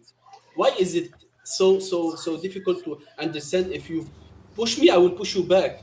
If Now you that's slap the me, I will problem. slap you Okay. back. Yeah, that's a problem. I was, you know what That is why can Slava people do? Ukraine, you know. No, it's not the same. Hey, It's not it's the the same. same. It's not the same.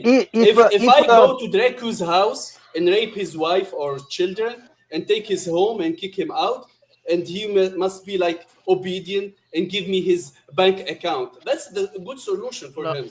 Look, I will This is shoot the you. solution that I will he kill you. said. So, but Nika, if Colin McGregor is standing in front of you and is saying, "Move," what will you do? It's not like that. If I won't. Conor It's like McGregor, this. I won't. if Conor I McGregor don't tried care. to rape my I won't. my sister, I'll I fight will to the fucking- death. Why the hell? I'm fucking. I could take Conor McGregor. Of course. Yeah. I will cut my balls if I will not do that. Oh, I don't Man, think so. You will give him your wife and your daughters then. If he Yeah. wanna try rape them. Look. Listen. This is a natural thing to every human being, to every psychic. Any person who there's two ways: you run away or you fight back. People choose to fight. There is not the problem. The problem is the one who's trying to. So it's the good. shit. It's good that civilians are killed about. Ask about the person who killed the civilians. Don't ask the person who is fighting back. If I fight back and you killed my the neighbors, it's not my fault. It's you. Hamas is grounded by Israel, my friend. Slava Ukraini. Maybe Nika, he's maybe Let's kill some McGregor. Ukrainians too. Maybe McGregor is sensitive to tickles, so we can tickle him. Yeah. No, but I want to ask every American here. Or maybe if you give him a blowjob, then. There is only one American here. There was only No, Joffrey is American. There was only one American here. Yeah, but why? Two, Joffrey and John. Joffrey is American. Joffrey and Sean. So Okay, three. I just and three. Hell yeah! All of Yeah. three of you. Hell yeah, America! Fuck yeah! When American revolted on the Like the British bat signal. wanted their liberation. Fuck yeah! They were called like extremist, and they were called nasty names. But they fight back. They fought the most powerful country in the whole planet on that day. But did they surrender? No, they fought back. No person now after 200 or 300 years, no person now say why they did fight. We celebrate their sacrifice. The British did nasty things to them too. That's what I'm saying. Look to your history, to your own guys' history, and try to remember those guys. And yeah, but I think the reason that there's one difference. To speak to your point, you're talking about like why is it that the American Revolution is celebrated not just by the American people but across the globe? Like even like Wyatt, who's lives in Singapore and he's Asian and he's a slope, he's a slant eye. At the same time, he has tremendous respect for but I mean seriously, Wyatt. I mean, you respect the Declaration of Independence and the United States Constitution.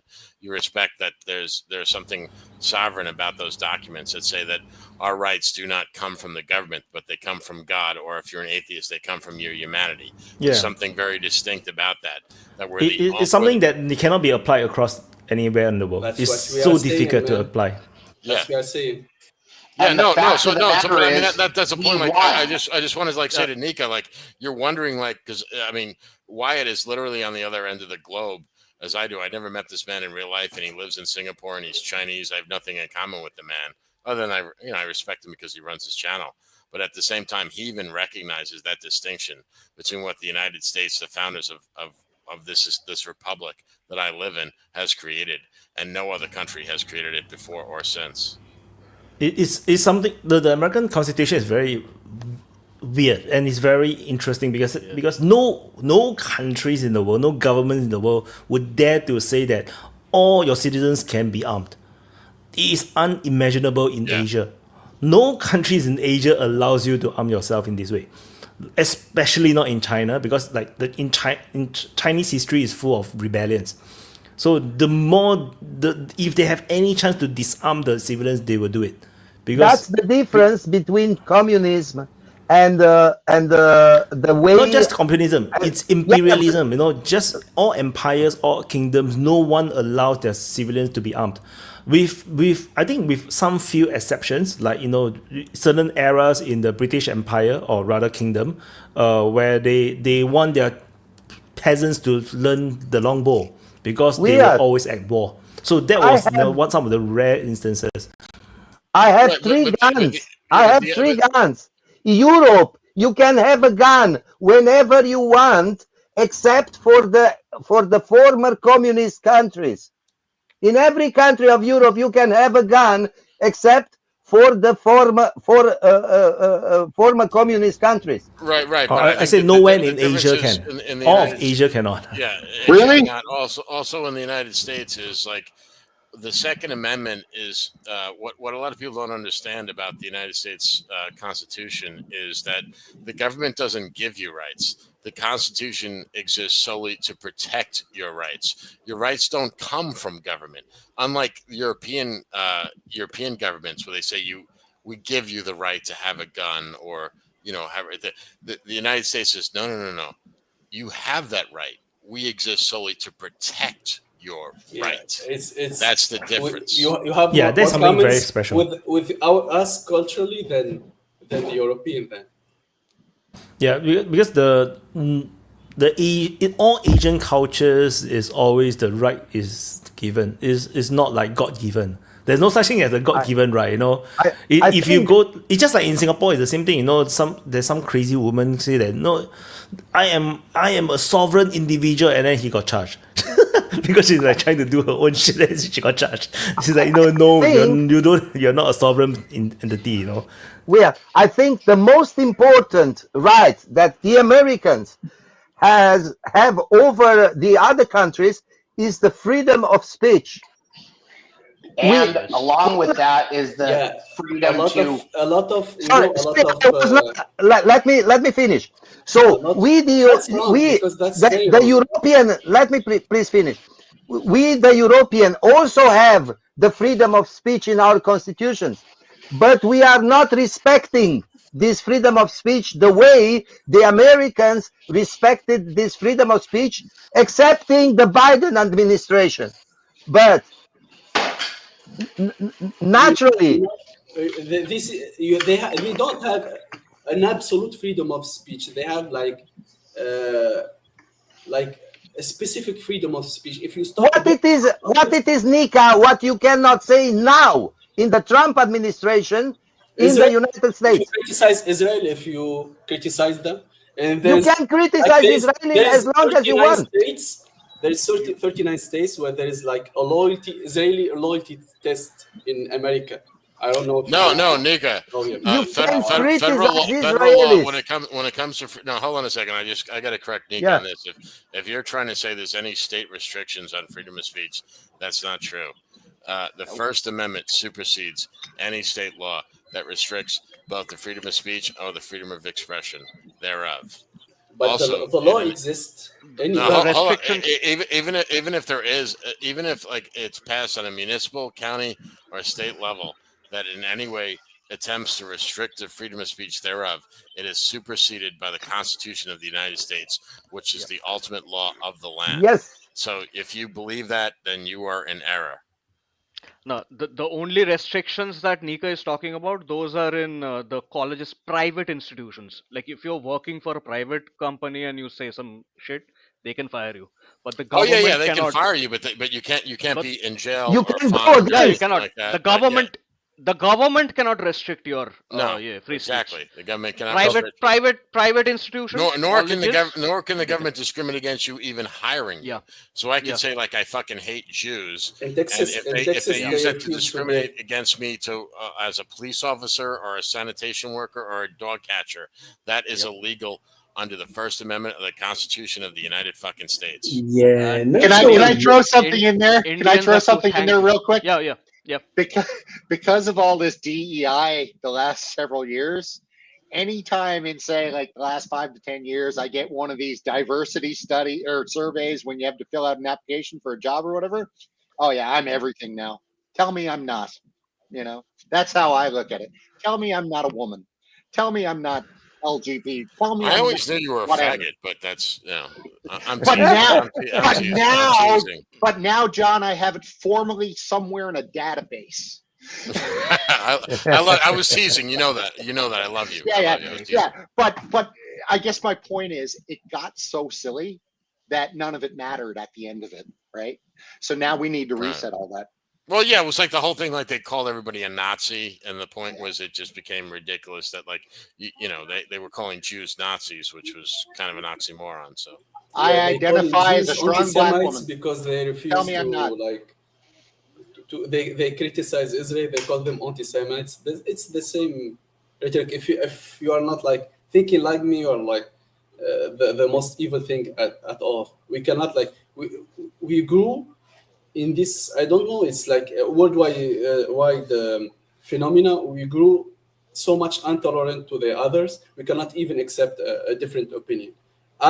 Me and Wyatt or me and Sean have a different opinion on a lot of things, but we are here. No, and Nika, I think we'd agree on a lot of things. Actually, I think but you and I we would agree on a huge number of things. I just think that your understanding of Americana, at least the modern incarnation of it, what goes on, I think that you don't quite understand. And also, I think that the challenge, one of the pushbacks that a lot of Americans are giving you or people who think like you, a lot of Americans right now are very suspicious on this kind of transnationalist Islamic movement, where we see it as a threat, because ultimately it's theological, and ultimately Americans have a strong suspicion of a Islamic religion, because ultimately the founders of this nation, well, the majority of them were Christian leaning, although many of them were not quote unquote practicing Christian, but they were all deists. None of them were Islamists, and that's something that you have to understand why we have this suspicion.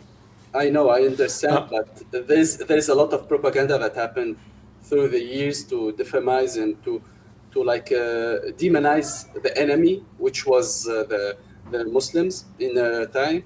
Before that, it was the Soviets and the with the Soviet. It's just a pattern to focus. I would say it's the done anger by of the everyone. population. Yeah, but It's done by everyone to everyone. The Americans use that as a tool to control more of the population, to direct them toward what they think it's the best thing for not like to direct them to their own. So this is actually something that I want to talk about. Is that all these arguments that we all have, sometimes we can have this conspiracy, really to put it as a background that there is someone that is actually just manipulating us to do all this argument. Because you reach at the elite level, they probably don't care. They are just weaponizing us against each other. Just like I always say, how the Palestinians is being weaponized, we are also getting weaponized by causing us to have all these stupid arguments when the elites actually don't really care. They just okay, let's create this shit and create that shit, and let them fight. Then they get all distracted about all this, just differences in words, just differences in understanding of certain things, and then we just keep arguing when they are doing the real shit behind the scene, and that is really benefiting themselves. So which is why I always they directing us to one direction so they can do whatever they want. So it's the same thing why I always like, for example, Palestinian issue, I keep saying that I don't give a damn about the line in the sand, because once you believe or you care about that line in the sand, you care about the word, the label, be it Palestinian, be it Rohingyas, be it Kosovo, or be it Ukrainians, or whatever. Once you buy into that idea, then you start to neglect reality. You start to neglect humanity, and then you get manipulated into arguing over stupid stuff. So anyway, it's 7 hours. Yeah. So, and also there's one more thing I want to say is that the what John Steele talked about the American thing is that something because I've been observing America for a long time. One thing people don't understand is that America is not perfect, but there's something that is very interesting about their system is that they can always correct itself. There is many countries can't. There is this self-correcting mechanism within US system that you can see that Biden basically pushed the country into one extreme. Immediately Donald Trump can come in and push it back, and it is something very unique that many countries can't do. There is something that what makes United States great. You see, they are not great because they are they are like saints. It's not. It's just they are just slow a bit. Because they are very big. They are very slow, but they can always adapt and always self-correct. And there's something like you can see. Look at Europe right now. They are struggling to adapt, and they are that's why Europeans don't believe in voting anymore, because it's like they can't self-correct. They are stuck in this non-stop thing, and there's something that I just want to throw some bombs to give them democracy. Despite of what I ever said negative about US, now I feel that is the moment that if I was now 25, I would emigrate to America right now. I would go tomorrow. I would go apply for visa, and I will try to go to America right now if I were young. But I am too old now. So I don't think I can do something in the US now, but in my age. But if I were young, if I were you, Nika, Desi, Mr. Lambo or something, I would. No, I'm 6 years old. Right now, apply for visa for America, because they are coming good times. Nika already tried to come in. He snuck across and got deported. Yeah, don't worry. The Americans will absorb Nika. I like the cold there. They will come for me. I don't need to do that. I want Draco to move. come, because Draco's got the best fucking music, They will man. So come I here, want man. Draco to come to America. So anyway, it's 7 hours. So no, actually, it's 7 hours 20 minutes. But I think the actual discussion is around 7 hours plus. So Okay. so Who let's do you go want to go first closing. to wrap up? Who do you want So to pick so who need to rush off? If no, then we go with Draco first. Draco. Yeah. So I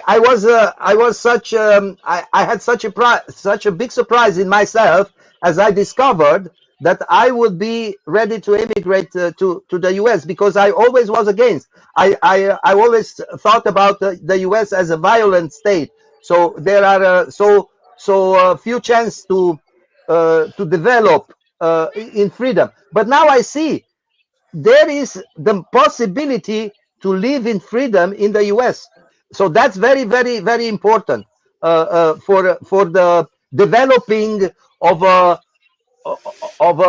good life for a young man.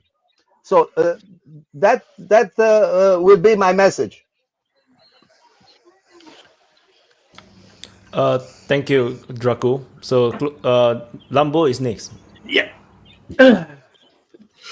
I'm going to try to keep it short, but I didn't spoke a lot, so I don't know.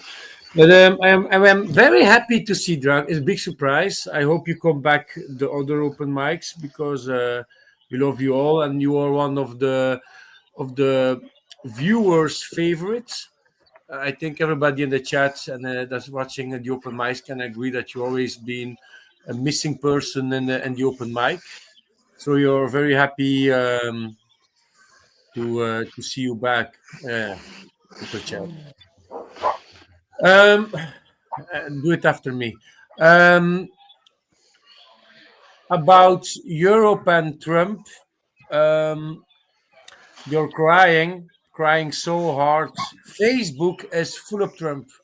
I'm like scrolling through my Facebook. Every 3 messages is Trump. An article about Trump. Trump farted. Trump said a bad joke. Trump forgot to wash his hair. Stupid things like that. No, it's over. You're crying. You're bitching around. It's all that bullshit with Ukraine. Also, they just don't get it. The propaganda gets bigger and bigger in the most stupidest way.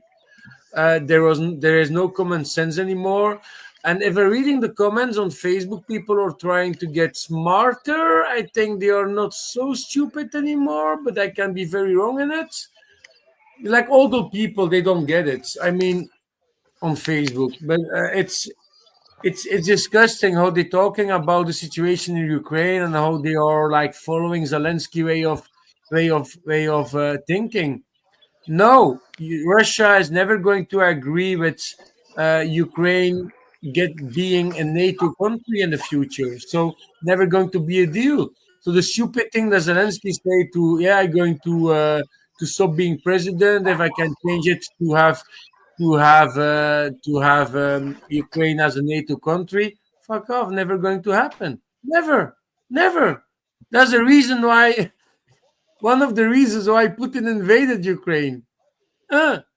So I hope for the Ukrainians, because it's now 3 years, it's going to stop finally. And I am afraid of it. And I am actually afraid that after a few months, maybe end of the year, Russia is going to start walking to Kiev, because Ukraine is going to have nothing anymore to fight with. Not weaponry, especially manpower. Already too many people being killed. I am a bit sad about Trump that he's not giving the real figures, because he knows. Everybody knows. Everybody knows. Every politician knows how bad it is in Ukraine. And that disgusts me about Europe. They don't want to stop. Even they are starting to cry after J.D. Vance spelled them the lesson, because they can't fight again. They won't going to be able to send weapons to kill more people, innocent people. You're crying about that. If I was the German chancellor, I fired that guy directly. So you're not man enough to be a governor. I don't know what for what the guy did, of a minister or something like that. I don't give a fuck. You're not man enough. Why are you crying, bitch? Little child. People are. It's like that. Europe is playing a video game. Playing like Wyatt said in Command & Conquer, Red Alert. It was my childhood game, you know. That's why I like strategic things, because I am a strategic thinker. I love to play this type of games. I was a very big Red Alert player. Red Alert 2 is my favorite one, I think. And it's so sad that Europe is thinking like that. Just fucking agree with Trump. It's like the spending that happened like Biden did, just give the money away and we don't need nothing back. No, Trump is a businessman. Say, what? You need money? You pay me back. Everybody in chat, everybody that's watching this video or watching my closing now, if you have a friend that's asking you $1,000, are you going to ask that money back in the future, or are you going to say, just keep it? As normal worker, you need yourself that money. Everybody going to say, I need it back. In a week time, in 2 weeks time, you agree together. But you're going to have an agreement to get that money back.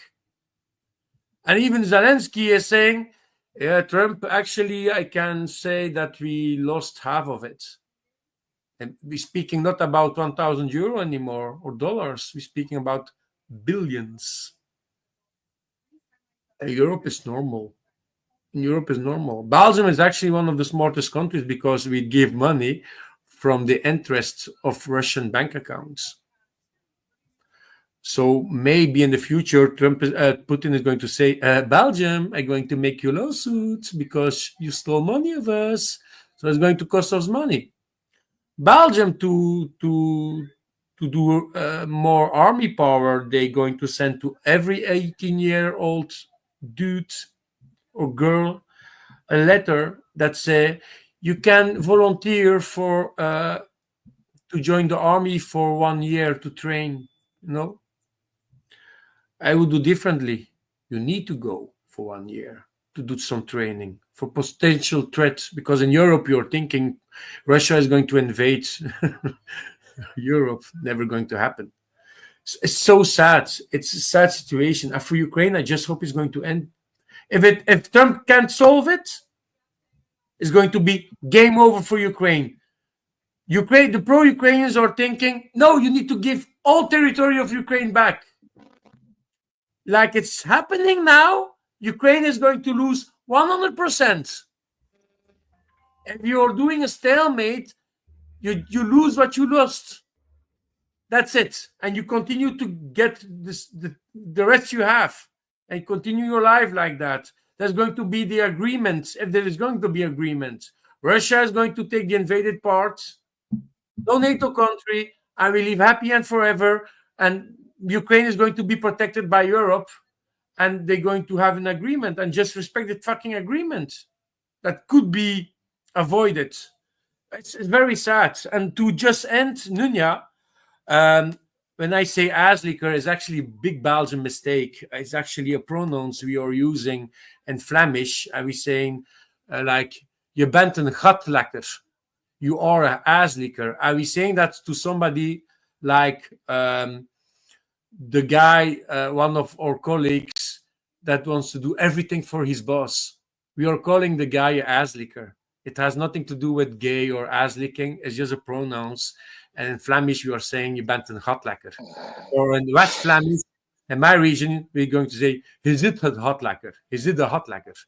So yeah, that is the meaning. That is actually my translation that I am doing from Flemish to English directly. That is not always coming good in English, you know. So apologize for that one, but I love to use it. So yeah.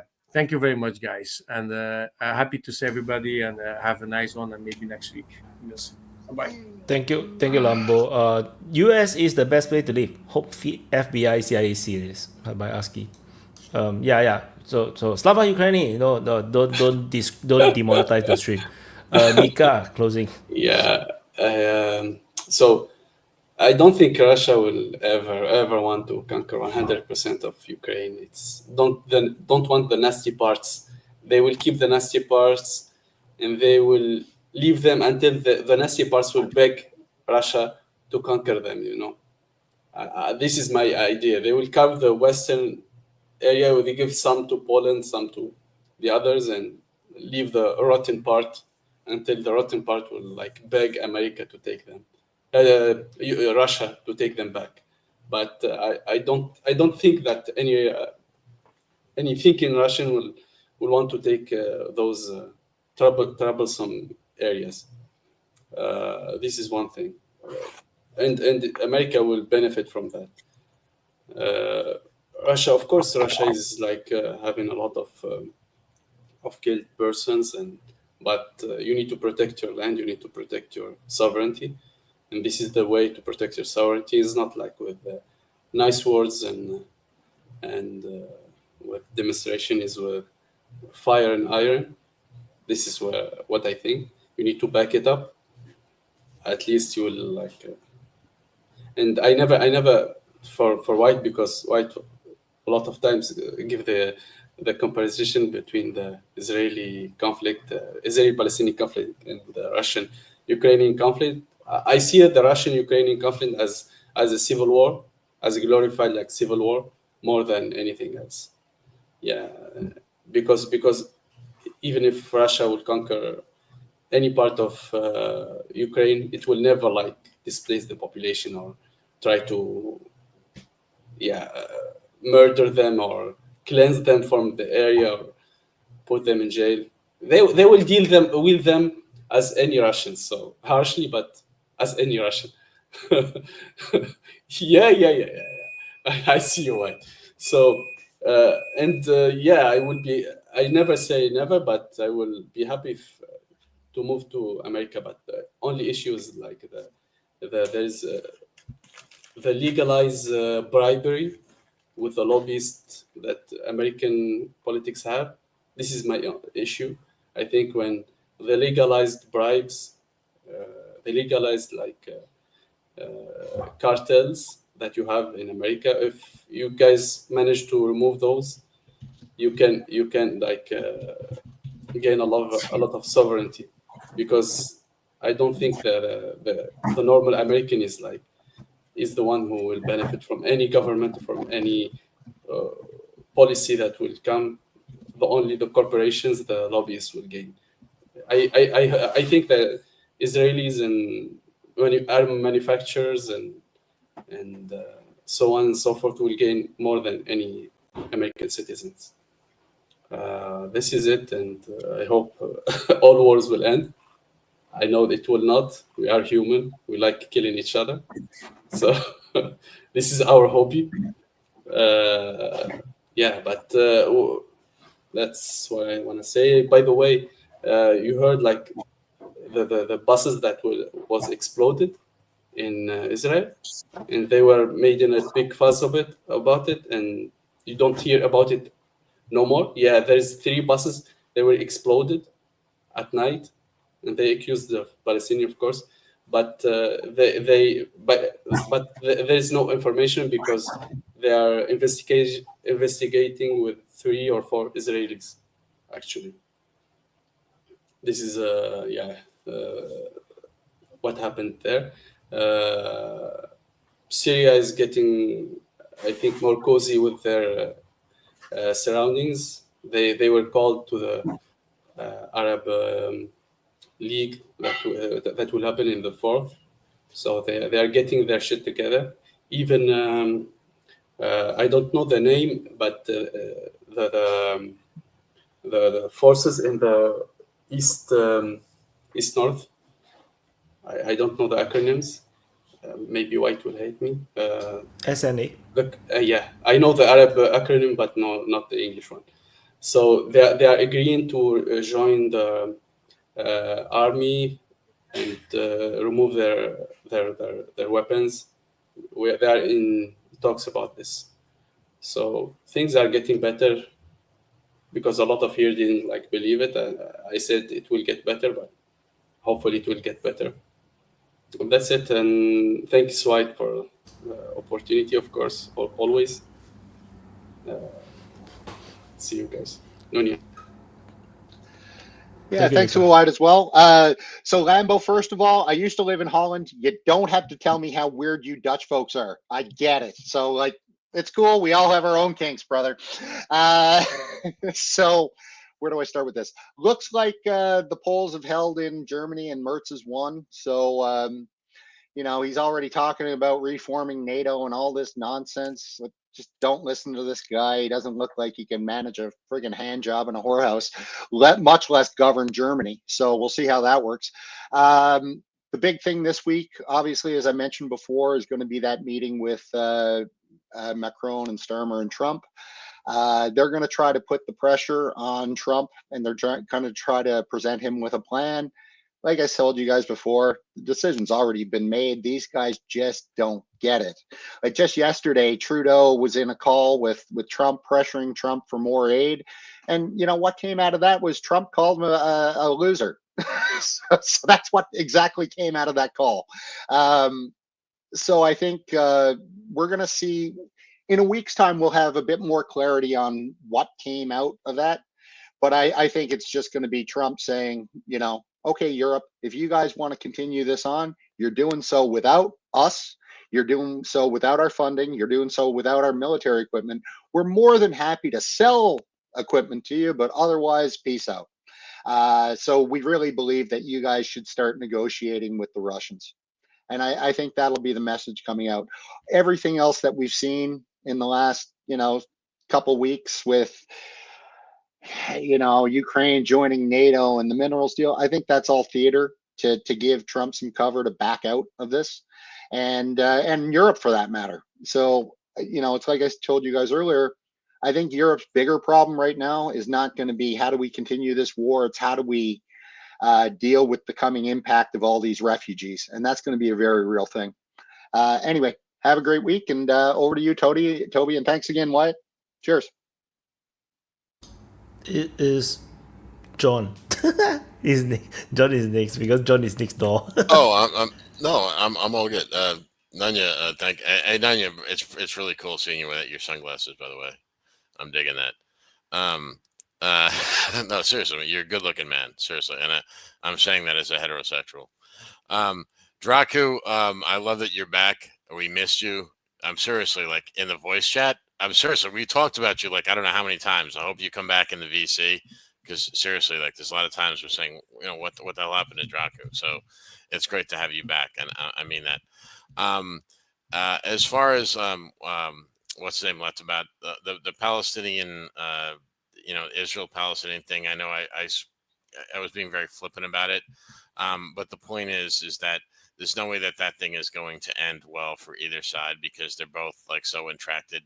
And as far as I am concerned as an American, as much as I would love to have peace in that region, it's not my business as far as I'm concerned. And that's what a lot of people don't understand is the average American. I'm not talking about the average American politician, but the average American citizen doesn't really care about that. They have other problems on their mind. That might feel cold-hearted, but that's how the average American feels. They got other problems, and there's people dying all over the world all the time. And what's going on in the Middle East, between the Palestinians and the Israelis, regardless of what side of the fence you're on about that, the Americans are saying we can't afford the price of eggs right now, so we don't have time for that.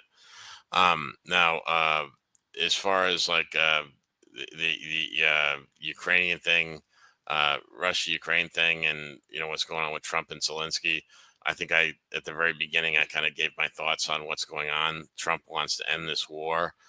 He's looking for an out. It's not as easy as he thought it would be, because there's a schism within the deep state. I don't think it's as how do I say it, as clearly defined as Toby saw it. About, by the way, Toby, you can Google it. Gazprom is nationalized by Russia. It's easily Googleable. That is true. And the U.S. has far more economic interests in Western Europe than they do in Russia. So that's where, especially if you're talking about BlackRock, Vanguard, and Fidelity, the three, the people that own pretty much all of the Western stock markets.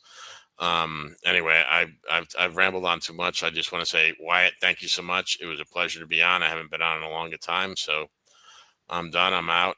Peace to everybody. And I enjoyed, even though all those I disagree with, I appreciated your input, and give me all the hate. I'll take it as love. Thank you, John. Sorry, guys. I'm going. So I hope to come back next week, but I am not sure. But we will see. So, see you. Yeah. See you. Ciao, Draco. Thank you, Draco. Yeah, and the next Joffrey then. Yeah, Toby can never get it because once they rearrange, it's always someone else. Geoffrey. Okay, so as far as America's creation, you know, that wasn't just, even though our rights as humans are God given and that's, you know, solidified in our Constitution, we had to take, I mean, I wasn't part of that. I was obviously born in the 70s. I wasn't part of the, you know, kicking Britain off of the continent and, you know, establishing our freedoms as Americans. But I've obviously got to benefit. I was born in the Cognac region of France. I'm first generation over here. So I do absolutely understand that the people that built our nation, our founding fathers, were brilliant men that have watched the philosophies and the governance of the past become totalitarian every single chance it got. And that's why they built our country the way they did and caused it to be able to pendulum back and, you know, find its center or course correct or whatever, you know, words you want to say about that. But, you know, our best right isn't necessarily the freedom of speech, but the freedom to assemble together. And with that assembly of like-minded individuals combined with the other amendment of being able to bear arms, that's where our government needs to honor the rights of the citizenry, because we could assemble militias under constitutional law and, you know, the government could have a problem real quick. And that's the same reason that we can defend our continent. You know, when the Japanese emperor said we could never invade America because there's a gun behind every blade of grass, he wasn't lying. He knew exactly what he was dealing with. And that's why we're in such a position of strength, not sharing a continent or a body of water with China or a continent with communists in Eastern Europe. You know, we're a little bit set back and don't really have to worry about, you know, Hamas invading, even though we do have some crazy nonsense going on with the cartels right now that we're gonna, I'm sure Trump's gonna handle that really quickly, even though that Mexican president wants to give him a little bit of problems about, you know, you're not going to attack our cartels on our homeland. We'll see about that. If they're killing American citizens, Trump's going to go after them no matter where they are on the continent. As far as Gaza's concerned, the best thing that they could hope for is that there's another body, another government in that general vicinity, that they don't have to rely on just, oh, the Israelis came over and did evil stuff to us, you know, with boots on the ground for America in Gaza. Then there's actually going to be a judge that can actually arbitrate between all this nonsense that's been going on over the last, you know, 60 years or whatever over there. And hopefully Trump does get his way and can create an economy for that special little sliver of land that can make those people not want to educate their children into the hatred of America and the hatred of the West that causes, you know, the jihadi mindset. Because I can guarantee you, you're not getting 100 swollen breast virgins every single day after you slaughter, you know, innocent civilians. It's just not the way the creator works. But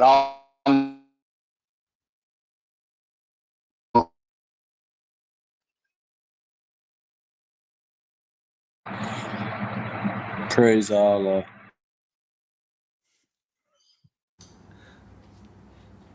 So Geoffrey, have you finished? yeah, I said I landed it on that, and then I heard the praise. Sure. Okay, Toby, closing statement. Yeah, okay. Well, thanks for the OM. There's very unkind comments in chat about John getting kicked out of the clan because he's too gay. I don't appreciate that kind of comment. Like, he's been a great contributor on this OM. You made a very good point about the rights in America and the idea that the rights are inherent, they're God-given, and that the role of the state is to protect them, not to grant them. I thought that was a very, very well-made point, and it's not well understood by anyone, really, outside of America. It's a reality that Australia would be a very, very different country if we had the rights of free speech and to bear arms. A great deal of the nonsense that has gone on in this country over the last 5 years, including the COVID lockdowns and now the draconian curtailments of free speech, it would have created an uprising if we had the rights to form militias and to uprise. Having said that, there's been a very interesting discussion between Niall Ferguson and JD Vance recently about, Niall Ferguson is a historian, and he talks about the fact that empires collapse when the amount of money they spend on debt servicing eclipses the amount of money they spend on defense. He's written a lot of histories. He studied a lot of empires. I agree with his arguments on that. I've read his books. He produces a lot of data. You know, I don't agree with a lot of what he says now because he's a bit two-faced. But his argument is very strong. And I think that it's something that a lot of the Republicans take on board. And I think that the biggest story coming out of America is trying to rescue their debt crisis by cutting spending. And also I think that what we've seen in the world is the plunder of the American taxpayer. The $37 trillion in debt has been just a free-for-all, and everybody's been getting a piece. Democratic capitalists, Republican capitalists, European capitalists. We see the USAID everywhere around the world. People have been plundering the American taxpayer and just spending their money as if it comes from nowhere. And I think that that's coming to an end. That's the big story of Trump's regime. It's got nothing to do with Russia. Russia and Ukraine doesn't matter to the US and to Trump. What matters to Trump, and I think to the greater GOP, is whether or not America survives as a great power, because their debt is so large at the moment. It's so insanely large that they've crossed that threshold of defense spending being less than interest repayments. And so that's a very interesting discussion. And so I think that this is driving the imperative of Trump's government. It is get the American economy back on track and stop the plunder of it.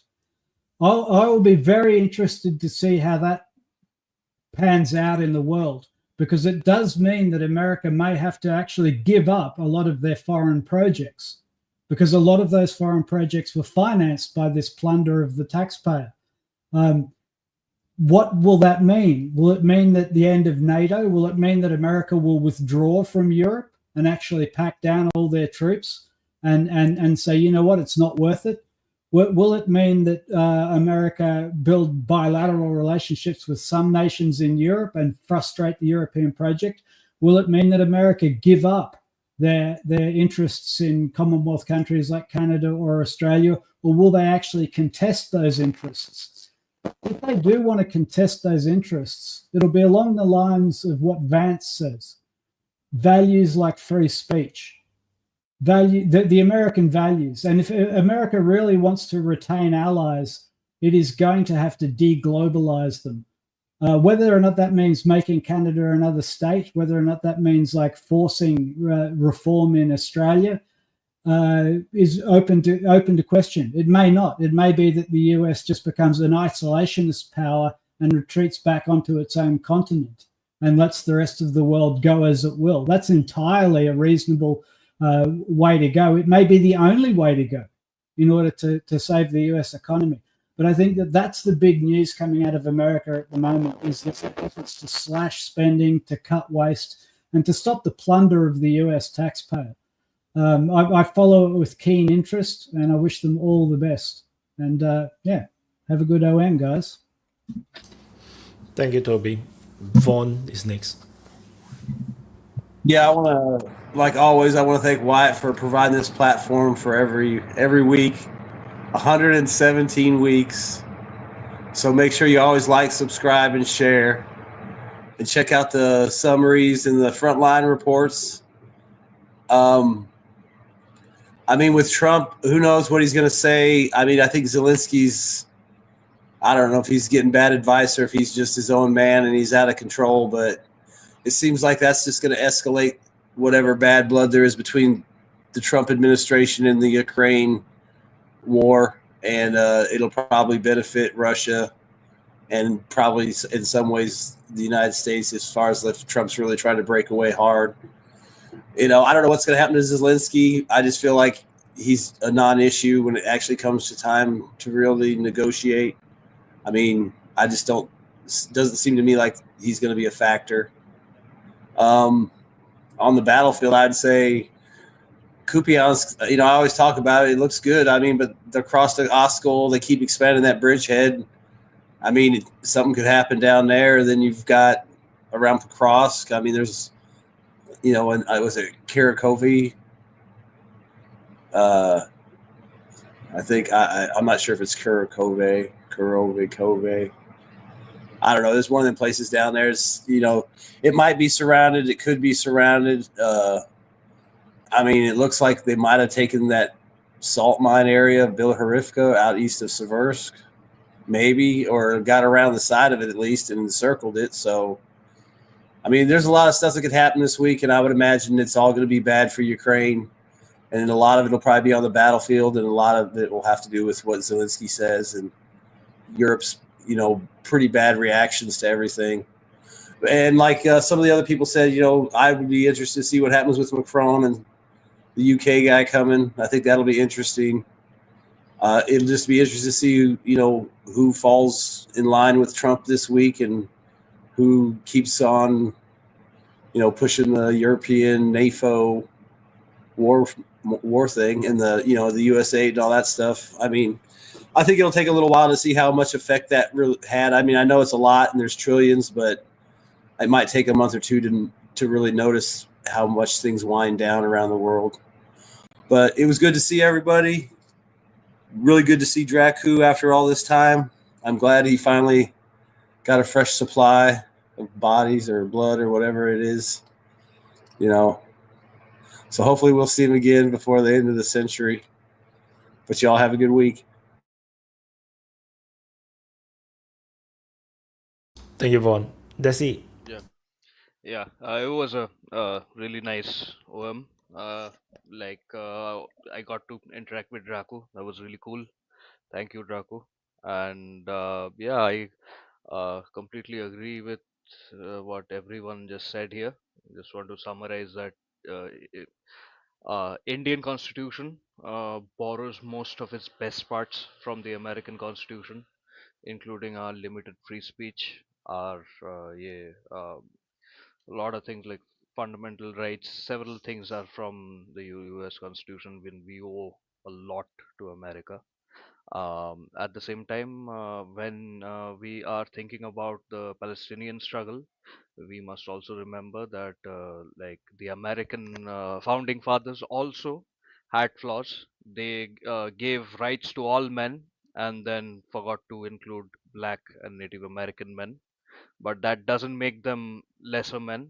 They are still great people, giants on whose shoulders we are still standing, on whose foundations our societies are laid on.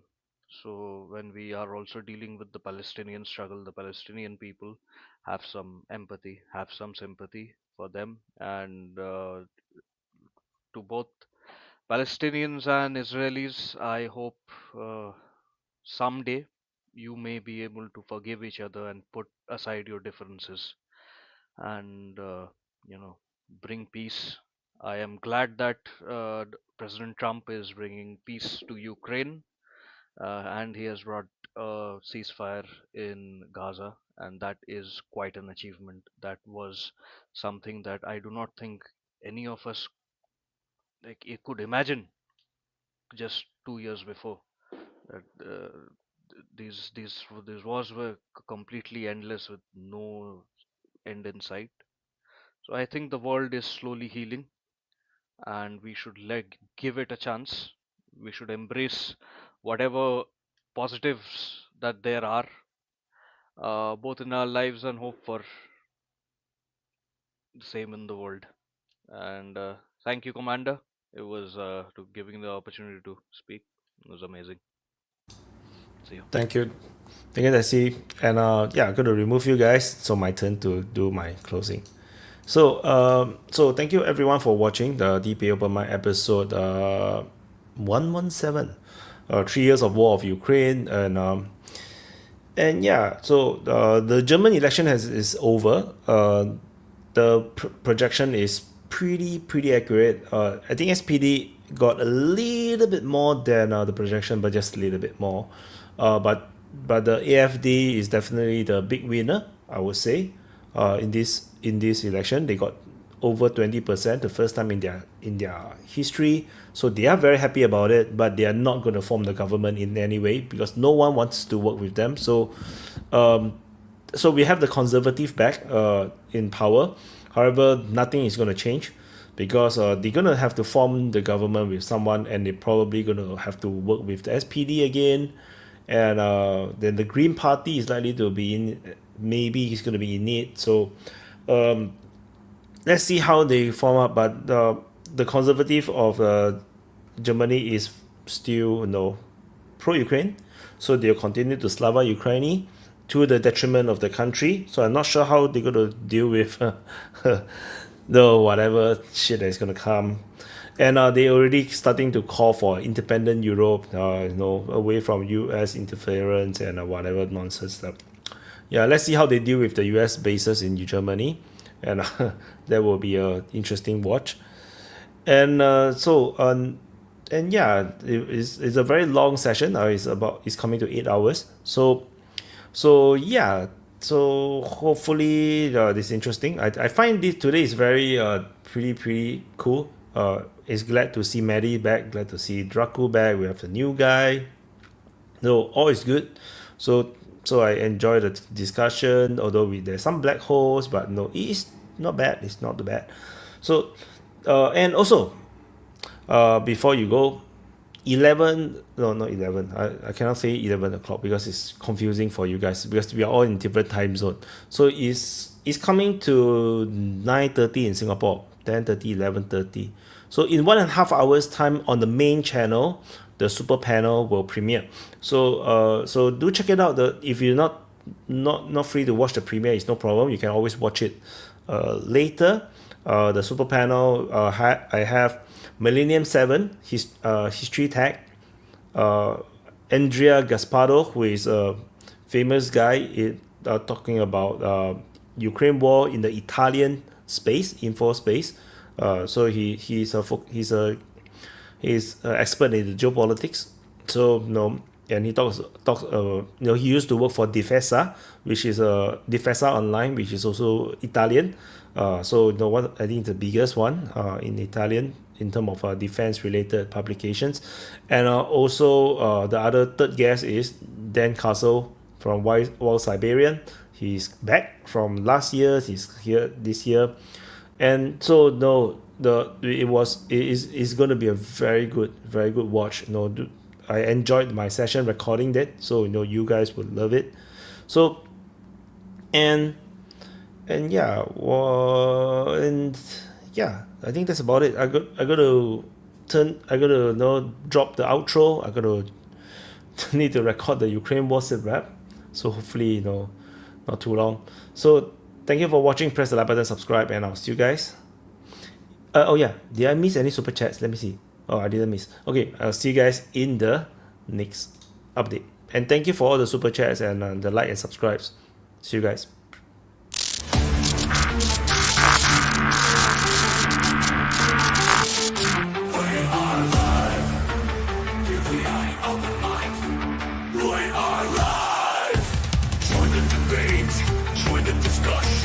Share your voice, share your opinion. Swallow your ego, expand your mind. DPA Open Mic, free speech zone. DPA Open Mic, we are live. DPA Open Mic, we are live. Don't hold back, 'cause here we go. Let's go, let's go. We are live.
unlock our collective destiny.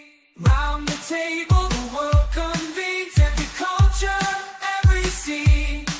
In the marketplace of dreams, we chart the course of unseen streams. Together we stand, diverse yet aligned. In the arena of thoughts we find a world where every voice is signed, debating the future unconfined. So let us gather from far and near to share, to challenge, to hear.